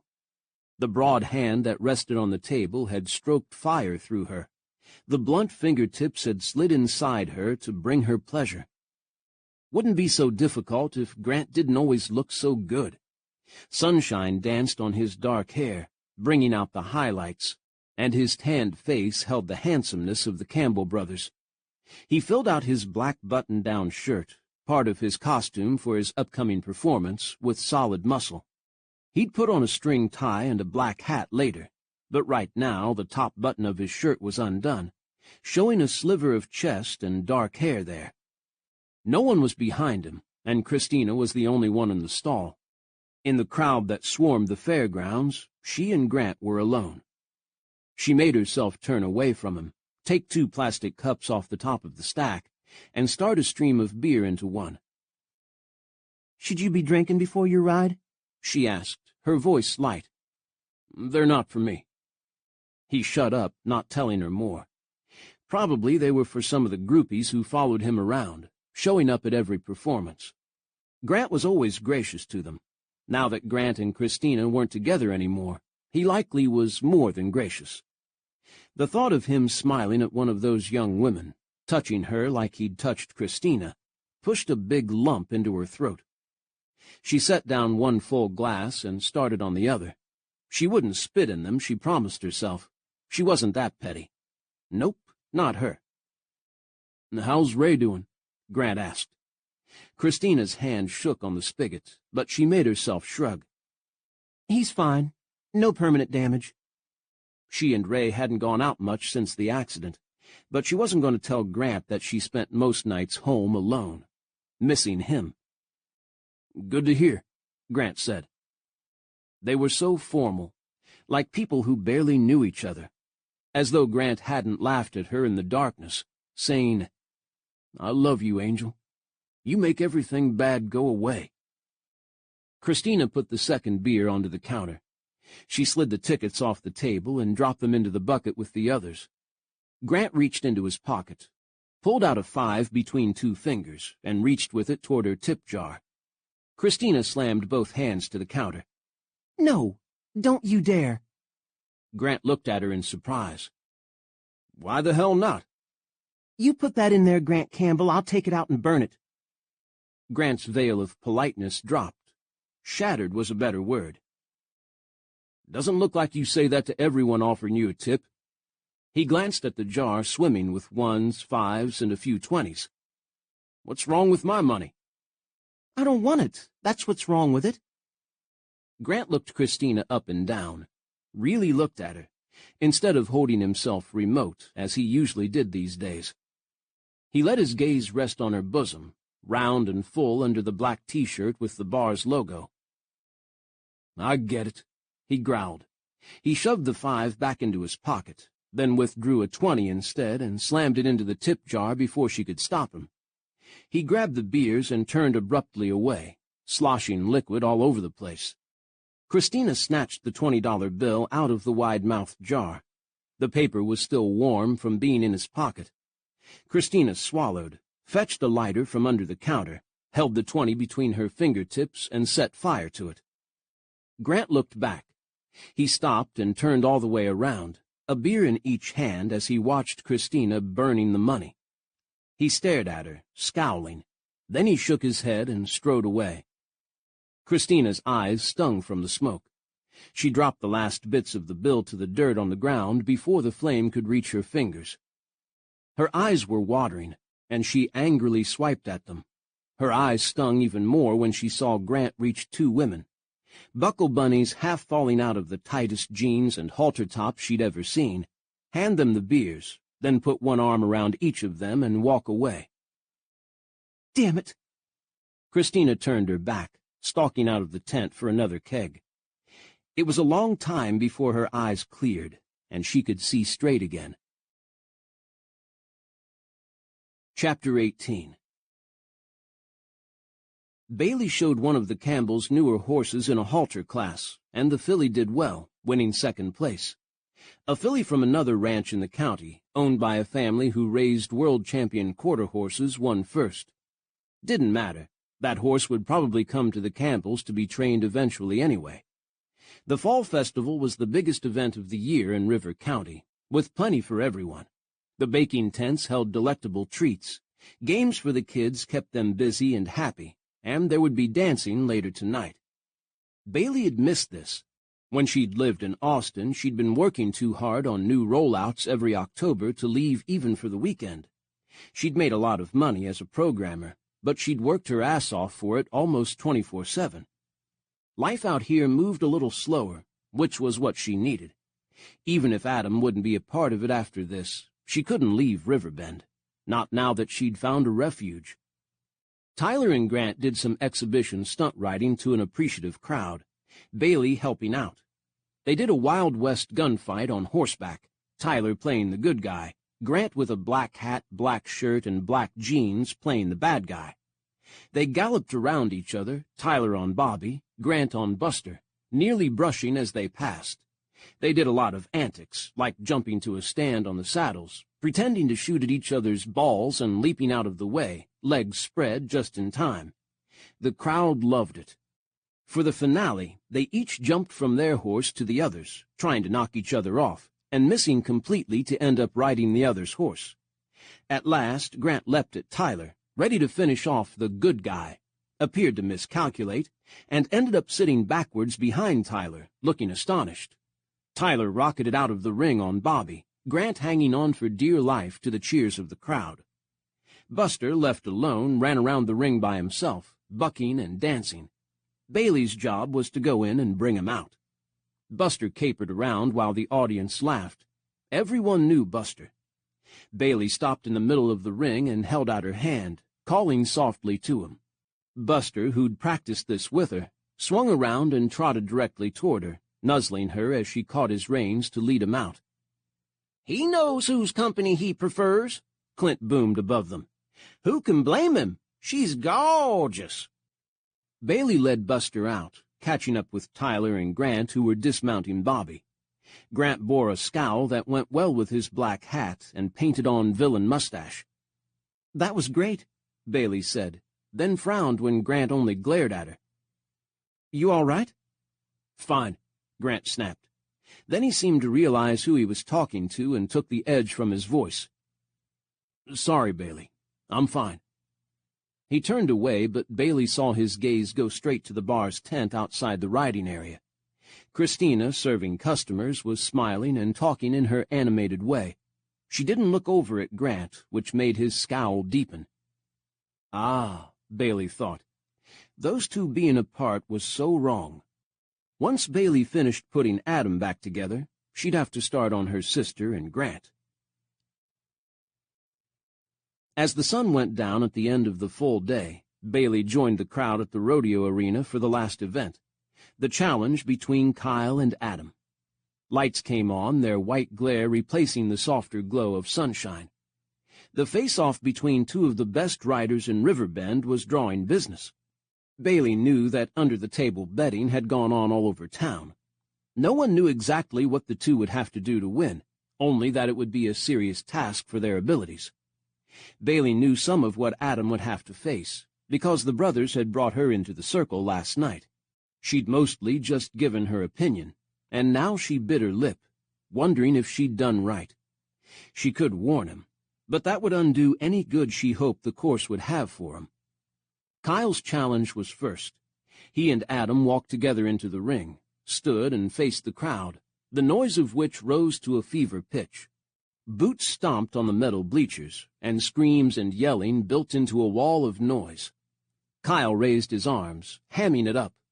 Adam simply stood and regarded them calmly. The two finally turned to each other and shook hands. The crowd loved that. They'd be good sports. But Bailey noted how firm the shake was, how hard they held it. They broke apart only when a rodeo clown dashed out and threatened to yank them apart. Kyle and Adam made their bows, each retreating from the arena. A bellow broke through even the noise of the audience. Bailey looked down at the bull chute, and her eyes widened. That couldn't be. A white bull was banging around in the chute, the handlers dodging his horns and hooves. The bull was known as the White Devil, one of the highest-scoring bulls on the circuit. No one, but no one, had been able to stay on him more than a second or two, not even Kyle and Ray, national champion riders. She saw Kyle on the fence, staring down at the bull, then at his brother. Ray was grinning, teeth flashing in the dim light. She couldn't hear Kyle, but his body language told her everything. "Shit, Ray, seriously?" Ray answering, "If you can do this, you'll be a legend." "Sure, that'll make me feel better when I'm in a body cast." Then a shrug. "Oh, well, what the hell?" Kyle wouldn't back down, Bailey knew. He might lose fair and square, but he'd never give Adam the satisfaction of refusing to compete. Kyle nodded to the wranglers, set his hat firmly, and climbed over the chute onto the White Devil. Someone smooshed in beside Bailey. Christina, tired from working all day and smelling of barbecue smoke from the line of vending tents, sat down, avidly watching the ring. "Wasn't going to miss this," she said. "I have a $100 bet with Ray that Adam will kick ass." "Ray's not mad you bet against his brother?" Christina shook her head. "He thinks this is all a big joke. I didn't know he'd arranged for the White Devil. I thought they took that bull out and shot him a long time ago." Apparently not. As soon as Kyle touched him, the bull rocked around like crazy in the narrow chute, unable to move much. But as soon as he was released, watch out. Kyle set his hat again, settling his right hand under the rope. He looked pale, but maybe that was just the light. After a long, tense moment, he gave the nod to open the gate. The devil shot out, landing nearly on his chest a second later, his back end rising in the air in a gigantic buck. Down the legs came, like pistons driving into the ground. The devil rose on his hind legs only long enough to replant his front ones to bring his back end up again. Higher and higher he rose, and Bailey was sure he'd go all the way over, dragging Kyle with him. Kyle's hand remained under the rope like a rock, while his other arm rose to keep from touching the bull. But every time the bull came down, Kyle's legs clamped around him again, his balance regained. The clock above the ring was running. 1 second passed, then 2, then 3. The crowd was on its feet, roaring for Kyle. The sound galvanized the White Devil, who added sideways twists and spins to his bucks. He moved so fast he was a flash of white, except for the deadly gray spikes of his horns. Kyle hung on. His hat flew off, but Kyle's concentration was all on the devil, his legs in chaps moving with the bull. The clock kept on. 5, 6, 7, 8. Kyle passed the requisite time, but he hung on as the crowd went insane. 9, 10. Way more than a record on the White Devil, and longer than most rides at all. A buzzer went off. Kyle kept on a few more seconds, then he let go, allowing the momentum of the next buck to vault him to the ground. He landed more or less on his feet, sidestepping a little to keep his balance. The devil ran crazy, twisting and dancing. The clowns and wranglers dashed in to round him up, boiling apart when he charged them. Kyle got well out of the way, bowing and soaking up the adulation of the crowd. The White Devil didn't want to leave. He evaded the catchers, running around and around the ring. Kyle joined the chase, and at last 7 guys got the bull pushed into a pen, where he bellowed and kicked until he got bored enough to quiet down. Kyle received a standing ovation. It had been a brave and wild performance. Kyle stood grinning, waving his retrieved hat and loving it. Once Kyle finally walked out, his brother high-fiving him and Grace hugging him on the way, the ring went dark. Clint told the crowd to return in half an hour for Adam's turn. Meanwhile, Adam's team would prep. Bailey left her seat and went to help them. Adam had no idea what to expect. Ross, looking unusual in jeans and T-shirt instead of his deputy's uniform, kept him away from the arena while it was being set up. But the sound of hammering both unnerved Adam and made him curious. What the hell were his brothers up to? At the half-hour precisely, Ross checked his watch, then gestured Adam to follow him. The bleachers were full, people standing on top as well as lining the ring. The whole county had come to see Adam either triumph or fall on his face. Great. No pressure. When the lights came on, Adam experienced both relief and more nervousness. The crowd broke into a delighted cheer. His brothers had built Adam an obstacle course utilizing Old West set buildings that they often used in their exhibition shows. The configuration was sparse. A storefront there, a corral over there, an overturned wagon, a water trough, and other things scattered about to suggest a movie set on an old Hollywood Western. In the window of the schoolhouse front at the opposite end stood Faith, wearing a sunbonnet. Clint's voice came on over the loudspeaker. "A peaceful day in the sunny town of Riverbend 150 years ago. Or was it?" The far gate opened, and in rode Adam's brothers, dressed all in black masks on their faces. They wore duster coats and had six-shooters on their belts. "Can our hero, Adam Campbell, save the damsel in distress, or will the evil Black Hat boys take him down?" Grant whooped. He, Tyler, and Carter started around the ring, their fluid movements menacing. Tyler drew his gun and shot a blank into the air. So, they were going to both test his skills and make fun of him at the same time. "And just to make things a little more interesting," Clint said. The lights dimmed. Adam heard a whoosh, and suddenly every structure in the arena was outlined by flame. Two flaming hoops lit in the middle of the ring, the bluish gas-fed fire dancing high. Adam pushed Buster's nose away and glared at Ross. "What the hell? Who decided fire was a good idea?" Ross returned his look without expression. "Grant? Well, Grant and Bailey." Bailey? He thought. Adam had ridden through plenty of controlled flames on movie sets, many far more intense than this.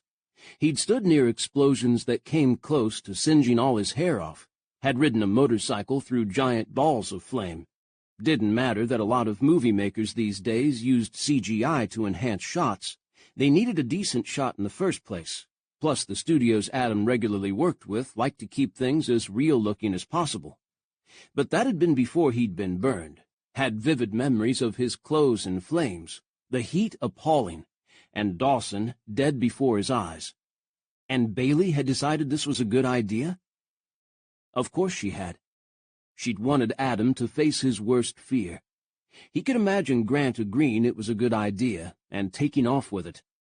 Adam felt the heat that had consumed him, smelled the terrible odor of burning metal and flesh, heard the horrified shouts. "Oh, come on!" The voice of Dawson sounded in his head. "You're not afraid of a little heat, are you?" So Dawson had said at the beginning of every stunt, even as he and Adam went carefully over all the safety issues and fallbacks. "Do it for me," Dawson went on. "Make me proud, kid."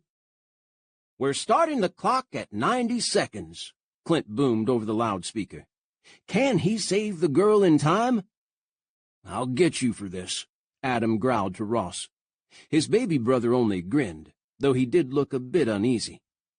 Adam mounted Buster, the horse for once not offering to bite, kick, swat, or coat Adam with drool. He seemed eager to get on with the fun. Adam settled into the saddle, Ross checking the cinch for him and retightening it. Finally, Ross patted Adam's leg and gave him a thumbs up. The gate swung open, and Adam rode in. Tyler yelled again, and then his three brothers charged him, fire swirling in their wakes, and started shooting at him. Chapter 19. Adam knew exactly how to do a take in a Western movie, how to make it look real, and how to get it done efficiently. Unfortunately, so did his brothers. They were coming to teach him a lesson. Adam swerved Buster to miss Tyler riding straight at him, pistol firing. "Make it look good," Dawson whispered to him. Then his voice drifted away, and the noise of the arena returned.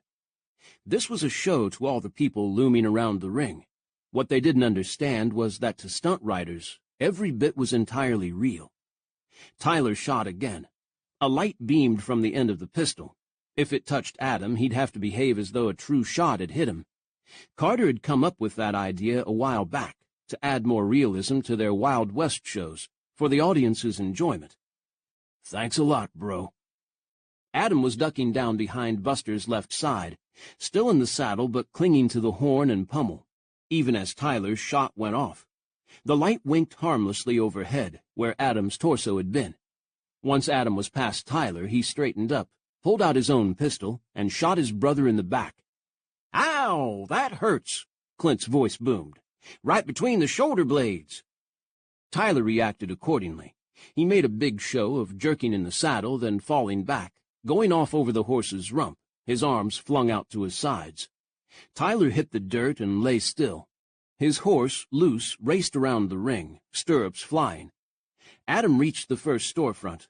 He had to ride around that, evading Grant and Carter coming at him on either side, then jump Buster over the high water troughs. His brothers were driving him where they wanted him to go, toward the flaming hoops, and the wagon on its side burning merrily. Anything to keep him from Faith waiting at the end of the run. Carter came right at him, his eyes over the mask glittering meaner than any real bandits ever could. He'd have scared the shit out of lawmen out here 100 years ago, and some of the bandits, too. Adam counterattacked, urging Buster on. Carter swerved at the last minute, the sudden move forcing Adam to turn straight toward one of the rings of fire. The other side of the hoop was clear. All Adam had to do was jump through, ride around to Faith, and he was done with this stupid test. Just jump through fire. That was all. Buster didn't care, but he picked up Adam's nervousness. The unspookable horse shied as Adam rode him toward the hoop, the whump of flames on the wind unnerving. "Oh, just do it." Dawson came back, sounding disgusted now. "Your grandmother could make that jump." Another thing Dawson had loved to say.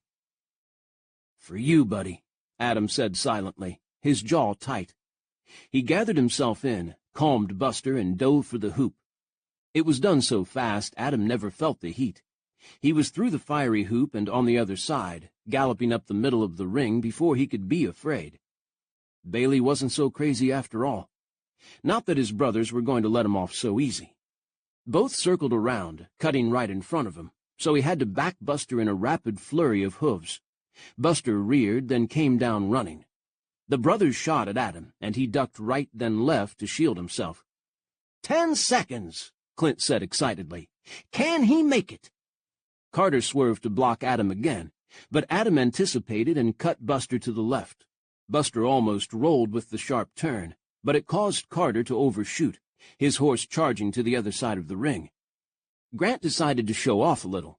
He leapt to his feet on the saddle, moving in perfect rhythm with Bobby beneath him, both his pistols out. Adam would have made it. Grant was clowning, opening himself up to Adam's shots, and Carter would take a few seconds to regroup. That was all he needed. The crowd was roaring, urging him on. Faith jumped up and down on her box behind the window. "Come on, Uncle Adam," she yelled. With a giant bang, one of the burning hoops exploded. The gas that fed it must have overheated, or fire had run back up the line, or something. All Adam knew is that the giant circle of flame expanded, a bright hot inferno, and Grant, still standing on Bobby, rode right into it. Bobby swerved in terror, dashing for the darkness of the edge of the ring, and Grant fell into the heart of the flames. Everything moved in slow motion. Adam saw Grant fall, tucking himself together for a roll to safety. Behind him, Carter turned, saw, and swung back on his reluctant horse. Tyler came alive, leaping to his feet, all three brothers making for Grant. Grant hit the ground hard, taking it on his shoulder, but Adam didn't see him come out of the flames. Carter's horse pivoted and tried to bolt, fear of the fireball driving him back. Tyler ran for Grant, but the fire wouldn't let him near. Outside the ring, firemen were coming, led by Ross, but too slow, too slow. Grant staggered up, his duster on fire. He struggled to throw it off, but flames still clung to him, and he fell to his knees. Carter was off his horse, running, but too far away to reach him. Adam heard a high-pitched scream at the rail. He saw Christina there, her hands to her face, watching in panic. Beside her was Olivia, frozen in shock. Bailey was next to them both, her gaze fully on Adam. Bailey's and Adam's eyes met, locked. Bailey gave him the barest nod. Buster would run at anything, and run true. Adam pointed in the direction of the fire, dropped the reins, and rode him hard. When he came to where Grant had fallen, Adam slid his feet free of the stirrups, flung himself from the saddle, caught his brother, and propelled both of them through the fire and out into the dry dirt beyond. Grant was limp, half-conscious. Adam kept rolling with him, Adam on Grant, then Grant on Adam, then both of them landing side by side, Grant face down. The deadly flames were off Grant's clothes, but Adam got to his knees and beat the sparks on his brother's back and legs until they were out. Then he rolled Grant over, frantically checking his vitals. Grant coughed, his chest heaving from the oily smoke. Adam paused, his hand over his brother's heart. "You all right? Can you hear me?" Grant nodded, coughing again. "You try to give me mouth-to-mouth," he said, voice raw. "I'll shoot you for real." Adam collapsed. He put his hands to his face, and Adam, who never allowed himself to cry, let tears of relief leak from his eyes. Behind him, firefighters were putting out the blazes. The other hoops and the fire around the buildings were dark, someone obviously able to cut off the gas to them, but the first hoop still burned merrily, as did the bales of hay the explosion had reached. The clock had long since buzzed, signaling the end of Adam's challenge. The crowd was worried, watching, speaking in murmurs. "Help me up," Grant said. "We gotta show them I'm all right." "You're not all right," Adam said. "For one thing, half your hair is gone." "What?" Grant put a shaky hand to his head, but Adam pulled it down by his loose sleeve. "Don't touch. I'll get you up and then to an ambulance." "Fair enough." Adam climbed to his knees. He got his arms under his brother's and pulled them both to their feet. So he'd done for years and years, ever since the first day Adam had stood Grant upright on his baby feet and told him he could walk. The brothers faced the crowd side by side. Grant took one step away from Adam and waved. The cheering was thunderous. Faith had come off her platform and was racing toward them, the sunbonnet gone. Carter intercepted her and swept her into his arms. Tyler halted next to them, panting and panicked, propping up Grant's other side. Ross was there, too, leading in the paramedics. The five of them stood, brothers together with Faith, while the crowd went on and on in their adulation. Faith waved both hands, secure in her father's embrace. Bailey was at the rail, smiling hard, a light from above haloing her face. She caught Adam's eye, and her smile widened, just for him. "I love you," she mouthed. Or Adam thought she did. Then the paramedics swarmed them, and Adam turned away to take care of Grant. The bar was jumping later that night. The festival shut down at 11 and would start up again tomorrow. Christina, though she didn't have to work, was there with Bailey and the rest of the regulars. Adam would leave tomorrow for Los Angeles. The thought had been swimming at the back of Bailey's mind all day. In spite of the distraction of the festival, the worry over Grant, and her guilt of her part in it, the one thought she was trying to avoid, and wouldn't leave her, was that tomorrow Adam would be gone. He came in around midnight with Grant. A shout went up when the pair entered. From what Bailey had gathered from texts from Adam, Grant had been treated for some second-degree burns and released. She supposed he'd go home and recover, But there he was, walking next to Adam and Tyler like nothing had happened. Grant had lost most of the hair on one side of his head, and he'd obviously shaved back the rest.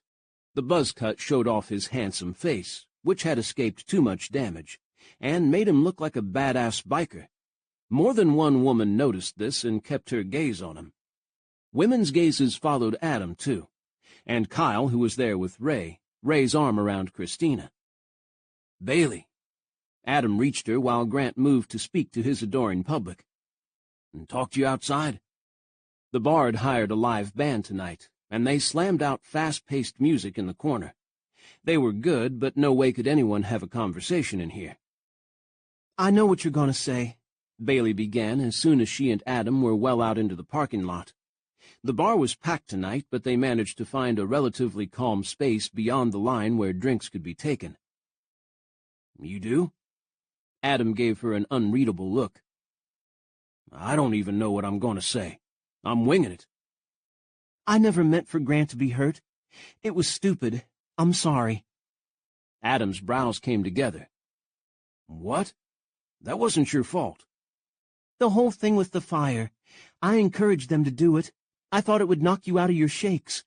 I should have known—" "Bailey." Adam's voice cut through hers. He'd been burned slightly, a welt on his good cheek and one on his neck. "These are my brothers you're talking about. Wasn't a thing you could have said to stop them." Bailey chewed her lip. He had a point. The original idea had been Grant's. Carter and Tyler had expressed misgivings. Bailey had said that a controlled and safe stunt would get Adam used to doing them again. The brothers had taken that theory and run with it. They'd done plenty of safety checks beforehand, but as Grant had explained to her when she'd first wanted to begin stunt riding, shit always happens. "I'm still sorry," Bailey said. "So am I. But it's done, and it could have been worse. Grant's in there soaking up the attention." "Yeah, I saw that." Bailey felt a smile come. Grant was good at turning bad situations to his favor. "In that case, what did you want to talk to me about?" For answer, Adam stepped to her, pulled her into his arms, and kissed her.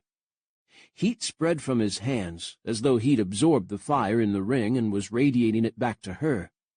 The kiss went on, Adam taking her strength, but lending her his. When he eased away, Bailey let out a breath.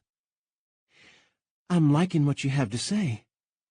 His answering smile undid her. Charming Adam, coming to her again. "What I wanted to tell you, straight out, is that I'm not taking the movie job. I'm calling Mark tomorrow and telling him I won't be doing it. I'm staying in Riverbend." Bailey blinked. She took a step back, breaking his hold, confusion washing through her. "No," she said. She didn't quite mean to say it.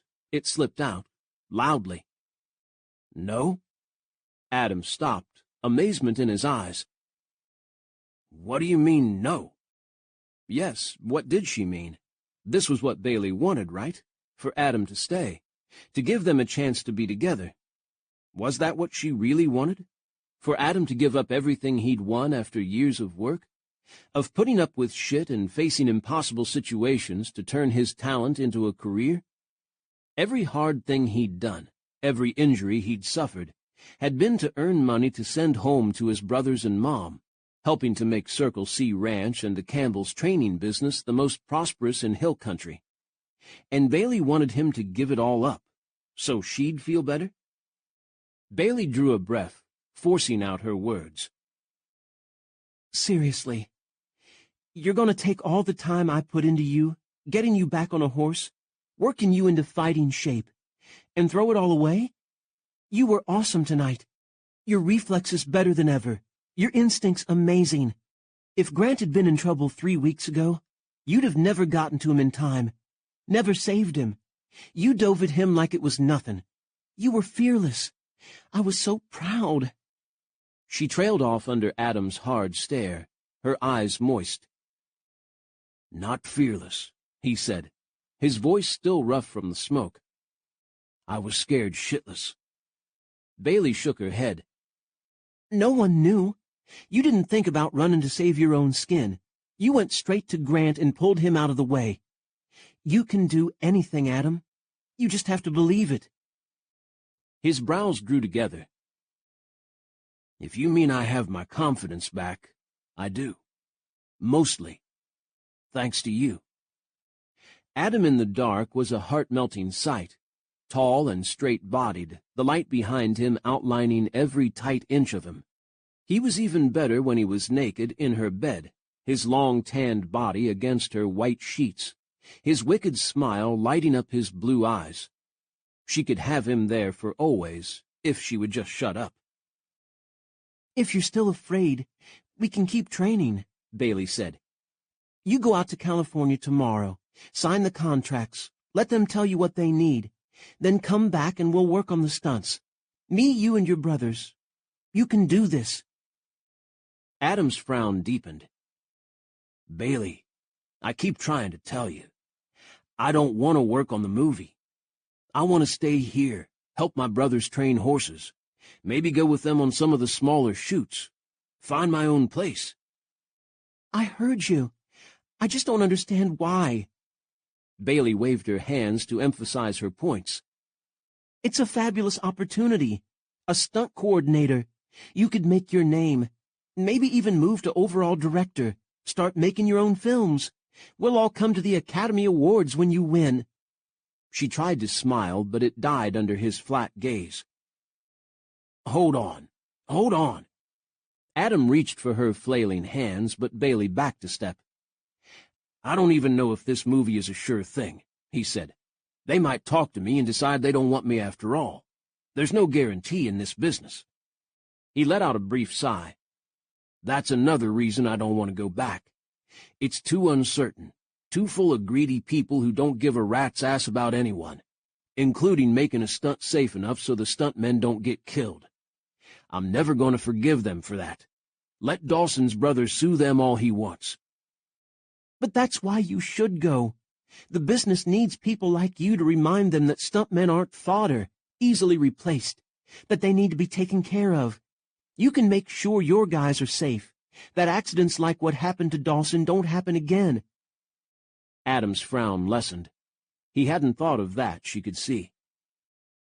You go, Bailey said. She made a pushing motion at him. Do what you were meant to do. I didn't help you out all those years ago for you to stay home, and I didn't do it for that this time either. She tried to walk around him, to head back for the bar and the celebration inside, but Adam seized her and hauled her back. Bailey. His grip was strong, fingers biting down. Maybe I'm wanting to stay home so bad because of you. I keep hearing how much you love it here, how much you're glad you came back to Riverbend. I know you'll never leave, so I want to stay, where you are. Happiness flooded her, as did guilt and more confusion. Bailey had spent a year trying to deal with hard emotions and had finally figured out how to push them away so they wouldn't make her sick or keep her awake at night. But she couldn't handle them right now. What I want most of anything in this world, is for you to be happy. Bailey put her hand on Adam's chest, feeling his heart pounding crazily under her fingertips. Go, she said softly. Be happy, Adam. While Adam stared at her numbly, Bailey broke away, evading his grasp this time. She hurried back to the bar, where her confusion could be swallowed by the jangle of the band and the people there. Her family, her friends, everyone important to her were inside. Adam would go, and that would be that. Chapter 20. You know, Kyle Mallory's voice came from behind Adam. You two should get married. You already act married. Can't be together 5 minutes without having an argument. Adam swung around to see Kyle blocking his way to the bar, his hat shading his face from the parking lot's lights. Bailey had already disappeared into the bar. She hadn't understood what Adam was trying to tell her, probably because he hadn't told it right. He wasn't gifted with words. Bailey had this crazy idea that she was holding him back, when she was the one who got Adam going every morning. No way in hell was he going to throw that away. "I'd think you'd want us to fight," he said to Kyle. "Then you can step in and save her from me." Nope. Don't get me wrong. I like Bailey. I really like her. She's turned into one hot woman. But as much as I hate losing to you, I know that tricking her away from you wouldn't be a win for me. You two work. Believe it or not, I know when to bow out. "You won our challenge today," Adam said. "I didn't finish." Kyle shook his head. "I didn't win. There was an accident. Didn't count. We can have a do-over any time you want." He paused. "But I'm not getting up on that bull again any time soon. Ray's going to get my boot up his ass over that. Scared the living crap out of me." "Is that what was all over your pants?" Adam asked, his sense of humor returning. "You did good, though, much as I hate to admit it. Anyone else would have called off the bet and gone running for the hills." "I almost did when I saw what was waiting in that chute for me. But hell, I did it." A grin lit Kyle's face. "Set a record for riding the unrideable bull. I am pretty good, aren't I?" "Don't push it, shithead." "Tell you what, though," Kyle said. "It'll make every other bull I ride seem like a kitten in comparison. I'll win every championship until I retire. So thank you." "Yeah, you're terrific. Don't get a big head." Kyle chuckled. "You always bring out the worst in me, Campbell. And the best. You know, I think I've done as well as I have in my life because I refuse to be showed up by you." Adam knew damn well the same thing could be said in reverse. Not that he'd tell Kyle that. "You can thank me then," he said. "Yeah, you've always been an arrogant shit." Kyle pushed his hat to the back of his head. "Ross told me about your friend getting killed. I'm sorry. That sucks." Adam clamped his lips together and gave him a nod. "Thanks." "I know when I got the news that my brother was in the hospital, maybe dying because of that stupid wreck, it was like my world dropped out from under me. He pulled through with only a few scratches, but I sure hated it when I didn't know what was going to happen to him. And this is Ray we're talking about, my shithead big brother who decided I should ride the white devil." "I'm glad he wasn't hurt," Adam said, meaning it. "Me too. Just don't tell him." Adam's grin broke through his tightness. "He'll never hear it from me." "Good. Now what are you going to do about Bailey?" Kyle looked him up and down. "She's a fine woman. One of the best. Are you going to let her go?" "Hell no." "Then get in there and go after her. There's plenty of guys in that bar who'll jump on her the second they think she's available. Do I have to make you do everything?" "Shut the hell up, Mallory," Adam said. Kyle was right, but only to a point. "Come on inside with me. Watch and learn." Kyle snorted a laugh. "This I gotta see." The bar inside was still in chaos. The band was grinding out a song, and couples were spinning to the fast beat. When Adam walked in, he saw Christina approaching Grant. Whatever she said to him was lost in the noise, but Adam came close enough to hear Grant's answer. "You're with Ray," he said in a hard voice, then turned and walked away. Christina watched him go, her broken heart plain to see. She started to head for the door, but Adam stopped her. "Stay," he said in her ear, making his voice as gentle as he could under the circumstances. "I need you to. I want you to hear this." Christina looked puzzled, then as she got a good look at his face, interested. Adam moved from her and headed up to the band. No way would Bailey be able to make out what he was saying in this racket, and she wasn't about to leave the bar with him again. He had no choice. As the song ended and everyone screamed for more, Adam stepped up to the lead singer and spoke into his ear. "Sure, man," the singer said with beer-scented breath, and handed him the microphone. "Hey, y'all," Adam said into the mic. "Listen up." His voice boomed across the room, and one of the techs winced and adjusted something on a board. The crowd turned, sending up a cheer for Adam. The cheer was slurred. They were partying pretty hard tonight. "I just want to thank y'all for helping my brother out," Adam said. Today Grant Campbell proved he can fall on his ass and catch himself on fire at the same time. He appreciates your support." Laughter, shouting, and stomping. Grant gave Adam the finger and a grin. "I also appreciate something," Adam went on. He had no idea what he was going to say, only that he had to say it, and if he stopped to choose his words, he'd never get through this. "I appreciate a lady here who, when I fell on my ass, picked me up, dusted me off, and gave me the push to get going again. She's right over there. Her name is Bailey Farrell." Cheers, more clapping and stomping. Tyler yelling, "Yeah, Bailey!" Bailey stared at him in shock. A little space cleared between her and Adam, she in a tight shirt with lace at the neckline, her jeans hugging her hips. Her lips were parted, her beautiful eyes on Adam. Adam continued, his gaze only for Bailey. "So what I have to say to you, Bailey, is—" And he ran out of words. He never knew what things women liked to hear anyway. All he had to do was smile, but that didn't always work with Bailey. He tried again. "What I have to say to you is, I love you." A few ahs went through the crowd. A swallow moved down Bailey's throat, her eyes enormous. "The other thing I want to say to you is, Bailey Farrell, will you marry me?" The crowd dropped into stunned silence. Then the cheers began again, and the people of Riverbend started weighing in. "Go for it, honey. Don't do it, Bailey. Save yourself. Damn, Campbell, you got balls." Adam ignored them all. He looked only at Bailey, who watched him in return, her chest rising with her agitated breath. When she didn't answer, Adam's heart began to sink. She was going to refuse, walk away, be angry with him for embarrassing her. Didn't matter. Adam would go after her, again and again, as long as he could, asking her over and over until her no became a yes. He could roam the country making stupid movies, or he could stay here and keep his brothers out of trouble.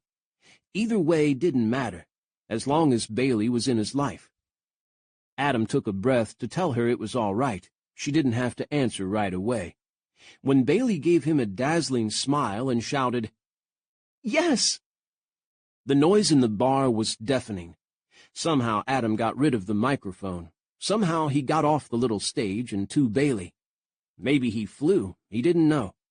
He grabbed Bailey in his arms and spun around with her, once, twice, 3 times, lifting her high before setting her down and sinking into the best kiss of his life. Around them his brothers and friends were laughing, shouting, going crazy with noise. Adam heard nothing but Bailey's yes, felt nothing but her body in his arms, her lips on his. "Love you," he said. "Love you too, Adam," she yelled over the racket. "I love you too." She pulled him down to her, crying, his sweet Bailey, his anchor in the world's storms. The band started playing again, the classic, "I Can't Stop Loving You." Everyone around them found partners, pulling each other close, surrounding Adam and Bailey in the middle of the floor. "Wait," Bailey said to Adam. She reached up with her thumb to wipe tears from his eyes. "What about your movie? We haven't finished that fight." Adam leaned down to speak into her ear. "Nope, because you're coming with me." "What?" "I said you're—" "I heard what you said. I meant, what are you talking about?" "I'll need a wrangler for the horses. You've proved to be a terrific one. Look at what you can do with Buster. Since I get to hire my own crew, I pick you. We'll go together, make that movie, and come on home." Bailey stared at him, joy and astonishment in her eyes. "Seriously?" "Seriously." "You want me to work on a major movie with you?" "Yep." Adam pulled her close again. "I just said so." "You are awesome, Adam Campbell." Bailey burst out laughing. "How do you know what makes me happy?" He gave her a mock frown. "Wait, are you happier about the movie or marrying me?" Bailey slanted him a mischievous look, and he knew he was in for a lifetime of her teasing the hell out of him. He wouldn't have it any other way. "Which do you think?" she asked. I don't care, Adam said, deciding. As long as you're with me, I don't care. "I love you," Bailey said. She rose on tiptoes, gave his earlobe a bite, and said, "Now how about we ditch this place?" Hell yeah. Adam let her out, or tried to. They were swamped by his brothers and Christina, all trying to crush Bailey into smothering hugs. It would always be like that, Adam knew. He'd want Bailey all to himself, but his mom and brothers would be there, and her sister, plus Adam's cute-as-a-button niece and all their friends, wanting Bailey's attention. The whole damn town, really, because no one in Riverbend could mind their own effing business. As he and Bailey walked out hand in hand, followed by yells of congratulations coupled with indecent suggestions, Adam knew that all that was fine with him. Bailey said it best when she opened the door to her house not far away and turned on the doorstep to kiss him. That kiss led to a deeper one, which led to Adam sliding his hands under her shirt to cup her soft, hot-as-summer skin. And that made Adam push her inside before he ended up undressing her on her tiny front porch. "Come on in," Bailey said, giving him a wink that made his blood sear. "You're home now." She took his hand and led him inside, shutting out the night, then to her bedroom, where they found each other once more, and didn't let each other go until morning. This has been Adam.